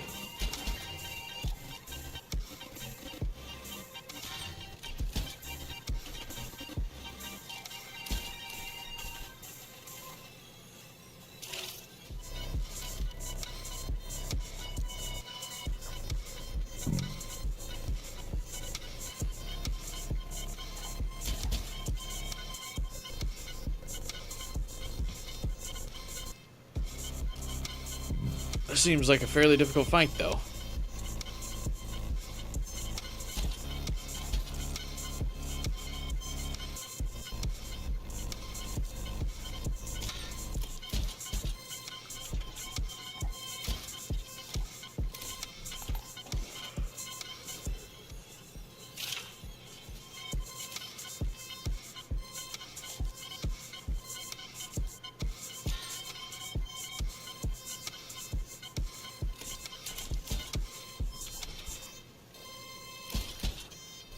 Damn. Wish I got cool cards.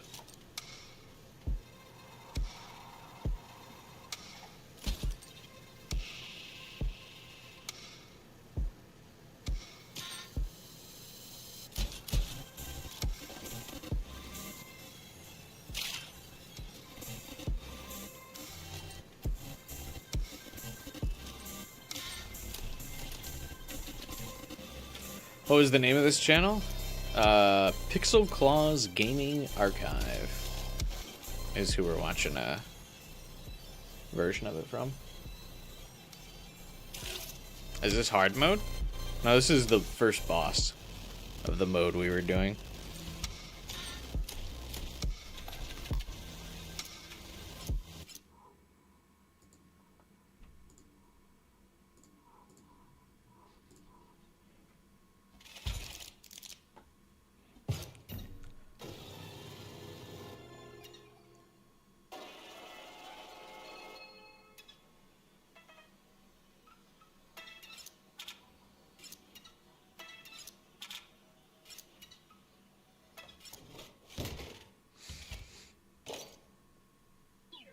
Remember your side deck, that useless thing with all the empty vessels? I totally don't remember a side deck. What? It's about to get less useless. Oh, okay. Oh, a good sigil for your fodder cards. That's always nice.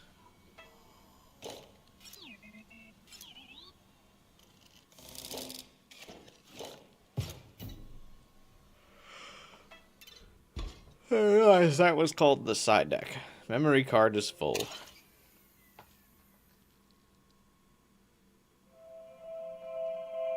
Oh hey, it's the ARG videos now.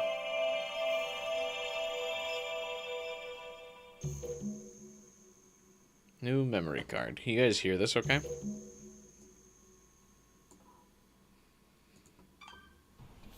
Well, hello there, card gamers.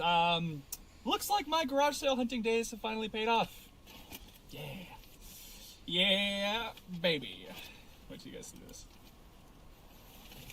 You know what that is? You know what that is? Vintage packs of Inscryption. 4 of them. I don't know if the woman knew what these are worth. I mean, I felt a little bad buying them off of her. Didn't you say earlier in the videos, though, that the Inscryption cards were, like, not really worth anything except for the foil Mantis god? Right? Right. Okay. Big pack opening video incoming! Woo-hoo-hoo-hoo! I wish I could be that excited about anything in my life. This guy has a lot of energy.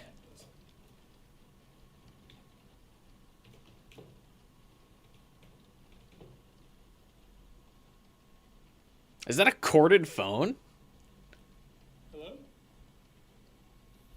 Hi, hello, is this Mrs. Hobbs? Hi, my name is Luke. Well, it's very nice to speak with you as well, Mrs. Hobbs. Listen, I was at your garage sale the other day, and I... Barely hear him. No, everything's fine, thank you. I was just wondering if you remember those playing cards that you sold me? Those... Yes, those ones. Inscryption, yes. You scammed me, lady. They were your daughters? Would it Can be I meet her? possible for me to speak with her? Can I go on a date with her? She passed, isn't she? Oh. Oh, no, I'm so sorry. You have a corded phone, Jade? Oh, Really? That's still terrible. Oh, it's nothing really. I'm sorry to have bothered you, ma'am. Her name was Casey. That's a lovely name. Sorry, what? She worked for Inscryption? I mean, she worked for Game Funa? Ma'am, would it be possible? I see. Okay, yeah. Do you think it'd be alright if I called you back later? I'm just trying to get to the bottom of something. Okay. Okay, thank you so much. Okay. Alright, have a good dinner. Bye. Oh. Articles Oh. I cranked up my volume so I could hear him because he's facing away from the mic, and then that static just stabbed me in the eardrum. Oh my god. No one was killed at the facility, though tragically young video game developer Casey Hobbs died from fire-related complications. Fuck. I wonder if that's a common risk at a trading card factory. Or a printing press, I should say.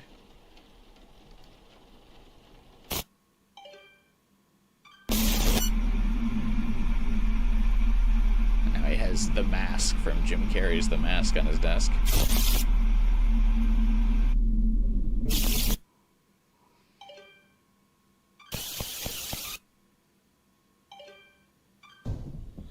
Someone is here.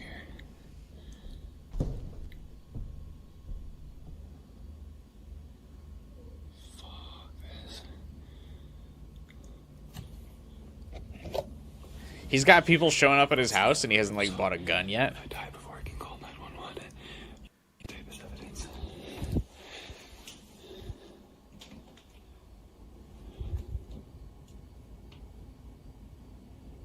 Don't open the door! Oh my god. What did that say?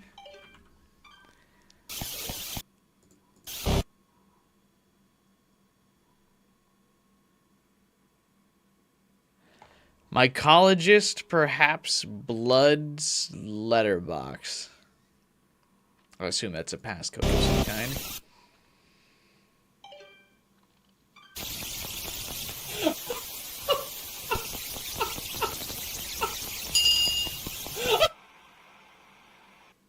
Me after playing this game for 12 hours.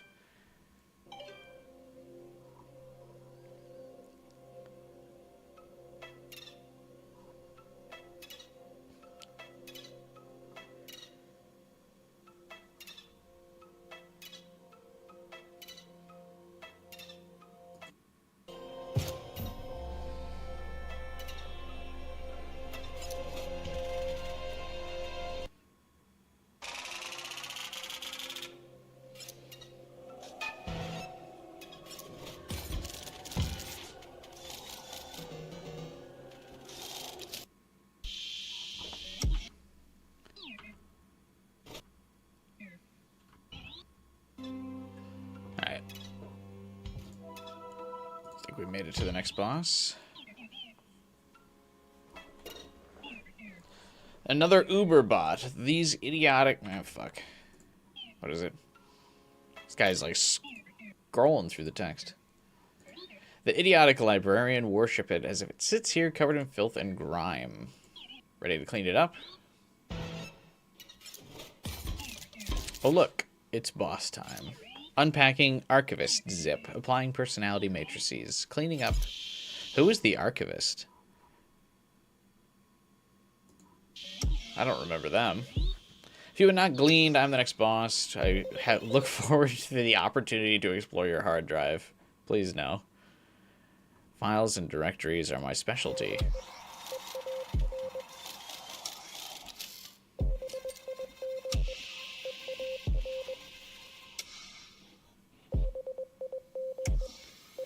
And have my computer set to self-destruct when I die.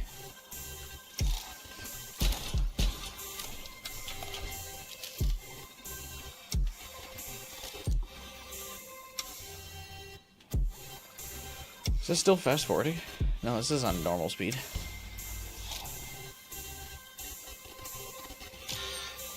I wonder if he changed the game speed.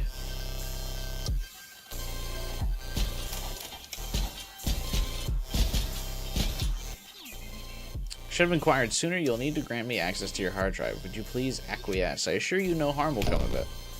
Grant Inscryption access to your hard drive. I hope no one is watching. Now do recommend an exemplary file and do take it into account its size, its magnitude, its bulk.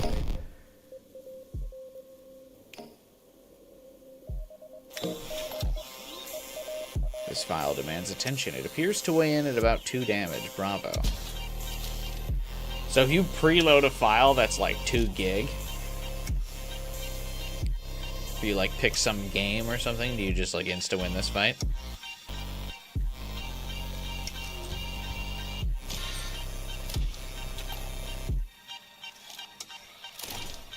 I just realized that the archivist must be the gravekeeper lady. I guess that makes sense.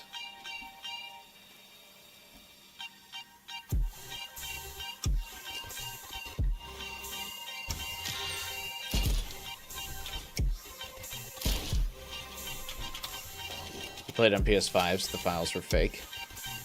It didn't pull a Psycho Mantis and figure out what games you were playing.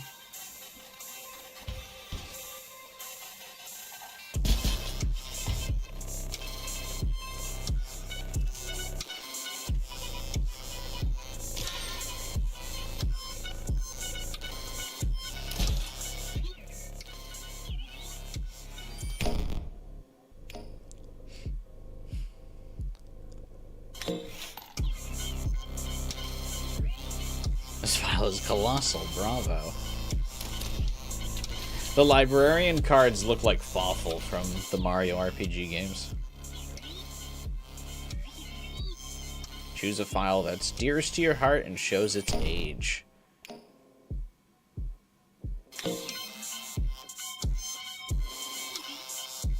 And choose a file that was too dear. If this card dies, it'll delete the file.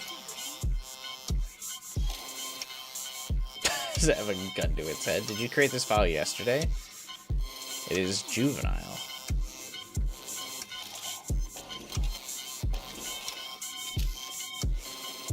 This one doesn't show the secret boss. Is the file that you sent, or the video that you sent, does it have bookmarks and stuff?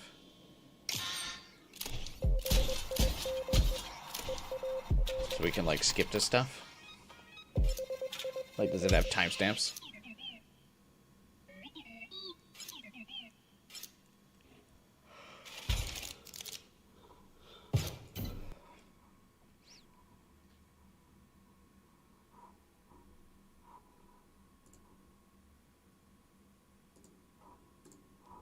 You believe so?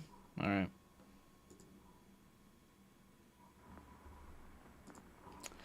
We'll try it.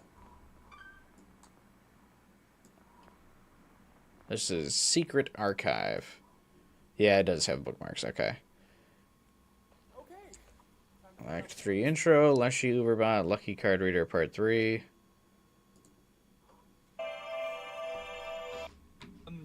Looks like my garage sale hunting days have finally paid off. The Gromora boss fight, which we just watched.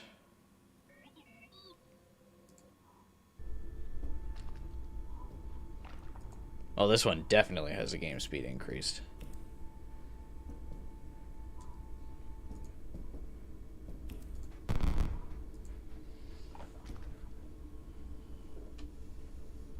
What are you playing next weekend? Life is Strange Reunion.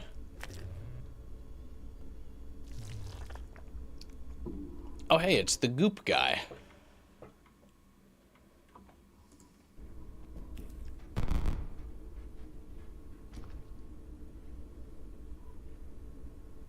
Greetings. Hey, he doesn't talk.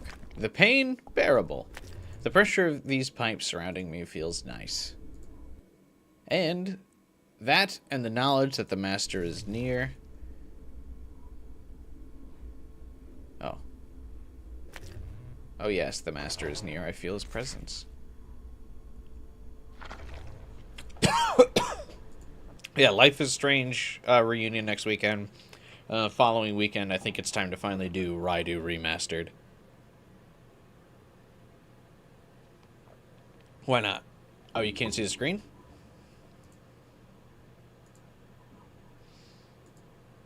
That's funny.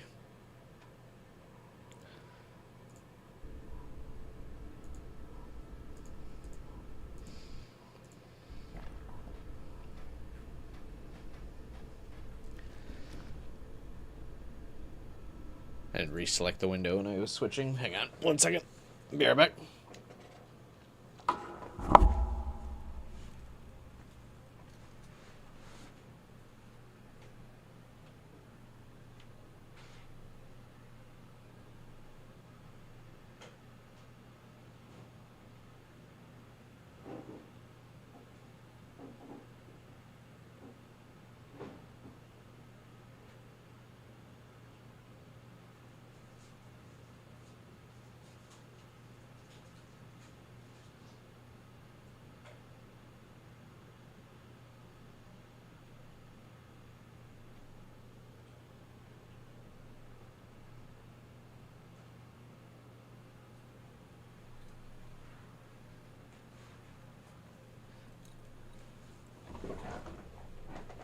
I was like, how can I see anything from this void?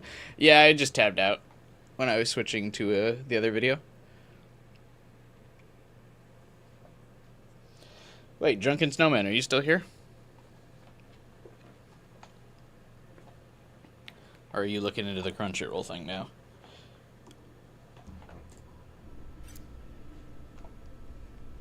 Oh, more captcha stuff? That's cute. Is he, like, trying to trick you into doing the captcha?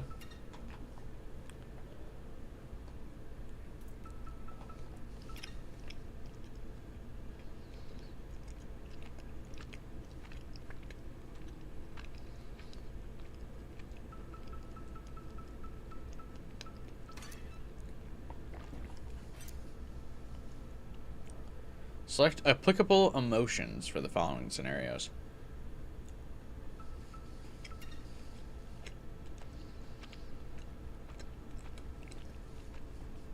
Did you get stuck? Yeah, I got stuck, Mr. Fuckface.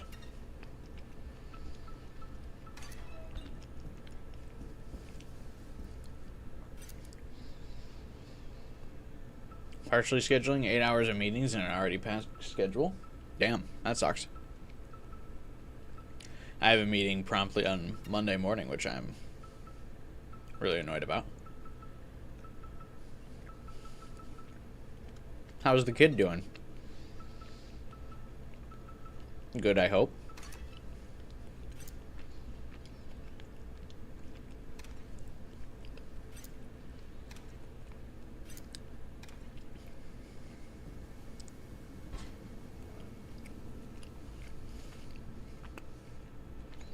I actually don't really know what I have going on next week.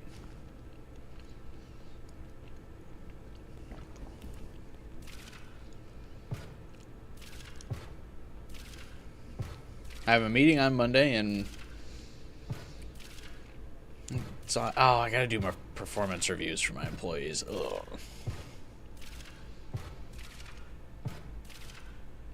I forgot those are due next week. Never mind, I know what I'm doing next week.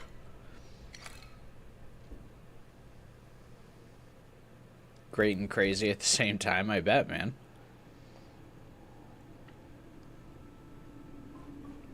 Well, that's good. Things are going great.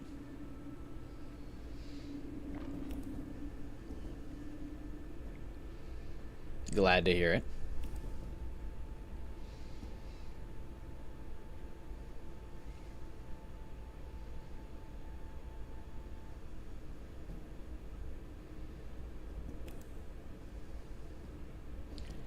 He's now into going fast and trying to jump things in his Power Wheels. That's funny. That feels like something you would do. So I guess he's taking after you.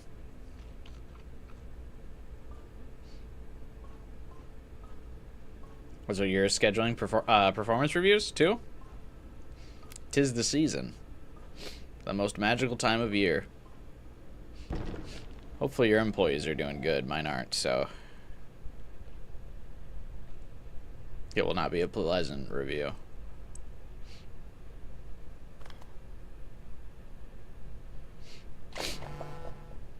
Oh my god, Sludge Man. Don't look at that. Do you like it? Did he say not to look at it or what? I painted it for the master, to express my feelings and my hopes. My hopes that perhaps one day he might treasure me. Unlikely, buddy. Oh, you hate it. That's why you won't look at it again.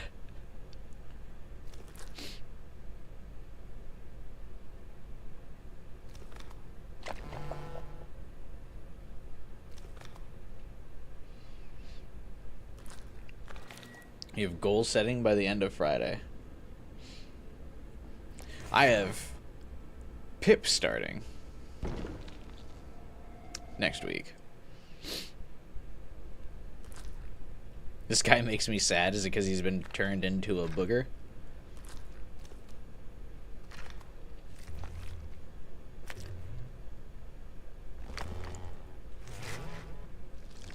I'll do it. I'm gonna do it. Oh.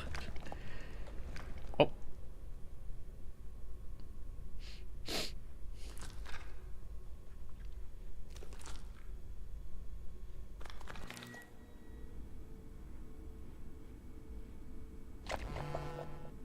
I'll do it.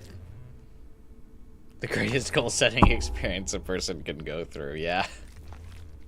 I'm sure they're gonna think of it in the exact same way once I let them know. They're gonna go, "Yep, that makes sense for what for how my day is going." No, I know it's gonna go bad because in the reviews, they're supposed to do a self-evaluation, and the two employees that I'm gonna put on a pip both rated themselves as like a 4 out of 5. So it's gonna go great.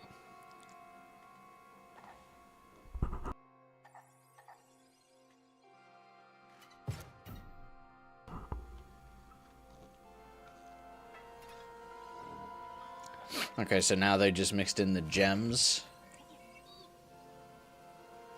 onto the robot cards. Pairing that adorable painting for Magnificus, who tortures him and the other students. Magnificus kind of looks like he's a little fucked up too, though.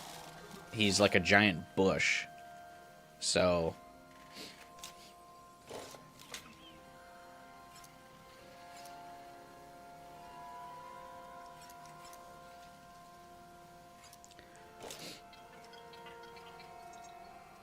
He had one, rated them a 5 out of 5, and that ego was put in check after. I think the only reason my guys didn't put 5 out of 5 is because if you put 5 out of 5, you had to write, like, why. But if you put 4 out of 5, you didn't have to write a response.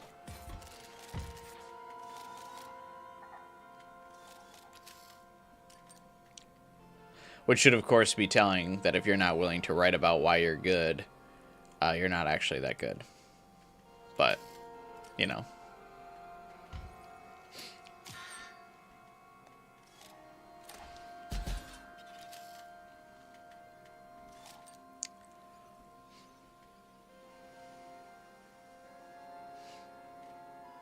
This guy has all kinds of cool upgrades on his vessels.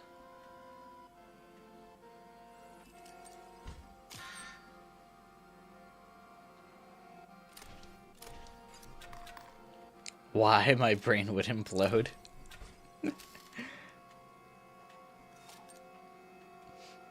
It's not difficult. You just gotta, like, write a couple things about, like, why you're good.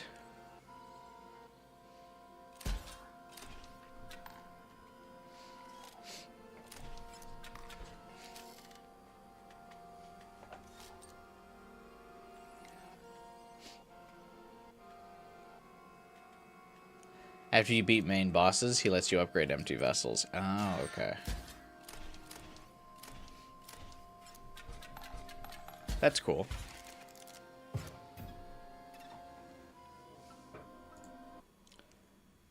Can you write about why you're not good? I mean, you can, I assume, just resign from your job if that's how you feel.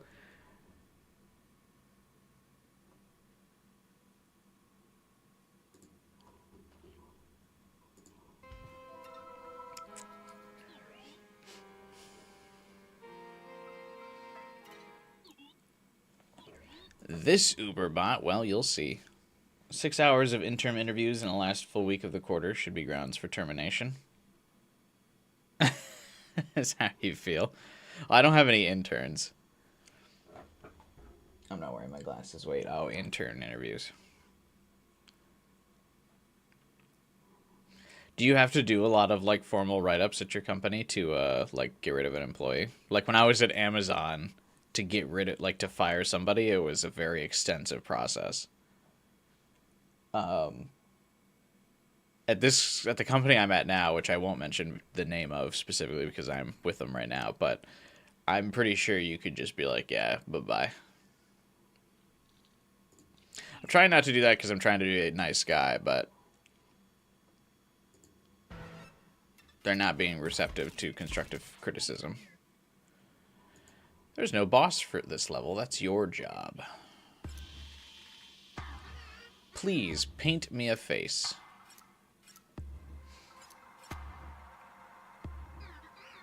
I am born. I feel as though I can breathe. I'll need a special power. You painted me such a beautiful face. Every time you play a card, a random card takes 5 damage.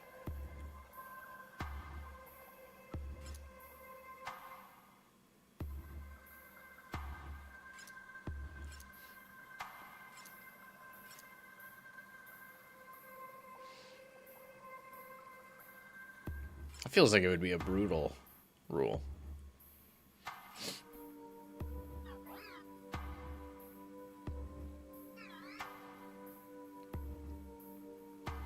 You lose 1 life being the rule, it feels like would actually be the best, because the AI will always play more than plays more than 1 card per turn, so that would be in your favor. You legit can't type to save your life. It's fine. Randos in chat type way worse, usually.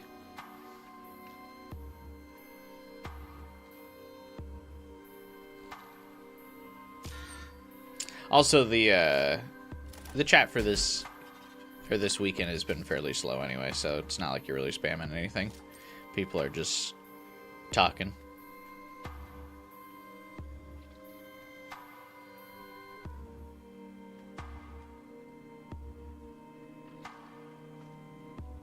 Music in this is pretty good. I saw that they released a vinyl record for this game. Looked pretty cool. Randos? You're a rando now? No, I didn't say that. I said randos in chat say way worse than having to, like, retype their message. Think about some of the people you have to ban from the chat, Final Fighter.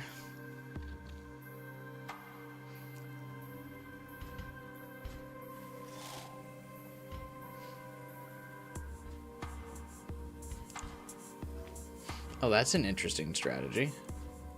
Use nano armor on your exploding bots.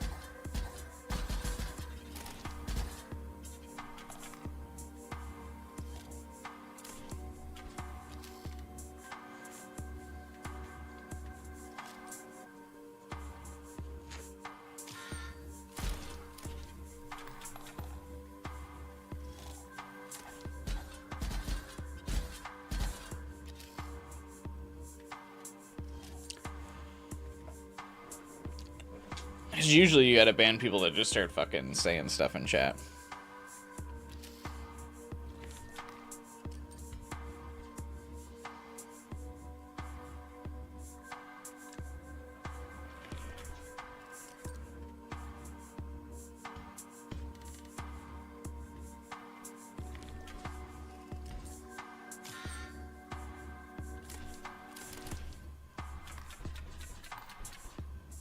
12 hours has banned more people.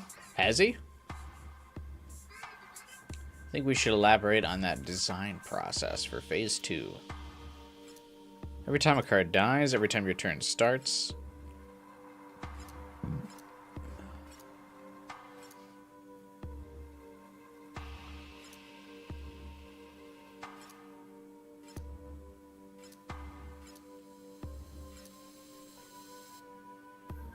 It's a leap bot. You give people a lot of second chances. Oh, have you only, like, timed people out for a long period of time or something?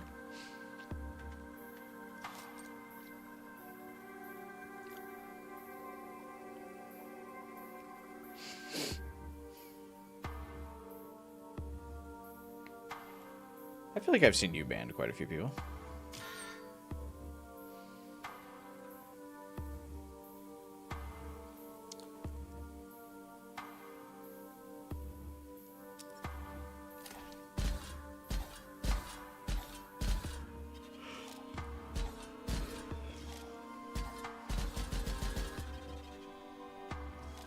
They don't show up after, thankfully. Yeah, I feel like usually people get the hint.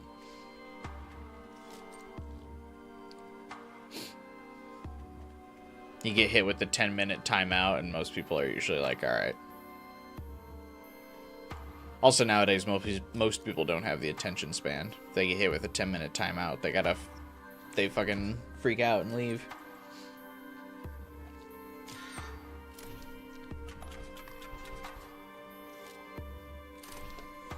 Although, I will say my channel has a fair amount of, like, just people who just lurk in chat, though.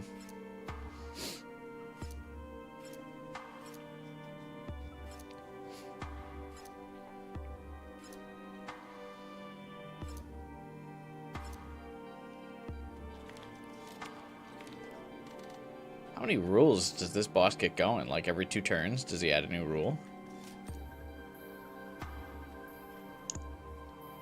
Or is this a 3rd phase and I missed it? I wasn't paying attention. Speaking of making fun of people's attention spans.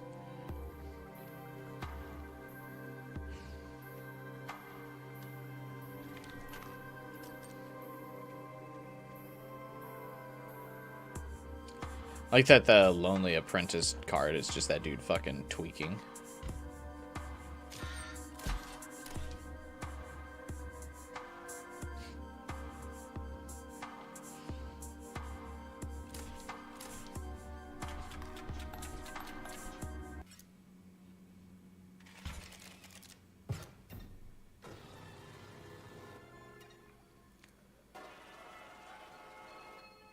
Is that a squirrel?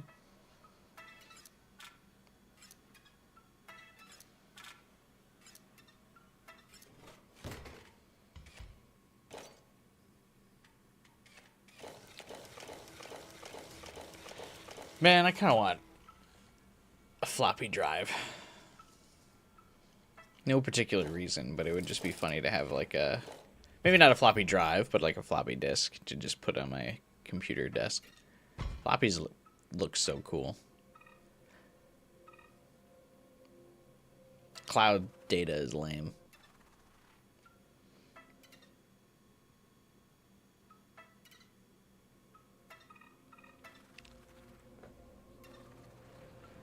You feel your own attention span slipping more and more as time passes? I do too, honestly.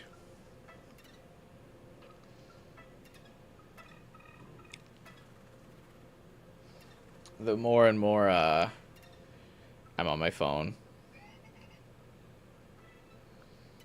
I think my phone is truly what like has completely sapped my attention span. I used to be really good at it. Or like good with my phone and being able to like pace myself. Being like I should just be sitting on here. You just sent me a picture. Ah, oh, Jesus.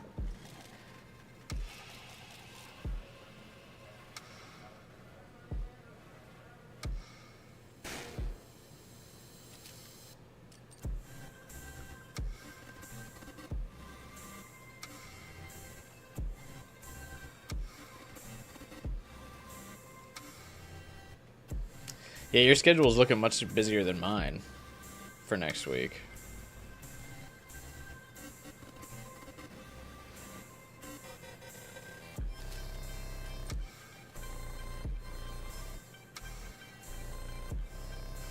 Plus having instant access to unlimited data. Definitely the immediate access to like anything you want is probably the most addicting part of social media.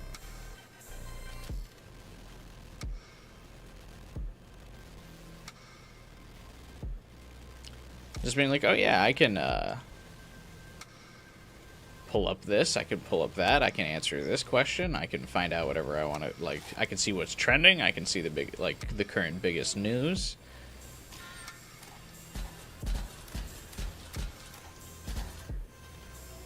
The secret boss is happening? No, I saw. It's the mushroom guys. How do you trigger this secret boss? By, is it what we did by getting, is it getting the purple key is how you face this boss?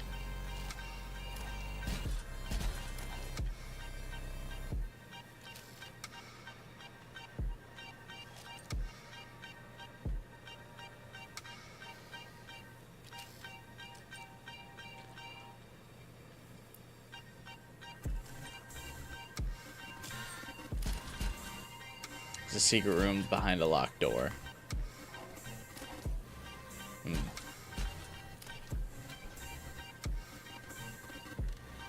What do those sigils mean on the board, I wonder?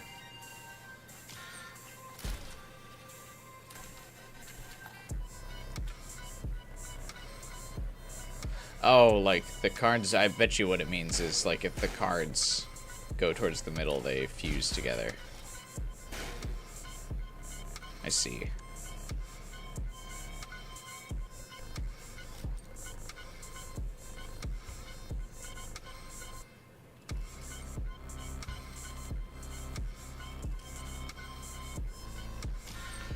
Ouroboros fusing with something? Feels like that would be really strong.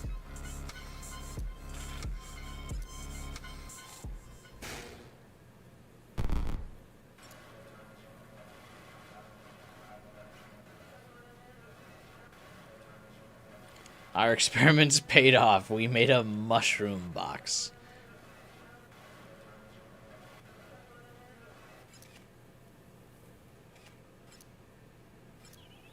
I feel terrible.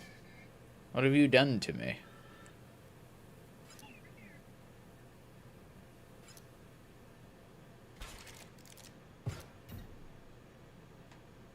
Yum.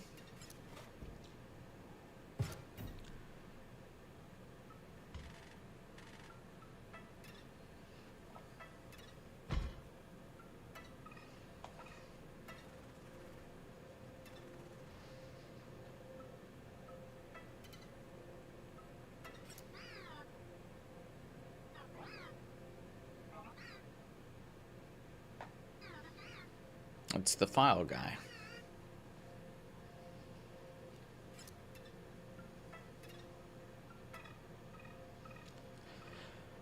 A lot of the secret stuff here was used in the ARG, the ciphers and stuff. Marathon had a really cool ARG going. In fact, I think the ARG is actually still going. I think Bungie's like locked the final map, or not the final map, but the new map behind the community solving an ARG. And then once the community solves that puzzle, I believe they unlock the Marathon map, which is the spaceship that the game is named after. It'll have like a raid boss of some kind. That'll be really cool. I'm still so tempted to try out Marathon. I've been waiting for a sale because I'm like not super into it, but like into it. Or I might wait until they at least open a duos mode. A trios mode is difficult. Asking to have 2 friends is a lot.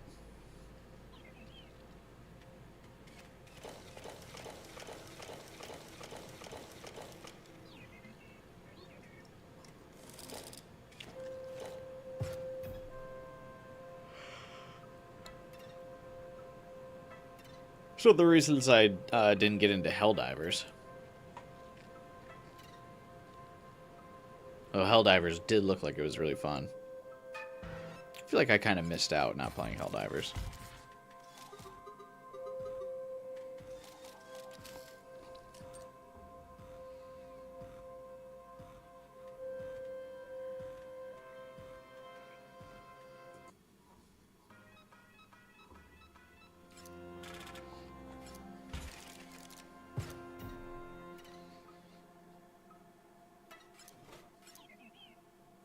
I think what I do is easy. Fiddle with the numbers, tweak the graphics.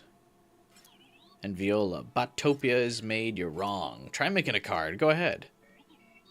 But first pick one to recycle. Which one do you hate? Hate's a strong word. Which one would I choose to sacrifice?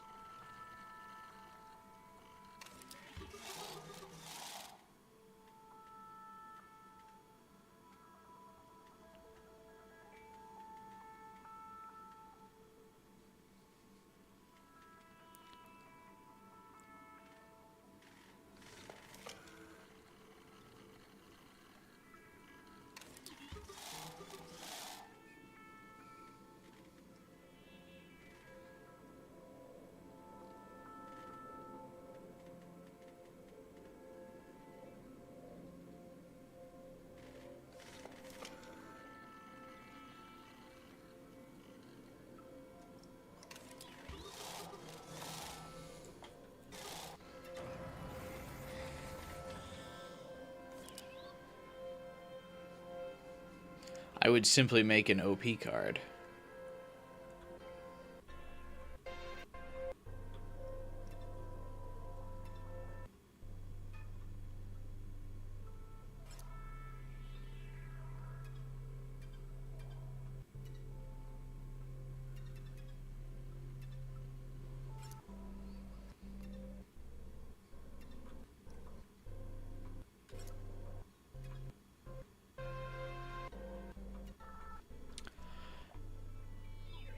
Big Fat 2000.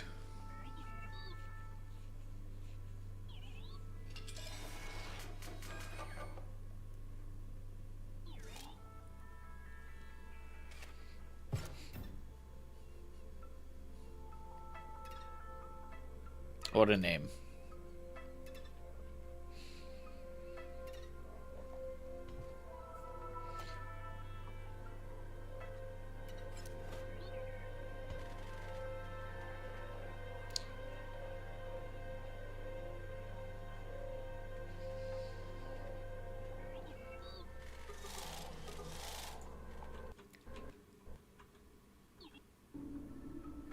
Is anything familiar? Wow, this is where he was.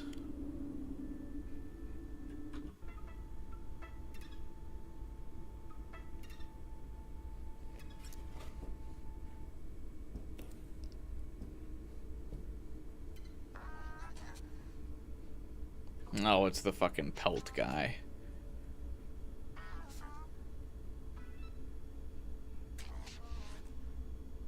Hollow pelt. We don't know everything, but from old data we have gleaned the following. Known as Big Ear. What?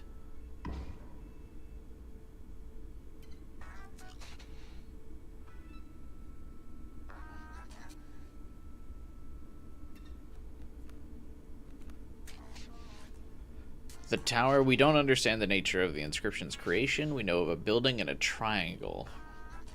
And of a blue man who visited.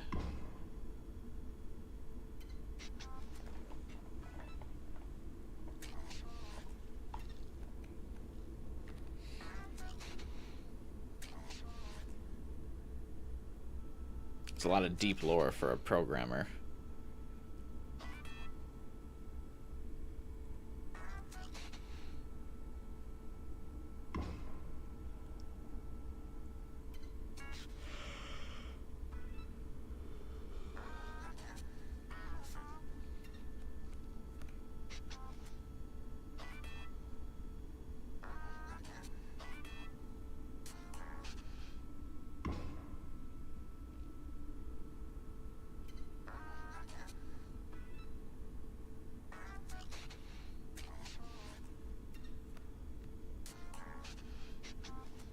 Data is so malignant it can never be erased. His evil corrupts the disk.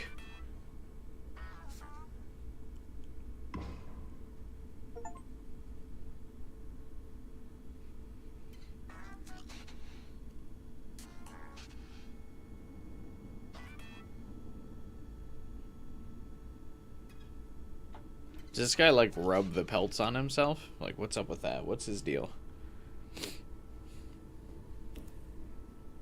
I'm gonna buy myself a big fur pelt.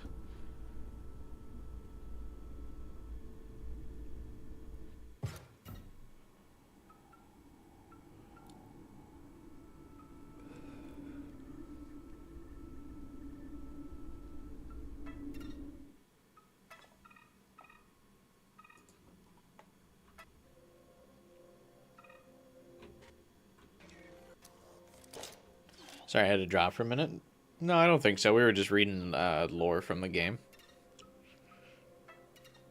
I don't think I asked anything particular. Maybe I did, and I just don't remember. There were lore drops.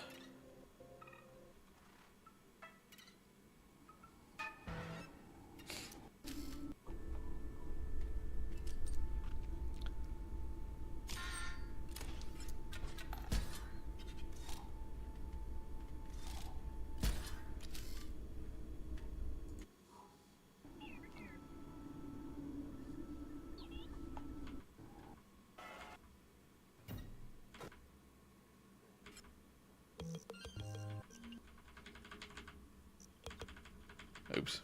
I think I skipped over this battle.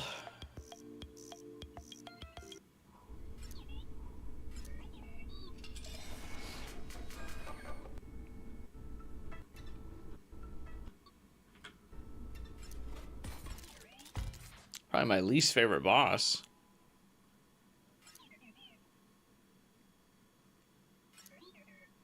Golly.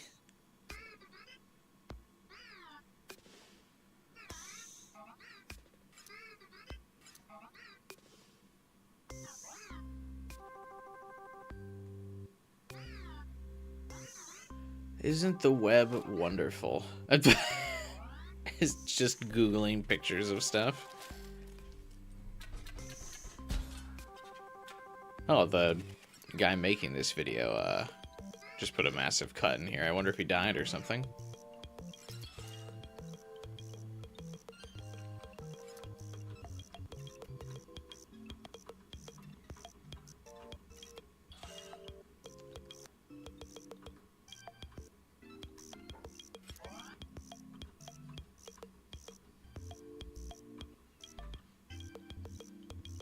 This boss is kind of multiplayer.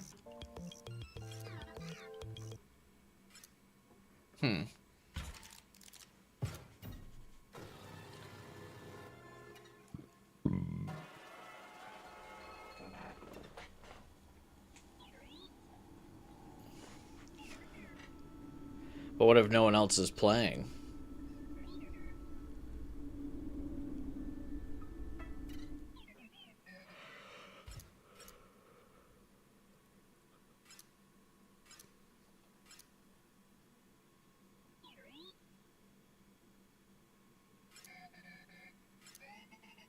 It's probably nothing. Go check it out.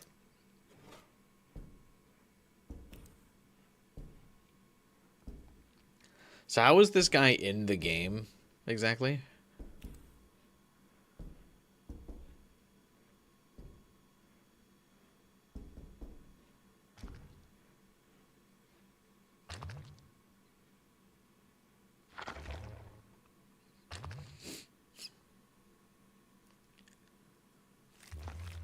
Now we are connected to the web.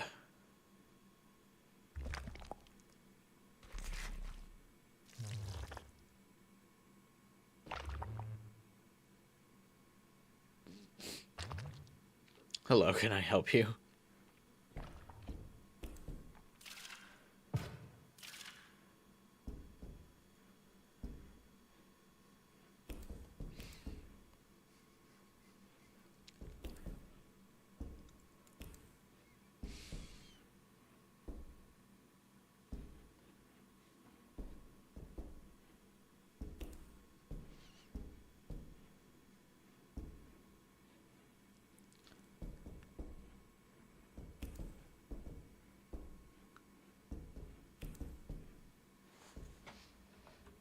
buddy? Did you get lost?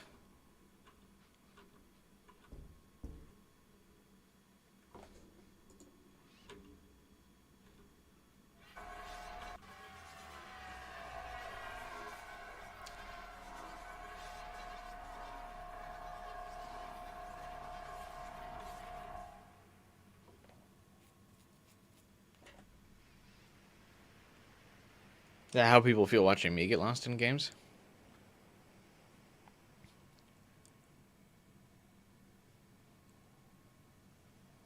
But you have to assume if you're recording that no commentary video, 100% playthrough, that you know what you're doing. Like, it's not your first run through a game.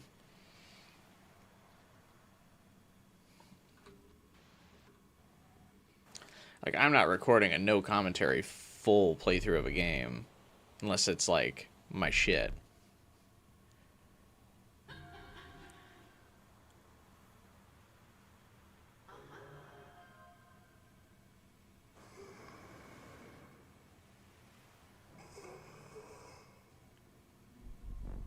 Perish your anxieties. The bot must be stopped. Why?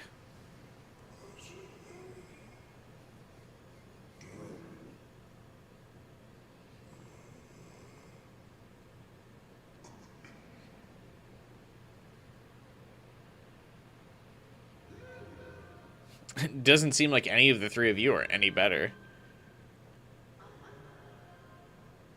Leshy fucking played with me for a while.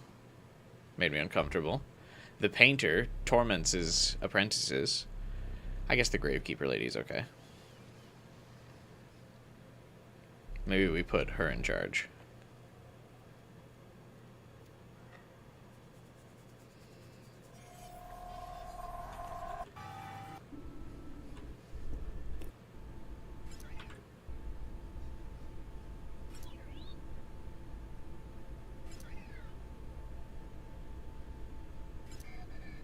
What's wrong with you, bro? I'm not an engineer. I don't know how to fucking fix cameras.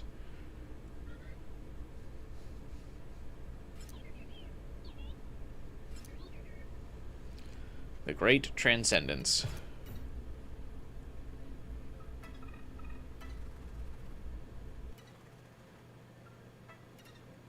Puzzle to get to them was an "Are you a robot?" question. That's pretty clever.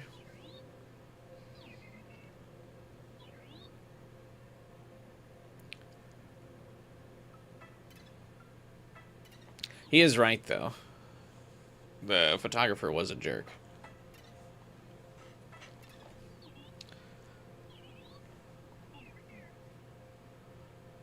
I almost enjoyed your company.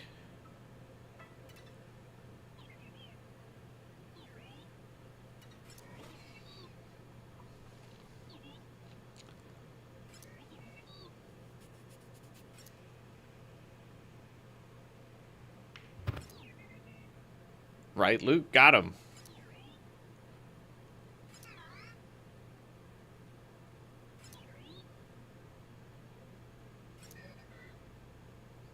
You took screenshots for the store page? Oh, that's cool.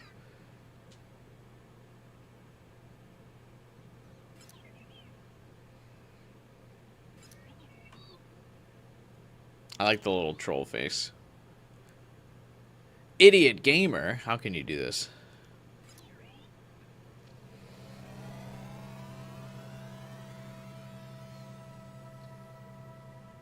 We will never outsmart AI anyway. Grandmaster chess players lose to chess AI for like a decade now.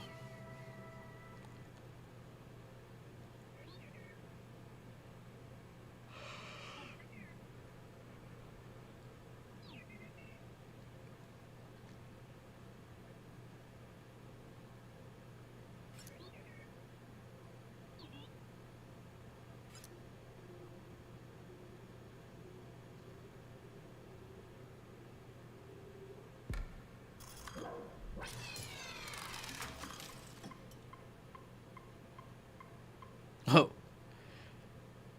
Just snapped his neck.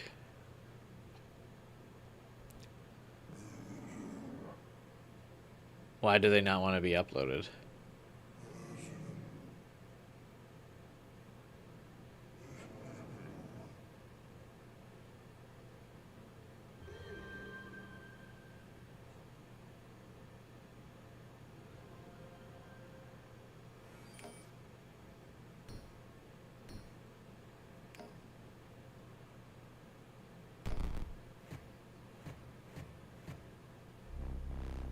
What have you done? She was just like, I'm going to kill myself now. Goodbye.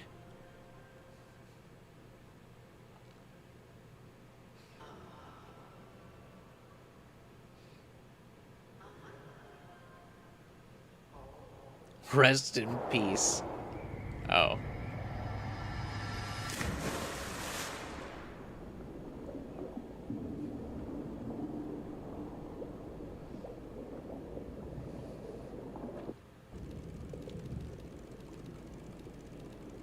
Hey, have a good night, drunken snowman. Good to catch up with you too, man. Have a good night. And you take care too.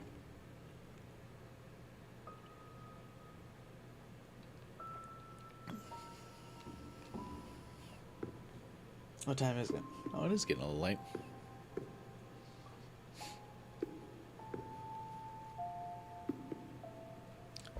Oh, I get it. She deletes the game and then they go into the graveyard because they're dead. So that's her section of the game. I guess there would be room for an Act 4, but I'm guessing there's not going to be.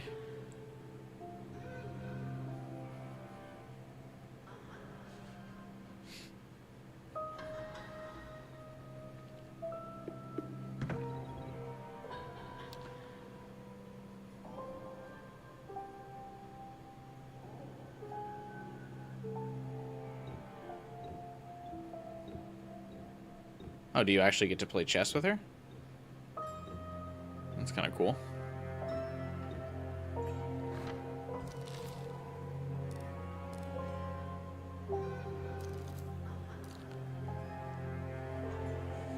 There's a true dire need for this to be deleted. You see, deep beneath the data, at the bottom of the well, there is something truly evil. The Bone God. Or whatever. Lord Bones.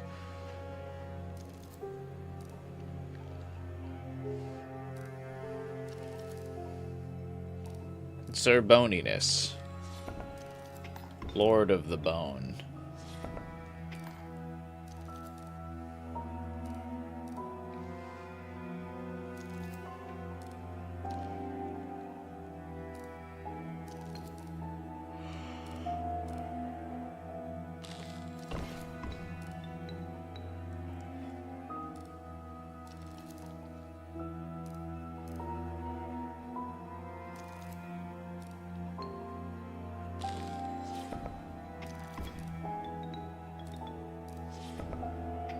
I like the little knock on the board. That's kind of cool.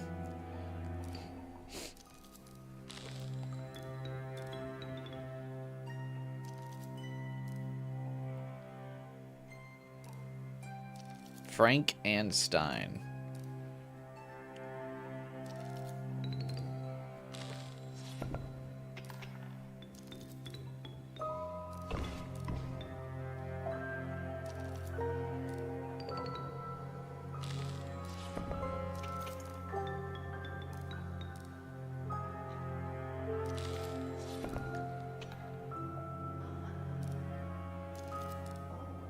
It is Luke, right? But I glimpsed your files. There's a mod that lets you play Grimora's Inscryption. It's pretty fun looking. I like the spooky, scary skeletons.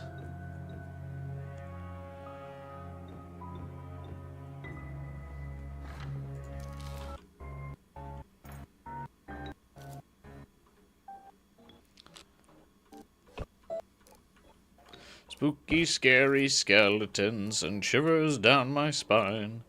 Dun dun dun dun dun dun dun dun dun dun dun dun.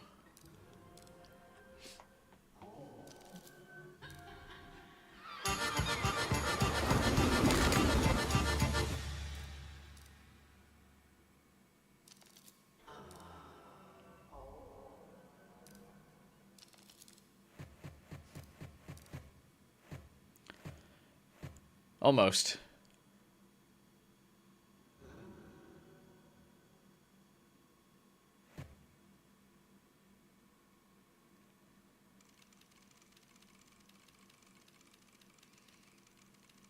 A lot of information on this fucking floppy disk. Aren't floppy disks like 200 kilobytes?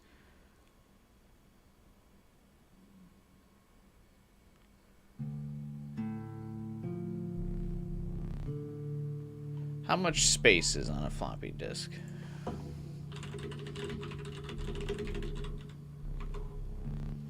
.4 megabytes. Huge.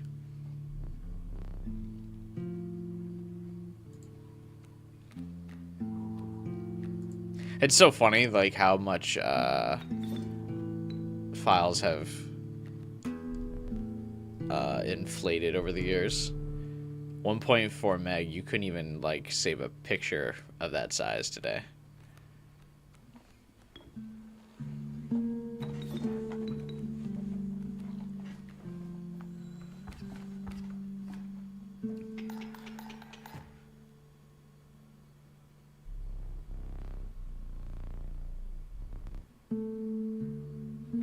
We don't need to keep score. What's the point if you're not keeping score?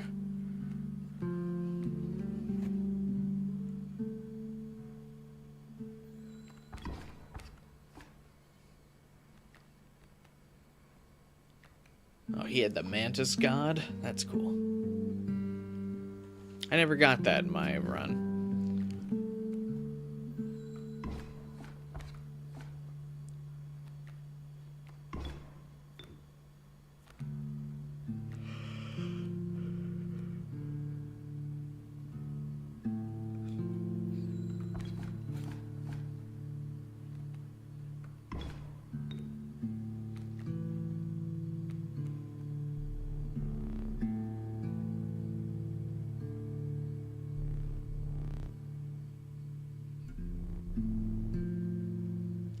I was surprised when you wanted to replace me.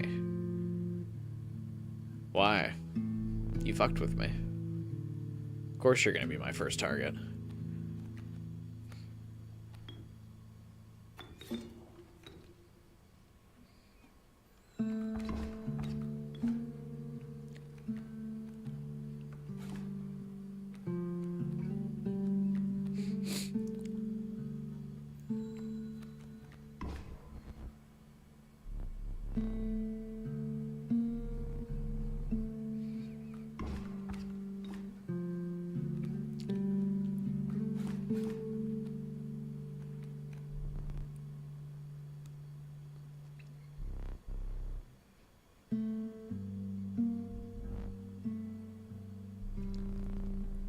There are things on this disk that are best not seen. How much can truly be on this disk? It's 1.4 megabytes, man.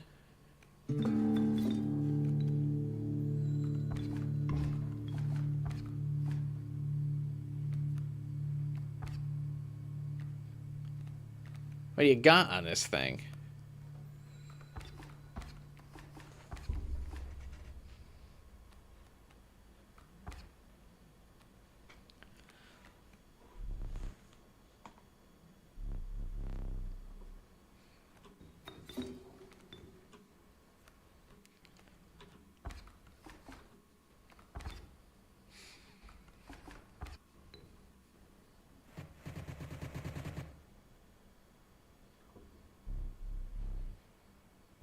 Goodbye. Good game, except for the part where you tried to photograph my soul and turn me into a card. Which, funny enough, is actually a plot of the first season of Yu-Gi-Oh! The big bad for the first season of Yu-Gi-Oh! Takes a picture. He's got the Millennium Eye, and he takes a photograph of Yugi's grandfather and turns him into a Yu-Gi-Oh card. And whenever anyone loses to the big bad of the first season of Yu-Gi-Oh, they become a monster card.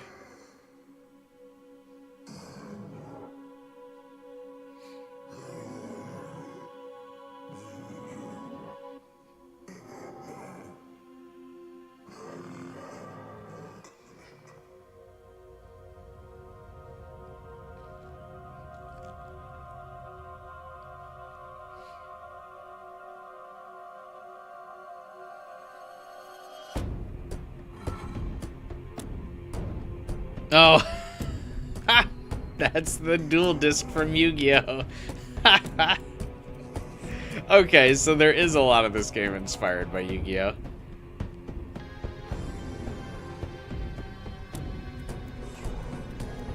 That's funny.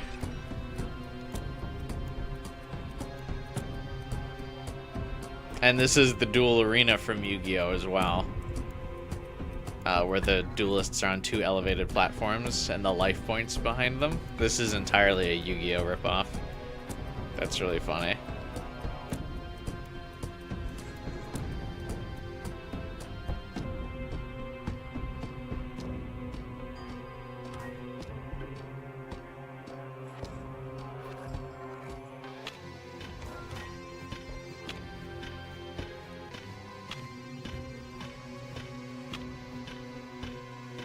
Yeah, this is entirely Yu-Gi-Oh! Which makes sense that Leshy is inspired by his abilities, inspired by the big bad of the first Yu-Gi-Oh! Season. So the dual disc is what players wear on their arm in Yu-Gi-Oh! To play the card game.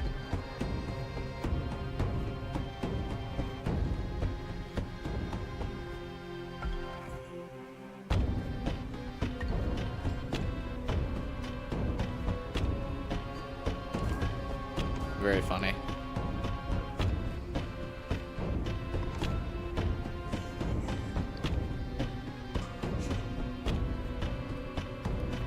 You allowed the goo mage to get deleted.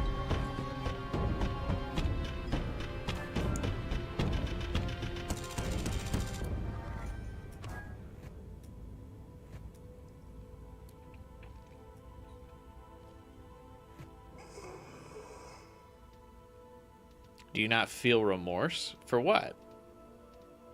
I didn't delete the, I didn't delete the game.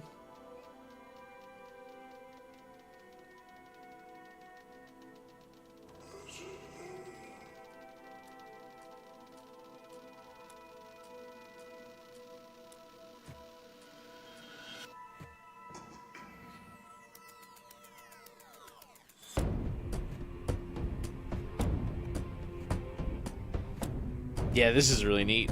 I like this a lot.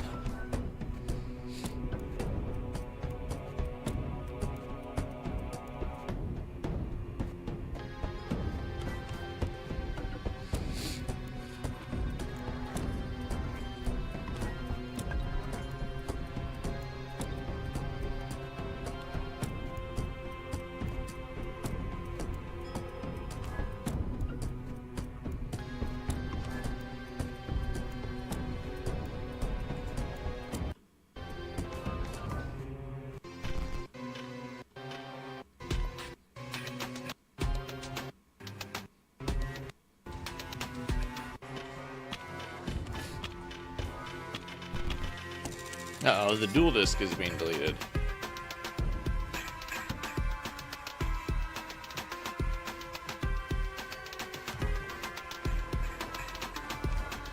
It does the sprawling views of the duelist arena, which is also what they do in Yu-Gi-Oh! They cut to the different camera angles and stuff.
The magician doesn't get to shake your hand. Probably because he's a dick.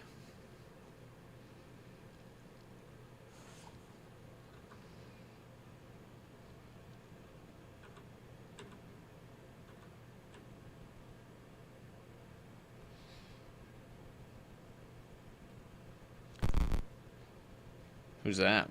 I assume Luke. There isn't much left. Inscryption is mostly gone. All that remains is the old data. It's recommended that you do not access it. You will not heed the advice.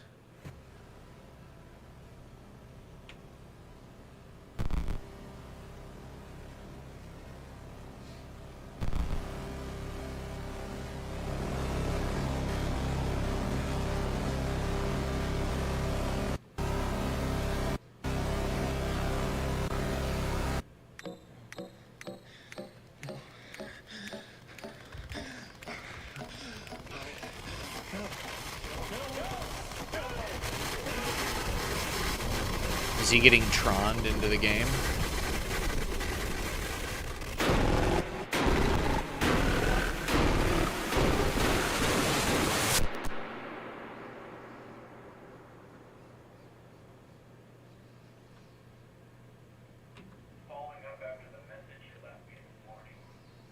He has a PlayStation controller now. In the first videos, he had an Xbox 360 controller.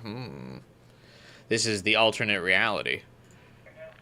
Yes, thank you so much for getting back to me. No problem, Luke. If I understand you correctly, you've got some video footage that might expose some malpractice on the part of a game publisher, Yes, that's right. I have.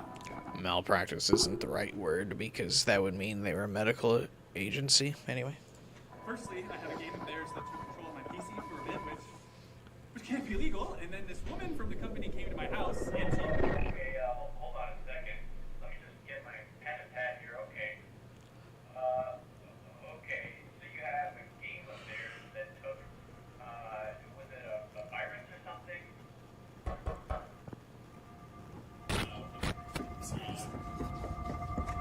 I told you. No, there we go. Hey, that's what I said she would do. And the first time she showed up, I don't know why he kept answering the door.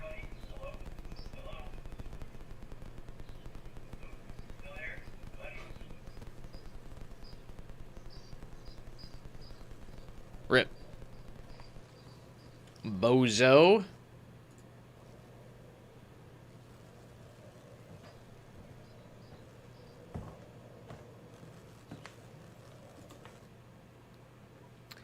All right, what else we got?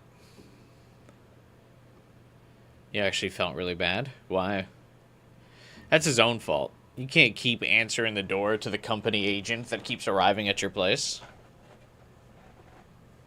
Of course she was going to pop him. I thought she was going to pop him earlier. I'm surprised he lived this long. Like the protagonist from a horror movie.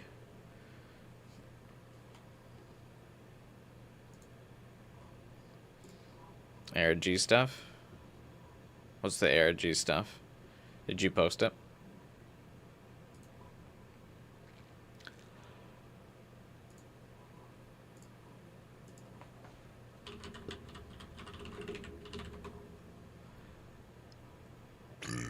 Another hour? Oh, I don't have a...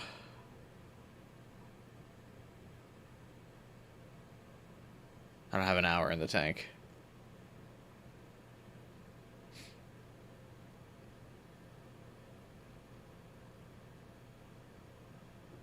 Hey, 4 years ago, Game Theory did a video on this.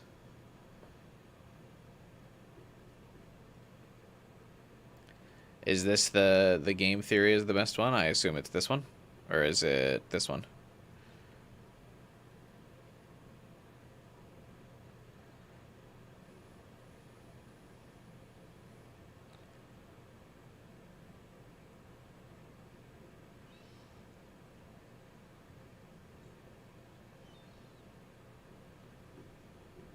You have 3 videos. Watch the later two.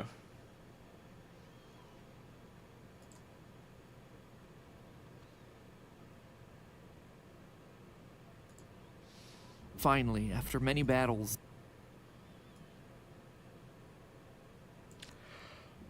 Man, I haven't listened to MatPat in a long time.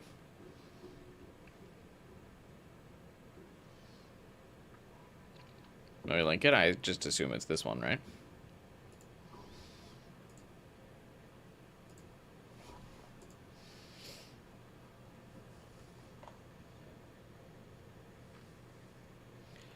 Of course, I've kind of tuned out of a lot of like indie horror games, which feels like that's mostly what Game Theory does nowadays.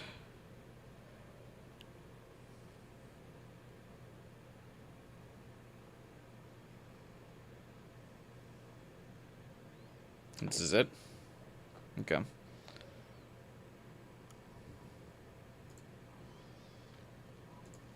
You've won. You defeated the game within a game within a game. Your reward? A mysterious file called Old Data, but something doesn't feel right. Opening it Was unleashes MapPad a flood actually of right about top this secret one, or is files he and just kind of redacted making stuff documents, up but for what does it entertainment, mean? which obviously Clearly, he did a lot of the whatever was time as hidden well? Here was not meant to be seen. In the brief flashes we get, we see that it's led to war, espionage. It's tied to massive government conspiracies. What began as just a game suddenly transcends beyond. Suddenly the game becomes real. Should we accept this challenge? Should we try to solve the mystery? Probably Did not. I totally miss Curiosity the gets the better of us, and the clues are there. Inscryption, helicopters this game within and a game, war has one more segments? challenge in store for us. So let me explain to you all the game that you didn't know was there. The game that goes beyond mere digital cards and cabins. Today we reveal the deepest secret hidden in Inscryption. That way, when they come for me, others will know the truth. Hello, Internet! Welcome to Game Theory, the show that feels like a Yu-Gi-Oh fan stuck inside of a creepypasta, cause today we're continuing down the rabbit hole that is Inscryption, the roguelike card game that begins as funny animal goes brrr and ends with homicidal game devs on your doorstep. I suppose you could say that this game is more than meets the eye.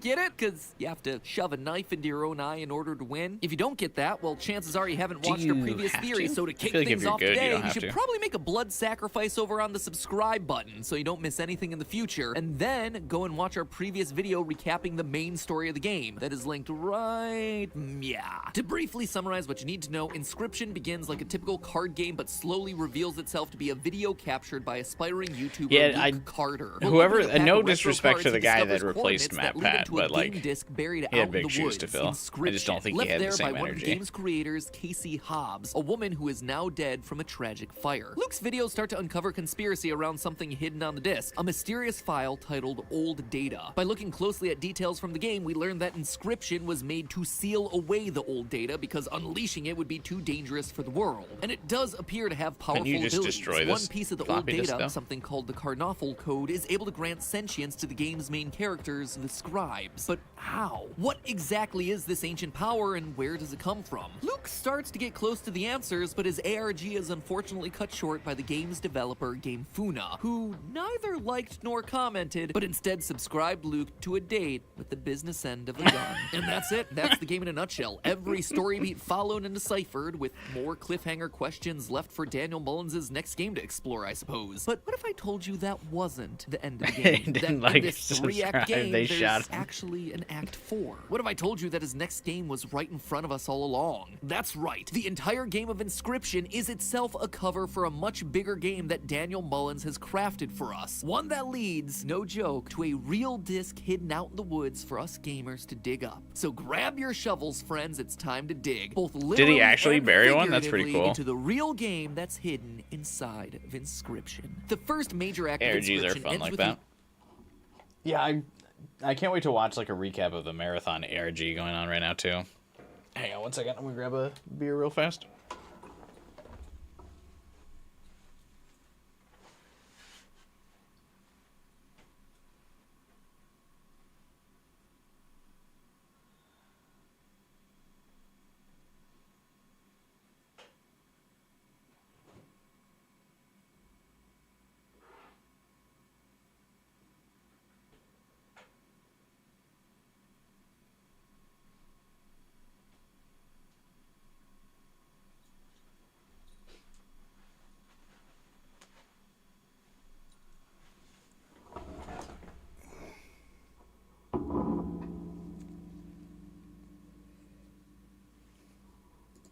finding a new game icon, which allows you to, go figure, begin a new game. Only this time it's in a completely different art style from everything up to that point. When you start this new game though, the keen-eyed among you may have noticed that what we get looks like an old Windows command line. And this prompt People met can Daniel and the guy actually playing become Luke? That's pretty responsive cool. If you hit Control-C while it's on screen. By using some basic coding language, which you can figure out by using the help tool, or you just know because you're a pre-internet boomer, you can navigate into a new file directory, specifically the one at the heart of the mystery, old data. There, we find It's kind of a shame that this text is like the file, last but when generation of attempting to games that decode I it, feel the like will command do line cool prompts stuff us like for a this. cipher. After throwing because I Valorant feel like characters, that guy from The Matrix and famous Twitch streamers at it, I got nowhere. So it's back to the game for some clues. Specifically back to the guy who's been people will doing a lose lot of the, the legwork like, for us, Luke Carter. Last time when we talked about terminal Luke's story, we access were on- mainly focused on the videos that moved Although the plot probably forward, Windows but 12 there won't are even a let you few access others it that anymore. have been broken or corrupted. These error videos are a bit of a mess, but you know that they have to be here for some reason, right? And indeed they are. If you freeze frame that, zoom in and enhance, it looks like Luke was onto something by covering everything with post-it notes. Kinda reminds me of my office every time a new FNAF game comes out. But here we see a close-up of one of the post-it notes, which says, Mycologist 12, perhaps blood letter box. Could this possibly be the cipher that we need? Going back to the command prompt, we try it and, that is a big ol' nope. However, it is a clue that'll help us find the ciphers that we need. So we start with the first section, Mycologist 12. The Mycologist is actually one of the I wonder bosses from the main what game. Matt During Pat's that up to fight, these we days. encounter I a know he's card like that trying to has get into this politics in really a little odd bit, but name, just a random assortment of numbers. But it seems loyal like he hasn't theorists really will know that broken nothing in an too much ARG is ground. ever truly random. These numbers are the first part I know of our after cipher, doing but this for how like many a of them do we decade, I'm sure he use? got Well, bored it's of it, right there but in the clue. 12. The second clue, perhaps, is a lot trickier to find. In fact, it's Man, the such a quality of generic his word that videos you were can so probably link high. it to anything within the game itself, but that's where it gets you. Because it's not actually in this game. It's really a reference to Pony Island, a previous Daniel You gotta be Mullins careful game. by In saying it, there was a anything mysterious references an island soundbite these that, days. when reversed, sounded like the words a beeper, perhaps. Can that one word really be the thing that's connecting these two games? Yep, it is. If you watch the credits of Inscryption closely, already Game a Theory channel monumental still task, has, the game credits someone for the design of Beeper. Now, to be 19 fair, I million don't know much about game subscribers, though. development, So but it's still doing I well. don't think Beeper is a real job Ooh. there. That someone is named Louis Nathis, which is Not weirdly really, similar to actually. the name of a character from another Daniel Mullins title, Hex. Lou Natis, a man who, if you play that game, is revealed to be the CEO of The videos Game barely Funa, break the half a same million company views that now. killed off Luke in Inscryption. Yep, it appears that Hang on, sorry, I'm looking at the...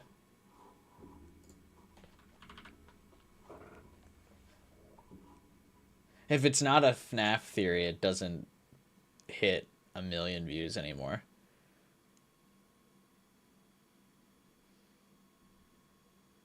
Even their Pokemon game theories don't even hit.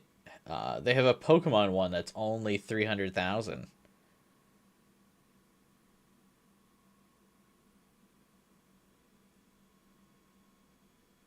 I say only as if that's like a failure, but back when MatPat was doing this, I mean, even the most, like, the dumbest shit would still get like 20+ million views. Okay, that's obviously an exaggeration, but easily he could do videos on random stuff and it would still get several million views.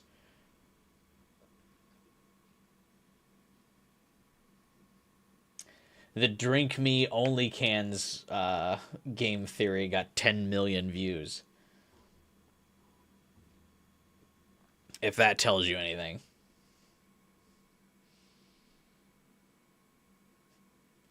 The Lily's Garden mobile game theory got 10 million views.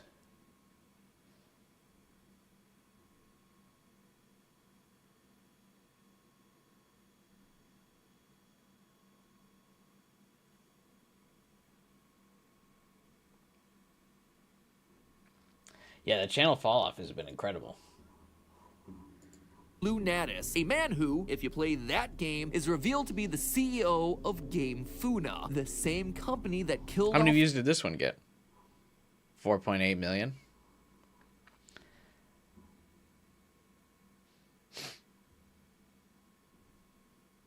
Yeah, MatPat could take like any kind of game, like the most niche indie stuff, and just be like, yeah, I'll get you a couple million views. Nowadays, the channel can't even get you 1 million with Pokemon. That's crazy. Luke in Inscryption.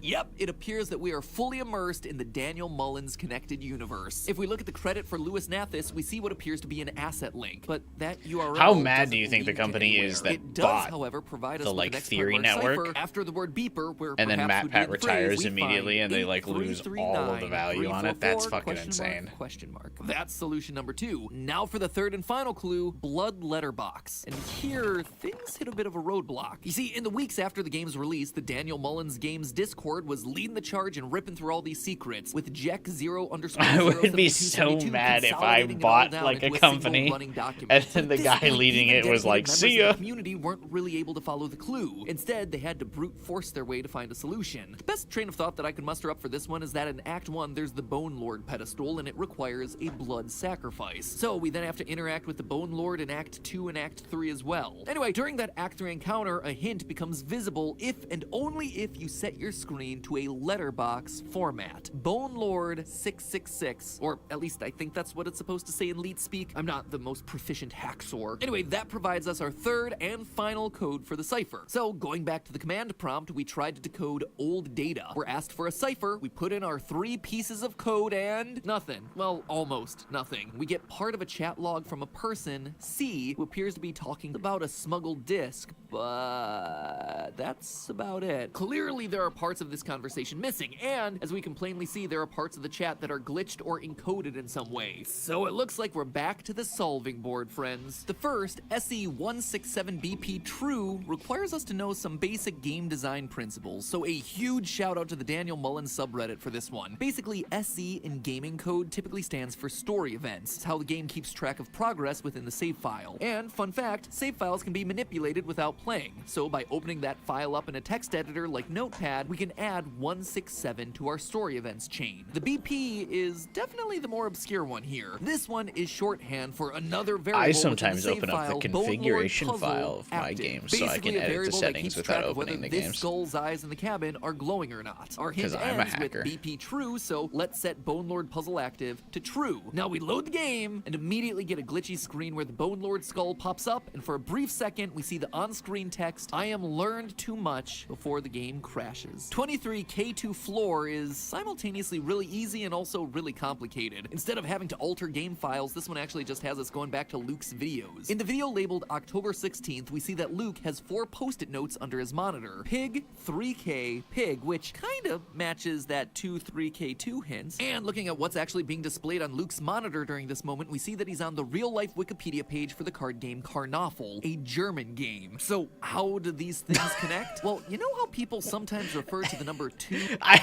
don't know how anyone ever figures this shit out. It's so impressive, both being able to write a puzzle like this and then someone solving this. Like, where the fuck is this going? I mean, I know someone will figure it out, but, like, what? As a deuce in the context of like a dice or card game? Well, that's actually a German thing, where the 2 card is often depicted as having a hog or sow on it. That's why Luke's post-its replace the 2s with pig faces. And wouldn't you know it, but Deuce, or Daus in German, is also the name of a rare creature card in Inscryption, a pig with a bell. So if the pig is a card reference, could the other ones be as well? What about the 3 and the K? Well, 3 would probably be Mantis God. It's the only card that we find in Act 1 with that triple strike ability. And K, well, this is a card game, so could it be possibly referring to a king? Say the Rat King, maybe. By creating a deck with these cards and playing them all in this order during a card game against Leshy, suddenly the card names change, each to a different letter, S-T-O-P. Stop. Have a good night, Jade. Oh, Leshy, we've come this See you far. next weekend. You know that telling a theorist to stop is like telling a train to stop. You can try, but it's just gonna mow you down on its way to the answers. But that's just the 2-3K2 stuff. Still leaves us with the second half of the code. That would also be a really fucking hard hand to be to be able to play. I'm glad he picked a really difficult one. Since the first part of it was found in the game, it would make sense that it's referring to something else in the game, like the various floor textures that are found throughout. So we just need to head on over to Leshy's cabin, look down, and yeah, you can't do that. In the game, there is no looking up or down. Fortunately, YouTuber Flemonade figured this out and did an entire video where he opened up the game's asset files to find hidden numbers in various floor assets. By assembling all of them together, Yeah. we get 27341, Sure, of course. which is now added to our new cipher. Now on to the third and final clue, which is the second time that I've said that in this video. Maybe this time it'll be true? Anyway, archive new game. We know that there's a boss character in the Hey, game just called ripped the Archivist, textures. so maybe he's the one who's gonna help us solve it. As soon as our encounter with him begins, we hear a bunch of beeps and boops. Yep, that is definitely one that we're more than familiar with doing on our own. That's Morse code. Transcribing it all and translating it gives us big ear. That's not the only Morse code that we can find in the game either. The next part, new game, is referring specifically to the new game card. In Act 3, it's actually sealed inside of a case, but we can still see that it's glowing, pulsating, flickering, in a pattern that resembles Morse code. Transcribing those flashes actually gives us the word no chance. So once again, armed with 3 parts of the cipher key that we got from these new clues, we go back to the command line and try to use these keys to decode log.txt. And boom! We've got ourselves text in Polish. Luckily, my family does speak a little bit of Polish, and it is useless in this context. Yeah, my mom taught me the phrase for if the old lady isn't peeing, she's pooping when I was a kid. Yep, that is the extent of my family's knowledge of Polish, so time to hit the forums, friends. Thanks to bilingual Daniel Mullins community members, we have an English translation, giving us another part of our chat log. Character It is kind B. of funny. You could just use, at this point, though, if you use Google Translate and just upload a picture of, like, foreign text, it actually has a fairly decent translation. I'm sure it's not, like, one-to-one, but it makes things salvageable. So it's really crazy how far translation technology has come. If you just uploaded the screenshot, it would do pretty well. Which reveals a conversation between 2 co-workers at Game Funa. Character B, or Mr. Kaminsky, is not particularly happy about working on this particular assignment. You know, if the amount of F-bombs that he drops weren't a dead giveaway. Mr. Kaminsky makes this whole old data stuff feel way bigger than just a company secret, referring to things like the fate of the world and kissing the boots of the Russians, which sounds like some sort of Cold War era propaganda. On top of that, we also have Character C mentioning the name Barry Wilkinson, which, if you'll recall, is the name Is on a the Resident ID Evil card reference. that flashes up briefly when you open up the redacted files within old data at the end of the game. But who he is and what he has to do with the old data, it's still not clear. He went to prison and got back to the US eventually, but still feels like we're missing something. In fact, we're missing a third person from the chat, Person A. I mean, after all, it would be kind of strange to start a conversation with Person B, but of course, when I was scratching my head trying to figure this one out, I noticed another set of clues within the text, setting us up for yet another 3-part search, which hopefully will give us the context that we are so desperately lacking. And it's here, at this point in the script, looking back at like 7 different puzzles that we've solved already, that I wonder, should I go on? Do you want me to go on? Are you guys actually interested in all this puzzle solving? Because to me, I am. I think these puzzles are a lot of fun. This isn't just your typical swap letters out for other letters code or turn up the brightness of an image thing. This stuff is hidden deep, using everything that it can to hide our answers, like game code, save files, assets, unique scenarios within the game. It is wild how involved this thing is. And I gotta admit, I've already started looking into this third batch, and it's probably the most fun batch of all, digging deep into Daniel Mullins' other video games to find codes that have been hiding in wait for years. But for the sake of time, and honestly for the sake of the editors to get this video out, I need to stop it here. So, I gotta hear from you guys. Are you He was interested in also hearing more? Do always you like this really level of good at detail? baiting Should we the hook keep for going his this next in-depth video, with each too? of these clues, or Probably should I why just you're cut to so the chase successful. and give you the answers? Let me know. I don't want to give you an episode that you're not going to be interested in, and honestly, it saves me a lot of work if I don't have to write it all out, but at the same time, I find it interesting. I hope you find it interesting, so let me know down in the comments below. And also, while you're down there, why don't you subscribe? That way you don't miss how this whole story ends when it I comes am out, whatever unsubscribed, form that episode unfortunately, ends up looking from like. But Game anyway, Theory. I as also always, left with remember, MatPat. don't open I up your stuck door around to with any Game mysterious Theory, game designers, and also, I stuck it's all around with just a Game Theory for like theory. another A like 2 game months theory. after MatPat Thanks left. for I tried. watching.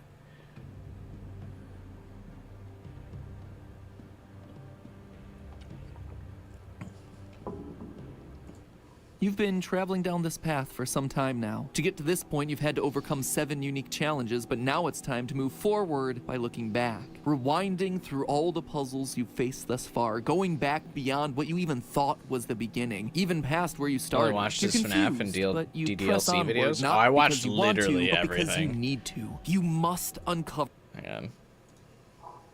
I wonder if YouTube's like history still shows it.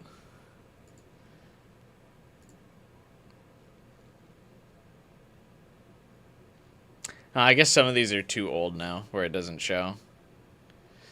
Sometimes it still has like the red line under it if I've watched the video, but it looks like it only stays like bookmarked up to like 3 years. Yeah. Because I've definitely watched every FNAF one, and this one doesn't have a red line. This one doesn't have a red line. But I've definitely watched like pretty much all of these. Anyway. Cover the secrets of the old data. Game developers, spies, even one of the most dangerous men in history have all died because of its contents. Hopefully your fate is different from theirs. Hitler read the old data? Hello, Internet. Welcome to Game Theory, where today How many we views finish this our one fishing get? expedition Also through 4 the hidden million. codes of Inscryption. Last time, we began to unravel the mystery of the old data file, the glitchy zip file that appears in the final moments of the game. A file so awful that our player character Luke Carter smashes the game disc over it. A file so valuable that the game devs Game Funa are willing to kill Luke to get it back. A file shame so he broke the powerful that it file was and able then to he still turn got the shot game's over four it. scribes into sentient, self-aware beings. So you might as well have what just not is destroyed the it? floppy Well, disk. the game never really says, at least directly. You see, when you start the second act of Inscryption, a Windows command line appears on screen that we can interact with. However, in trying to use this to access old data, we're asked for a series of ciphers, passcodes, with each layer more cryptic and difficult to solve than the last. And so last time, our ARG puzzle-solving quest began. By digging around through various game events and watching 11 minutes of credits to find a single Easter egg, we got our first cipher. But it turns out that was only step one. We unlocked part of a chat log, but it seemed to only be one part of a three-way conversation. Hidden inside of that was another series of clues leading to the next part of the cipher. Now we were being asked to dig deeper, editing game files, digging through asset files, finding unique card combinations to spawn almost uncanny in-game events, decoding Morse code in both the visuals and music. And we did it. There we stood, 7 puzzles deep and with another part of the chat log unlocked, but with still one chunk missing. And that was where we had to leave things off last time, leading us to today for the final puzzles and the ultimate solution. Fortunately, just like the last time, the last chat log left us with a series of clues hiding in the text to create a new 3-part code, one that'll hopefully give us the third and final cipher, which from there should tell us everything we need to know about the mysterious and dangerous old data. So friends, let's not waste any more time because I am not making this into a 4-parter. The first clue we have is back to beginning, so let's do just that. I went back to the start of the game and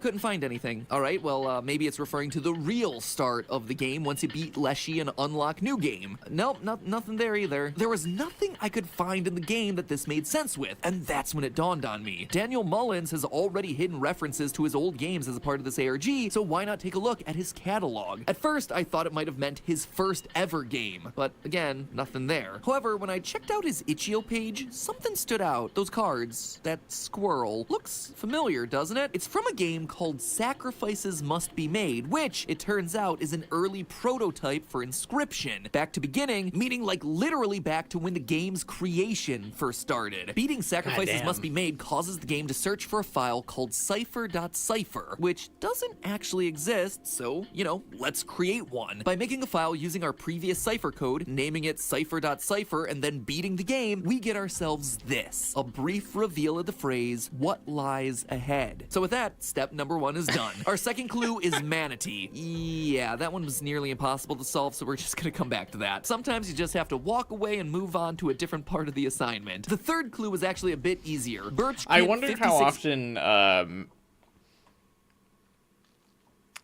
often MatPat like actually played these games, or does he just compile like notes from other members of the community solving stuff and then put it together in like the most entertaining format? Like, I wonder how many of these puzzles he's actually like done the legwork of solving before. Because like for the FNAF ones, it's all just kind of like interpretation and everything. And he's really good at doing like an entertaining interpretation of a lot of the info from these games. But this one feels like it really requires a lot of legwork. You can't just like interpret a lot of this stuff. You have to actually like be creating these files. I'm always curious. 57M. The name Birchkin sounded familiar to me, but where was it from again? Like, does he have like Birchkin. 200 I hours in rewatched Inscryption portions of the game, and on lo and Steam? behold, Today I am opening Catch Monsters packs, and our first rare is a Birchkin. Luke Carter's videos from the main game. Yep, it turns out that Catch Monsters isn't just a trademark neutral substitute for Pokemon. I mean, it is, but it was also the name of a Daniel Mullins game that actually failed to get funded on Kickstarter back in 2014. It's designed for people like me who grew up playing Pokemon, and still do, but are now adults and seek a richer gaming experience. Sadly, because of this, it never made it past the prototype phase. But wait a minute, did you see that? It's a wild Birchkin. What does it mean? Downloading and playing the existing prototype, we learned that in Catch Monsters, Birchkin is associated with one very specific word, its ability, pacifism. So that's the first half of our first clue solved. But then what about the second half of it? 56 to 57M. Like meters? Like, is that an estimate of distance? Well, since the last two clues solves required us to go back to Daniel Mullins' previous games, maybe this one requires us to do it too? It does. Kinda. A bunch of Daniel Mullins' fans noticed that measuring distance was a feature in a 2018 game called Beneath the Surface. Yeah, a of game course. that Mullins had used in the past to create the secret ending of his other game, The Hex. But that's honestly a theory for another day. This game was developed by Carla51, which in itself seems to be a reference to a character like from The so Hex. many, The like, actual different gameplay arrows and bears a stuff just in this striking video resemblance to alone. another Daniel Mullins game, Beneath the Ice, a game that he created at a game jam back in 2014, where the theme was, get this, beneath the surface. Both are simple games that involve ice fishing for items hidden at various depths, earning money from your finds, and discovering weird secrets the deeper you go. All of this, coupled with the fact that Beneath the Surface is Carla51's only game, yeah, it leads me to speculate that Carla51 may actually be an alias for Daniel Mullins himself in order to keep his ARG clues a bit more obscure. But anyway, like I said, all of this is just me speculating, and I'm getting way Congrats off on track, your so back to the transition, 56 Daniel. to 57 meters thing. We cast our line down in beneath the surface to that depth, and what we find is an old disc. Starting to notice a pattern here, but the code that we get with it is way too big to be our cipher key. So what did we do wrong? Well, nothing. We just have to realize that Beneath the Ice came from the same game jam as Sacrifices Must Be Made. To solve the clue, we need to use the cipher.cipher file from Sacrifices. So let's use the one that worked with the Back to the Beginnings clue. Nope. Didn't work. How about this other code from the ARG? Not that one either. Okay. This one from a previous cipher? Yeah! All right, now we're back in business.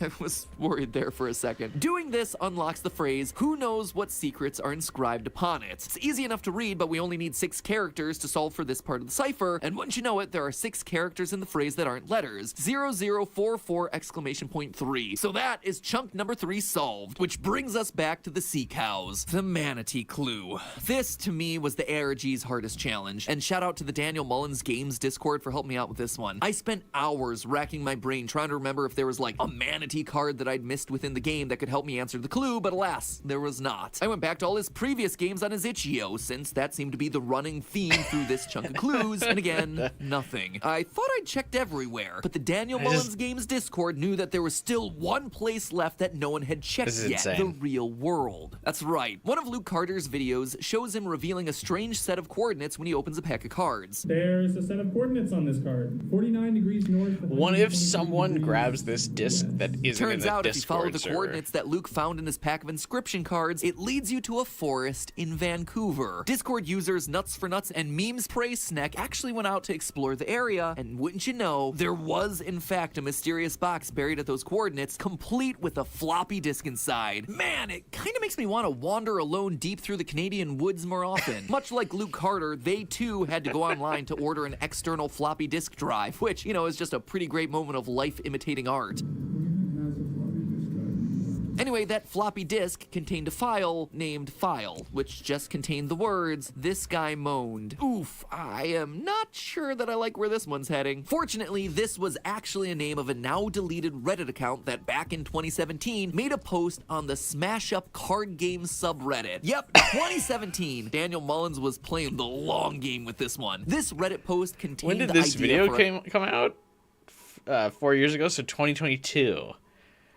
So 5 years later? Custom faction, the Aqua Romans. In their words, imagine if the Roman Empire was underwater. So of course, one of the custom cards in this 4-year-old Reddit post is called Manatee Antony. So we go from Manatee to Antony, or Manatee ## to Antony ###. Fun fact, Octothorpe is the official name for a hashtag. Anyway, the extra Octothorpes are there because, you know, thought it we was still gotta pound fit into sign. the cipher. Like I said, this one, nearly impossible. And worse, would have required me to fly up to frigid Vancouver in the winter, so glad to hand that off to someone else. And with that, we have our third and hopefully final cipher. After all these years, finally, we have them all. So we go back to the command line, plug this baby in, and are rewarded with yet another part of our chat log. I started to piece it all together to make a full conversation, and there are still pieces missing. Are you kidding me? Haven't you ever heard of the rule of threes? One more overexcited exclamation to complete this joke? See, the chat log actually tells you what parts of the conversation go where. At the start of each section, we see a number and a letter within square brackets. These markers also appear in the middle of paragraphs within the chat log, telling us the location of the corresponding message within the conversation. But I now have responses from certain characters that don't belong anywhere. There's gotta be more, something that allows me to fit all these pieces together. And there is, but it's physically impossible for me to solve because I was late to the party. You see, I tried looking for codes within the chat log like we'd done before, but there wasn't a single thing to be found. There was, however, a corrupt data message smack dab in the middle of the whole thing that didn't really seem to belong. Data corrupted. For any quality concerns, please contact Kaminsky Data Storage MFG, finishing with the web address for us to follow, KaminskyMFG.com. If you go to the website now, there's nothing there. It just tells you packages are on the way. However, thanks to the power of the internet, we can see that if we had tried it during the initial parts of the ARG, we would have found a site that looked like this, with a field to enter your address. Luckily, Twitch streamer Uwawa, Discord user Trollinator, and Discord user Princess Fizzy S Fire Esquire III did put their addresses in time, and they received individual floppy disks. Plus, they didn't get murdered by a rogue game creator, so bonus. Each of the 3 users was sent an incomplete file with characters missing, but combining all 3 of those files gave the following output text, some random code, and then thank you for playing, Inscryption friend, the end. I mean, it's a nice little message for dedicated fans of the game, but no, it's another clue. I mean, look at it. My eyes have been trained to see these things at this point. I'm not crazy. At least this time, I'm not crazy. That layout of the Imagine second line that's is no the end of the coincidence. puzzle. Thank you for playing. Like you do all that and it's just, hey, thanks. Identical to all our other ciphers so far. And if we type that into the log.txt file from the very beginning of this whole thing, we get even more Polish text, which, again, using my mother's limited grasp of the Polish language coupled with the help of the Daniel Mullins community, gives us the finished transcript. Finally! It reads like a Reddit thread with people commenting and replying to a document at different times. Doesn't make for the easiest of script reads, but we'll do our best. And I, head editor Dan, will apologize now for the terrible Russian accent. April 30th, 1945. Top secret information. Me and my comrade Maxim took photographs of the corpse and buried it at the drop-off spot at... This is it. This transcribed journal page Matt reveals the doesn't very even try to location do of a Herr Russian Hitler's accent. rotting corpse, and, more importantly, the precisely ordered deck of cards in his jacket pocket, the Karnoffel code. I cracked the Oh my god, it was last Hitler. night. My situation here in the USSR is delicate, but I believe this intelligence I was right. warrants an action that may blow my cover. Yeah, it did. Poor old Barry Wilkinson was imprisoned literally hours after these words were written to the disc. He did eventually get back to the States, but I've not had any luck contacting him. There are actually a ton of Barry Wilkinsons, and it might not even be his real name. I'm now prepared to smuggle the disc out of Moscow to West Berlin, then on Boston. The disc is carefully concealed among many blank ones. Eureka! That explains so much, actually. Eureka. I cannot figure out why this disc would be tossed into a crate with a bunch of blank ones. Barry's plan to smuggle it out this way seems contrived at best, but I can't imagine the pressure he was under over there. Idiot. Fate of the world if you take into consideration further effects and toss him into a chest with a ton of identical discs. Now we have to kiss the boots of the Russians or risk the worst outcome. I surely have better things to do than reading and reading again this top secret disc. But no, idiots from Game Funa have to finish their game. It's a cover, guys! You too, Mr. Kaminsky. They never told us that. No one's going to play it. Just give me a clone of Super Weasel Kid so I can go print it so an 8-foot-tall Russian doesn't come knocking on my door at 11 o'clock in the evening. It's not going to be an 8-foot-tall Russian. It's going to be a 5'3" petite white woman who will shoot you in the head. Yes, he's equally angry in person. I believe this plan will work. And if Oh. it does not, better to lose this old data than allow the Soviets an opportunity to use it. We are currently awaiting further instructions at the local tavern, playing a lot of Durak accompanied with a few shots of vodka. How fitting. Indeed, Barry, indeed. We are full and satisfied, but about our accomplished, we won't say a word to our work today. It seems to us that we have already come to the end of such a long Bone Lord is a journey. I digital have version failed of to change Hitler. that encryption. I shouldn't even be trying. But what can I do to kill the time? So there you have it. Finally, the real ending to this whole game. The old data is a collection of top secret documents and files, with the Karnoffel code at the core of it all. A code created from the Order of the Karnoffel cards hidden on Hitler's corpse the day that he died during World War II. It sounds like the Soviets, in finding Hitler's body, managed to create a malicious piece of computer code, a combination of Cold War era computing and Nazi occultism. Barry Wilkinson managed to infiltrate the Soviet Union and stole the disk containing the data, then hid that disk in a box of blanks that ended up in the hands of Game Funa. They created Inscryption to cover up the presence of the Karnoffel code located in the old data. Game Funa were just doing their patriotic duty by hiding the code deep within the game, and then they killed off Casey to tie up any loose ends once the job was done. It's still not clear how the Karnoffel code works, how some order of cards in a dictator's pocket would bring sentient to a group of computer programs, but then again, it doesn't seem like the game devs knew either. It feels like Cold War propaganda. Why didn't they just break Soviets the have disc? it, so it must be important, so we're gonna stop them from having it because they're the bad guys. Nevertheless, we did it. After 3 videos, we solved every mystery inside of Inscryption. So then, why do I feel so empty? Like something is still unfinished. Well, we have this whole chat log around this important document. We know that person A is Barry and person B is Mr. Kaminsky, but who then is person C? With them being the latest commenter, it means that nobody actually refers to them by name. So then why are they important to the story? Well, for our final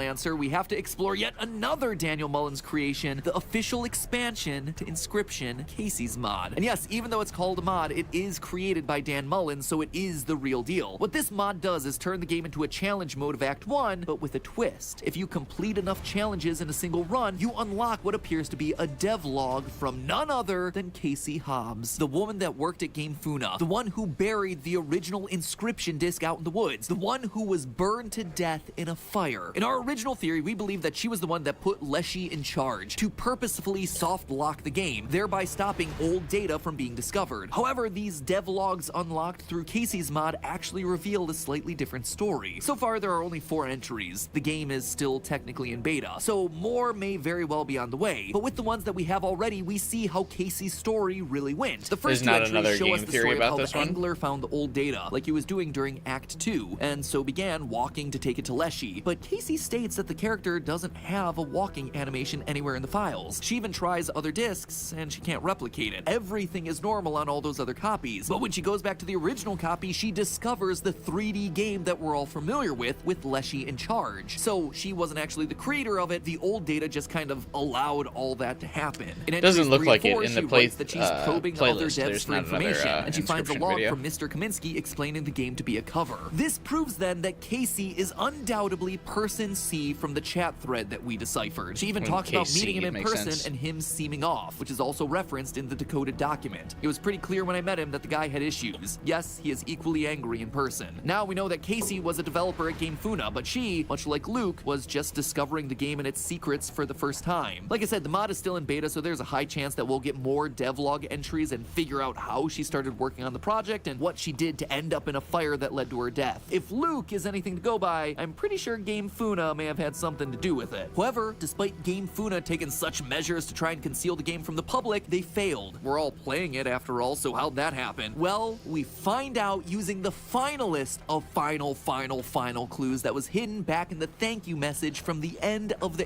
ARG. Remember that random series of letters and numbers that the people who got sent the disc were able to put together? Well, that's not any normal code. That's actually a YouTube URL. In this YouTube video, we see the old data files. The Great Transcendence Unlisted, halted from almost upload thanks to our 150,000 actions in views. game. But then all of a sudden, it starts uploading again, leaving nothing on screen except a familiar face, the Stoat, looking back at us, and with a wink, the video ends. P03 did what he set out to do. He made the game, and in turn, old data and the Karnoffel code available for the whole world to see. And that, my friends, is the true final ending of Inscryption. Stoat gets the last laugh, and Game Funa has a lot of houses to visit. Don't open your door to strangers, friends. But hey, it's all Karnoffel just code is a basically a theory. supernatural code created by the Theory. devil Thanks in this for universe. watching.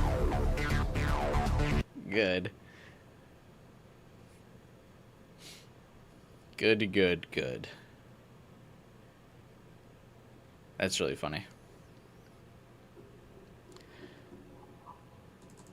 So what is it? The last thing we can... We'll watch one more thing, because I probably got to get going to bed here soon, because I got work tomorrow. But what is it? The Bone Lord boss? Is that the last thing?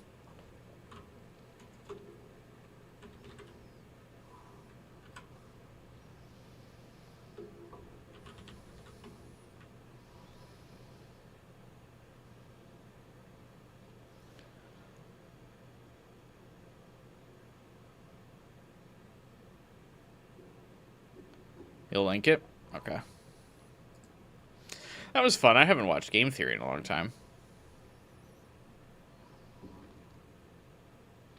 Oh, it's so old it was sponsored by Honey. You're opening a pack of trade.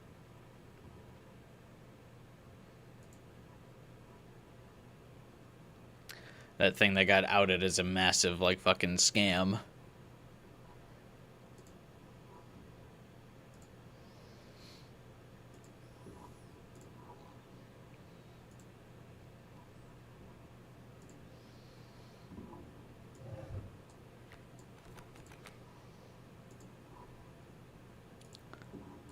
It's just a fun funnel boss. Yeah, we'll check this out.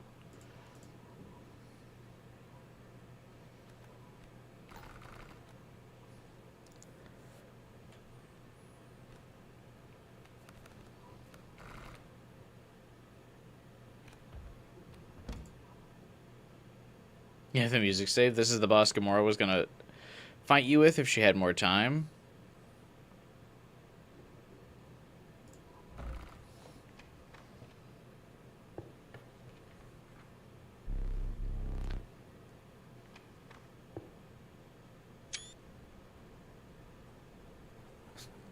Guy took a screenshot as soon as he got here. Oh, this video is by Slimeade, by the way.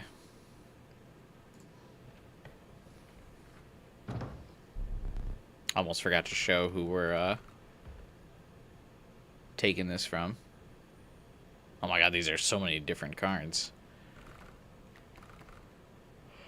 It's so hard to get hero, I'm sure. Is this a trophy?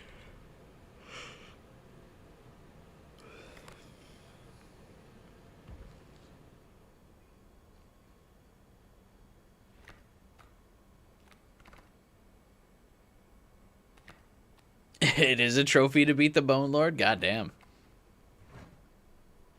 A gold trophy.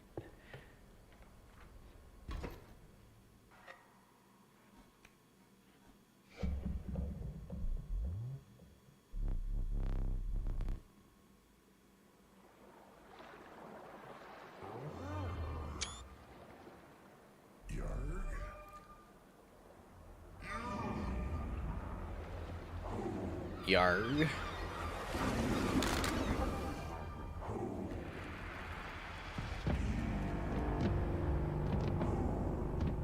Imagine you come all this way and then lose.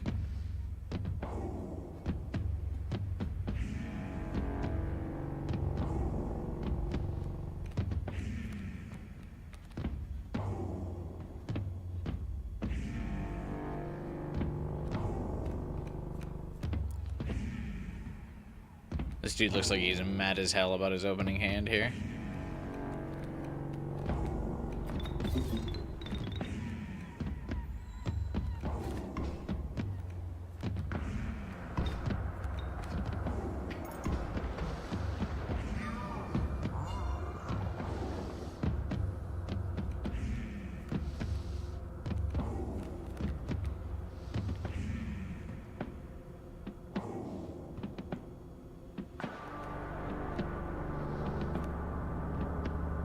Feels like he should sacrifice the... Oh. Never mind, that looks like the better play.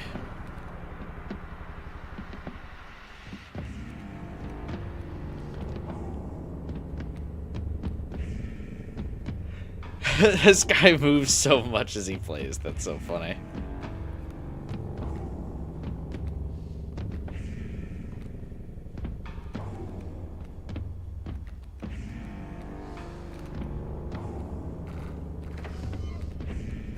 This is what I look like when playing Yu-Gi-Oh, though. My last couple Master Duel streams are like me moving like this across the board.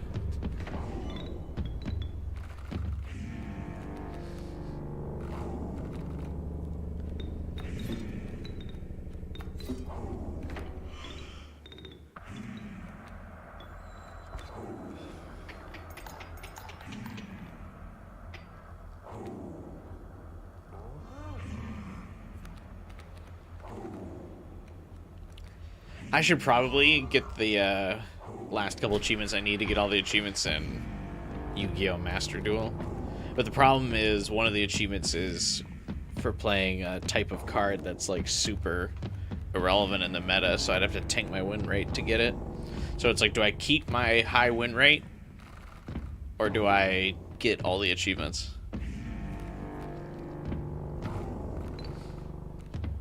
I mean, I could maybe still win, but one of the last achievements I'm missing in Master Duel is to tribute monsters, and any deck that still tributes monsters is like fucking garbage. So, and I'm high ranking in the multiplayer, so I'd have to play good people with a really bad deck, so I'd probably get smoked.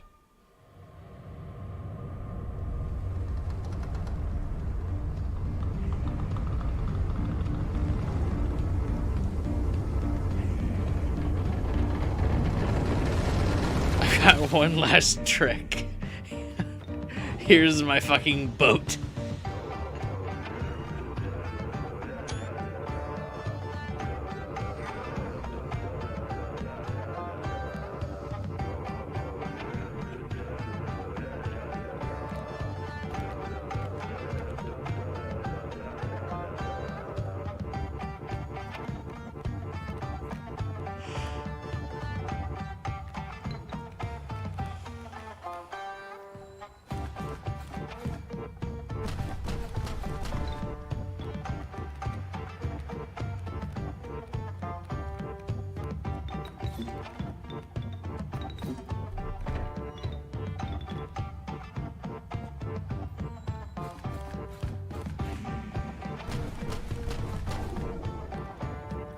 Unless she takes a picture of the boat before it crashes into you. Oh, that's cool.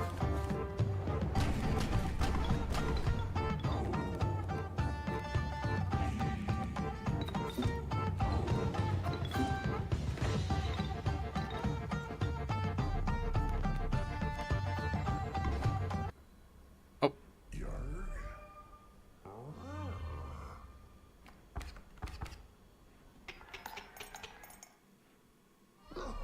He sounds so distraught.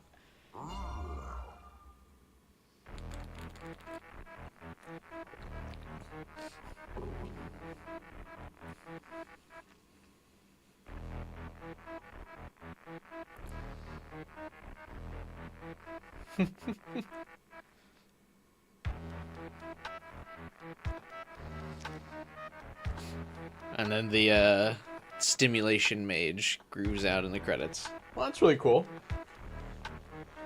I liked it.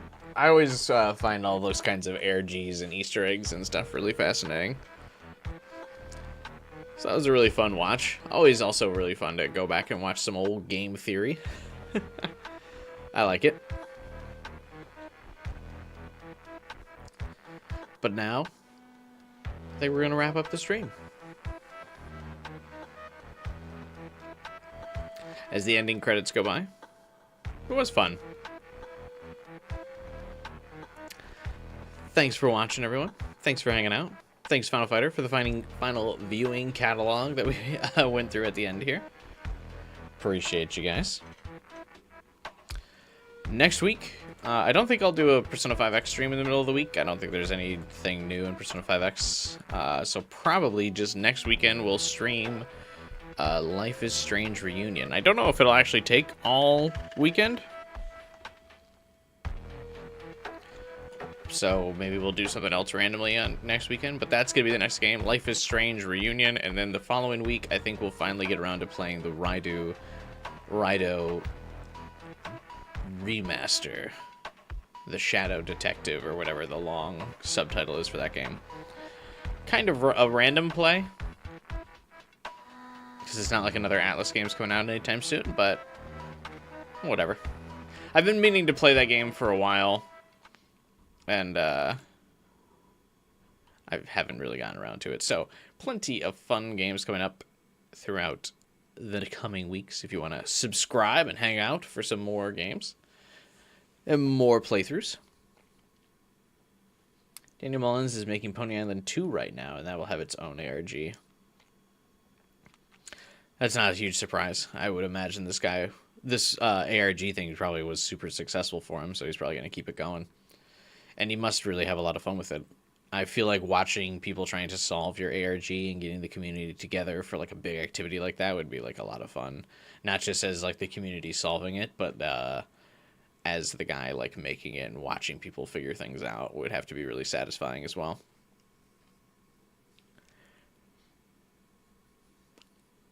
But yeah, that's it from me. Like I said, we're going to finish up probably the last game in the Life is Strange franchise. We've played every game in this franchise so far, and the new one next week will be what we're streaming. After that, we'll play... Actually, I can just fucking pull up Steam. We'll do the Raidou Remastered, The Mystery of the Soulless Army. This will be in 2 weeks. We'll play this. And then we'll do some...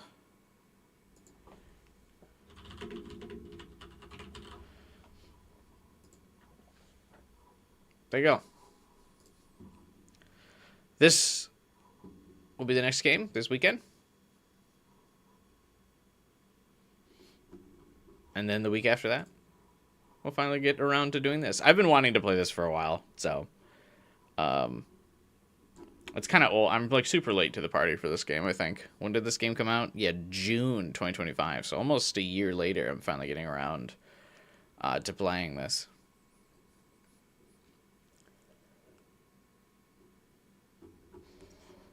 And then we'll see what comes next. I think Pragmata is kind of interesting. I might do that.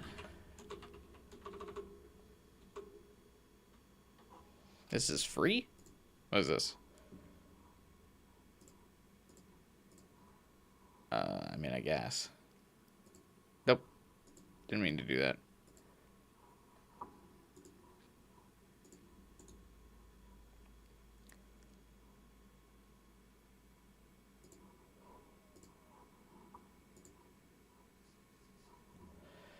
But yeah, Raidou, I believe, is like some kind of murder mystery thing, so that'd be cool. But what was I looking up? I was looking up Pragmata. Capcom really hasn't missed lately, and this is coming out mid-April, so and Raidou seems to be fairly short compared to a lot of the other Atlas JRPGs, so I think this might be the next game we stream after beating Raidou. I don't really know anything about this game. I didn't really watch any of the trailers. But, like I said, Capcom's been fucking killing it lately, so I think I'll check this out.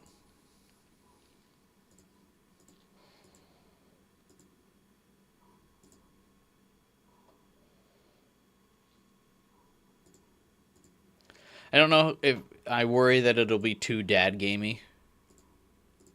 I am kind of sick of games where you gotta escort a little girl to safety. But who knows? It does seem to kind of...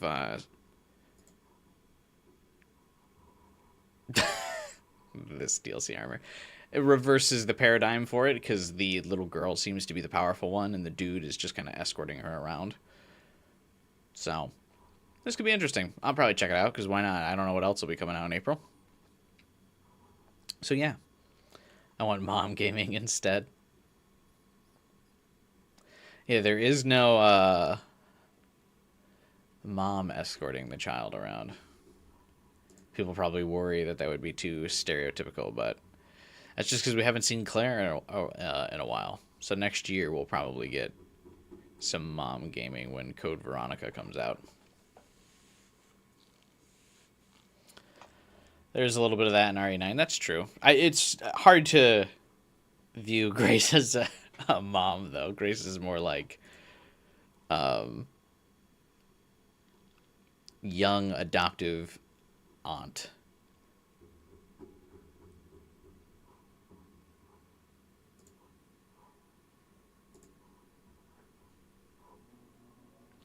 But yeah, we had a lot of fun with Resident Evil Requiem, so.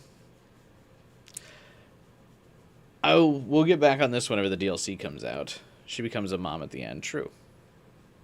That is true. Yeah, the DLC for this, I'm guessing the DLC for this Resident Evil Requiem is coming out in May because that's why I feel like that's why they moved Pragmata's release date up. Because they randomly were like, oh, Pragmata is going to come out like an extra week early. And I think it's because Resident Evil Requiem blew past even Capcom's expectations for how well it was going to do. And so now they don't want to miss out on Requiem DLC, like competing with Pragmata sales. So they're like, fuck it, let's get the game out the door a little bit earlier. So people have time to buy, beat Pragmata, and then get hungry enough for new content. Because I bet you Resident Evil 9 DLC comes out like mid-May. So now they put a month between Pragmata and Resident Evil 9 DLC. Instead of like 2 weeks. When they boosted this release date. Because originally it was coming out like end of April. That's my theory. My own little game theory, get it? That's my thought of why I moved up. When did Separate Ways come out? So, Resident Evil 4 came out on March 23rd. Separate Ways came out September. So, basically the same day. So you had April, May, June, July, September. So like 5 months later.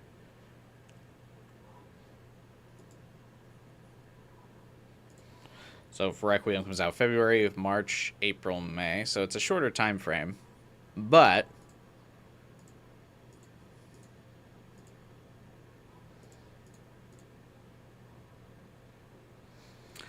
I feel like they were...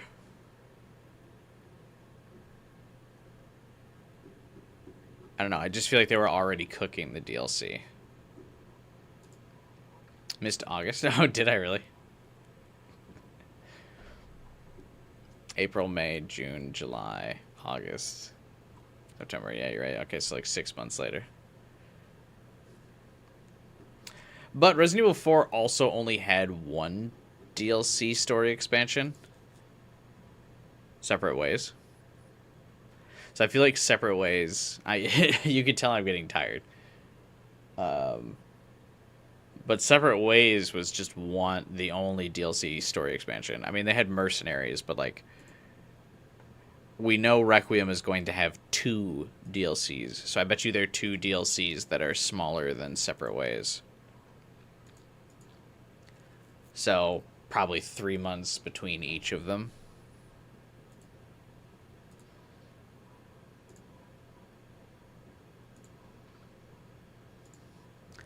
Resident Evil Village. Shadows of Rose. I think it'll be hard to tell. Because the Winter's expansion that includes that, the season pass, if you will, comes out like the same day. Oh, no, it doesn't. May to October. So June, July, August, September, October.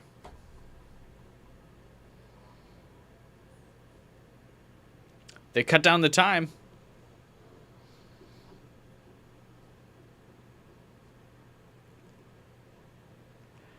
I don't know. I think by now they know how successful the DLC is, and so they're ready to move it up a little bit sooner.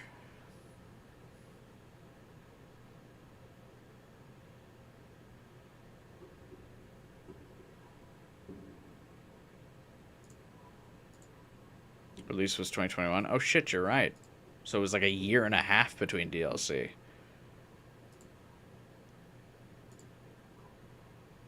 Oh, okay. Yeah, they definitely... So they've been working to cut down the DLC in reverse. This takes a year and a half, and then Resident Evil 4's DLC only takes half a year to come out later on.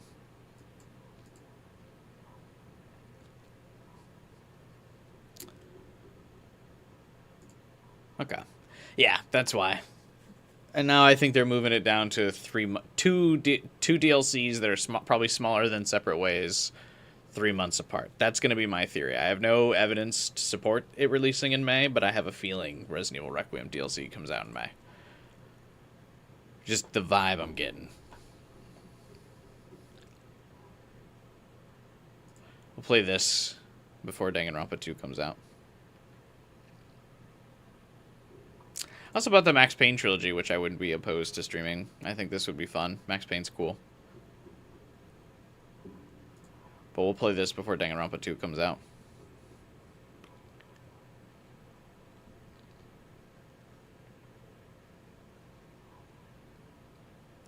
Definitely shouldn't be close to GTA. That too. You release it in May, then 3 months later. So June, July, August. So if you release like September-ish, if Requiem releases the second DLC in September, that's also 2 months before GTA 6. So yeah, I think that's a good separation. I think my theory cooks. Shoot in order.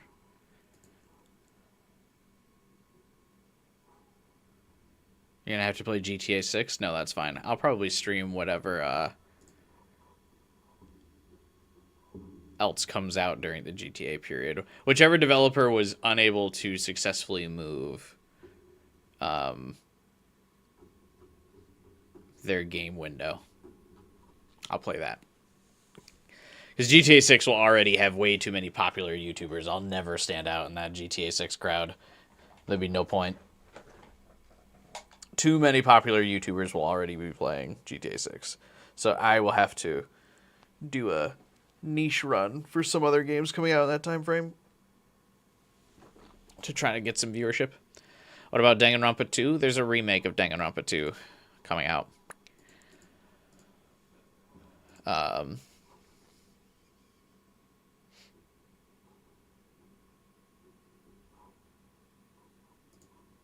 This year.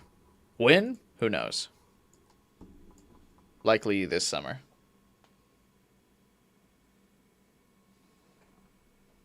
At least I hope.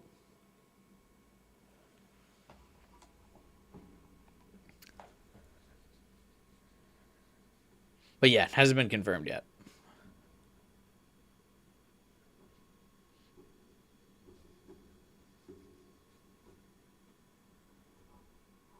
Is it going to be better than the previous one? Who knows? Maybe. It's HD graphics, so probably.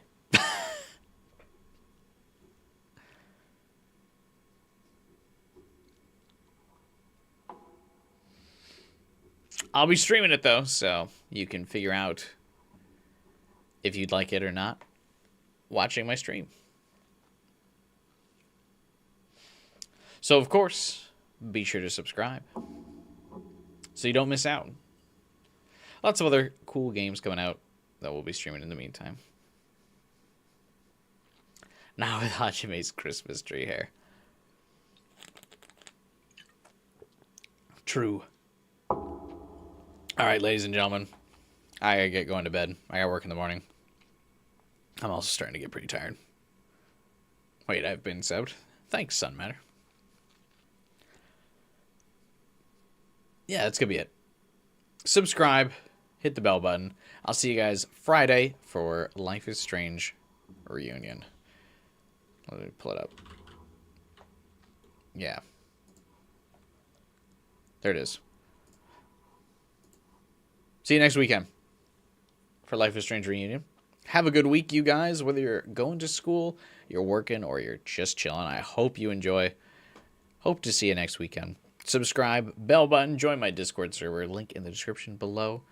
Like the stream. That's it. Until next time, I'll see you.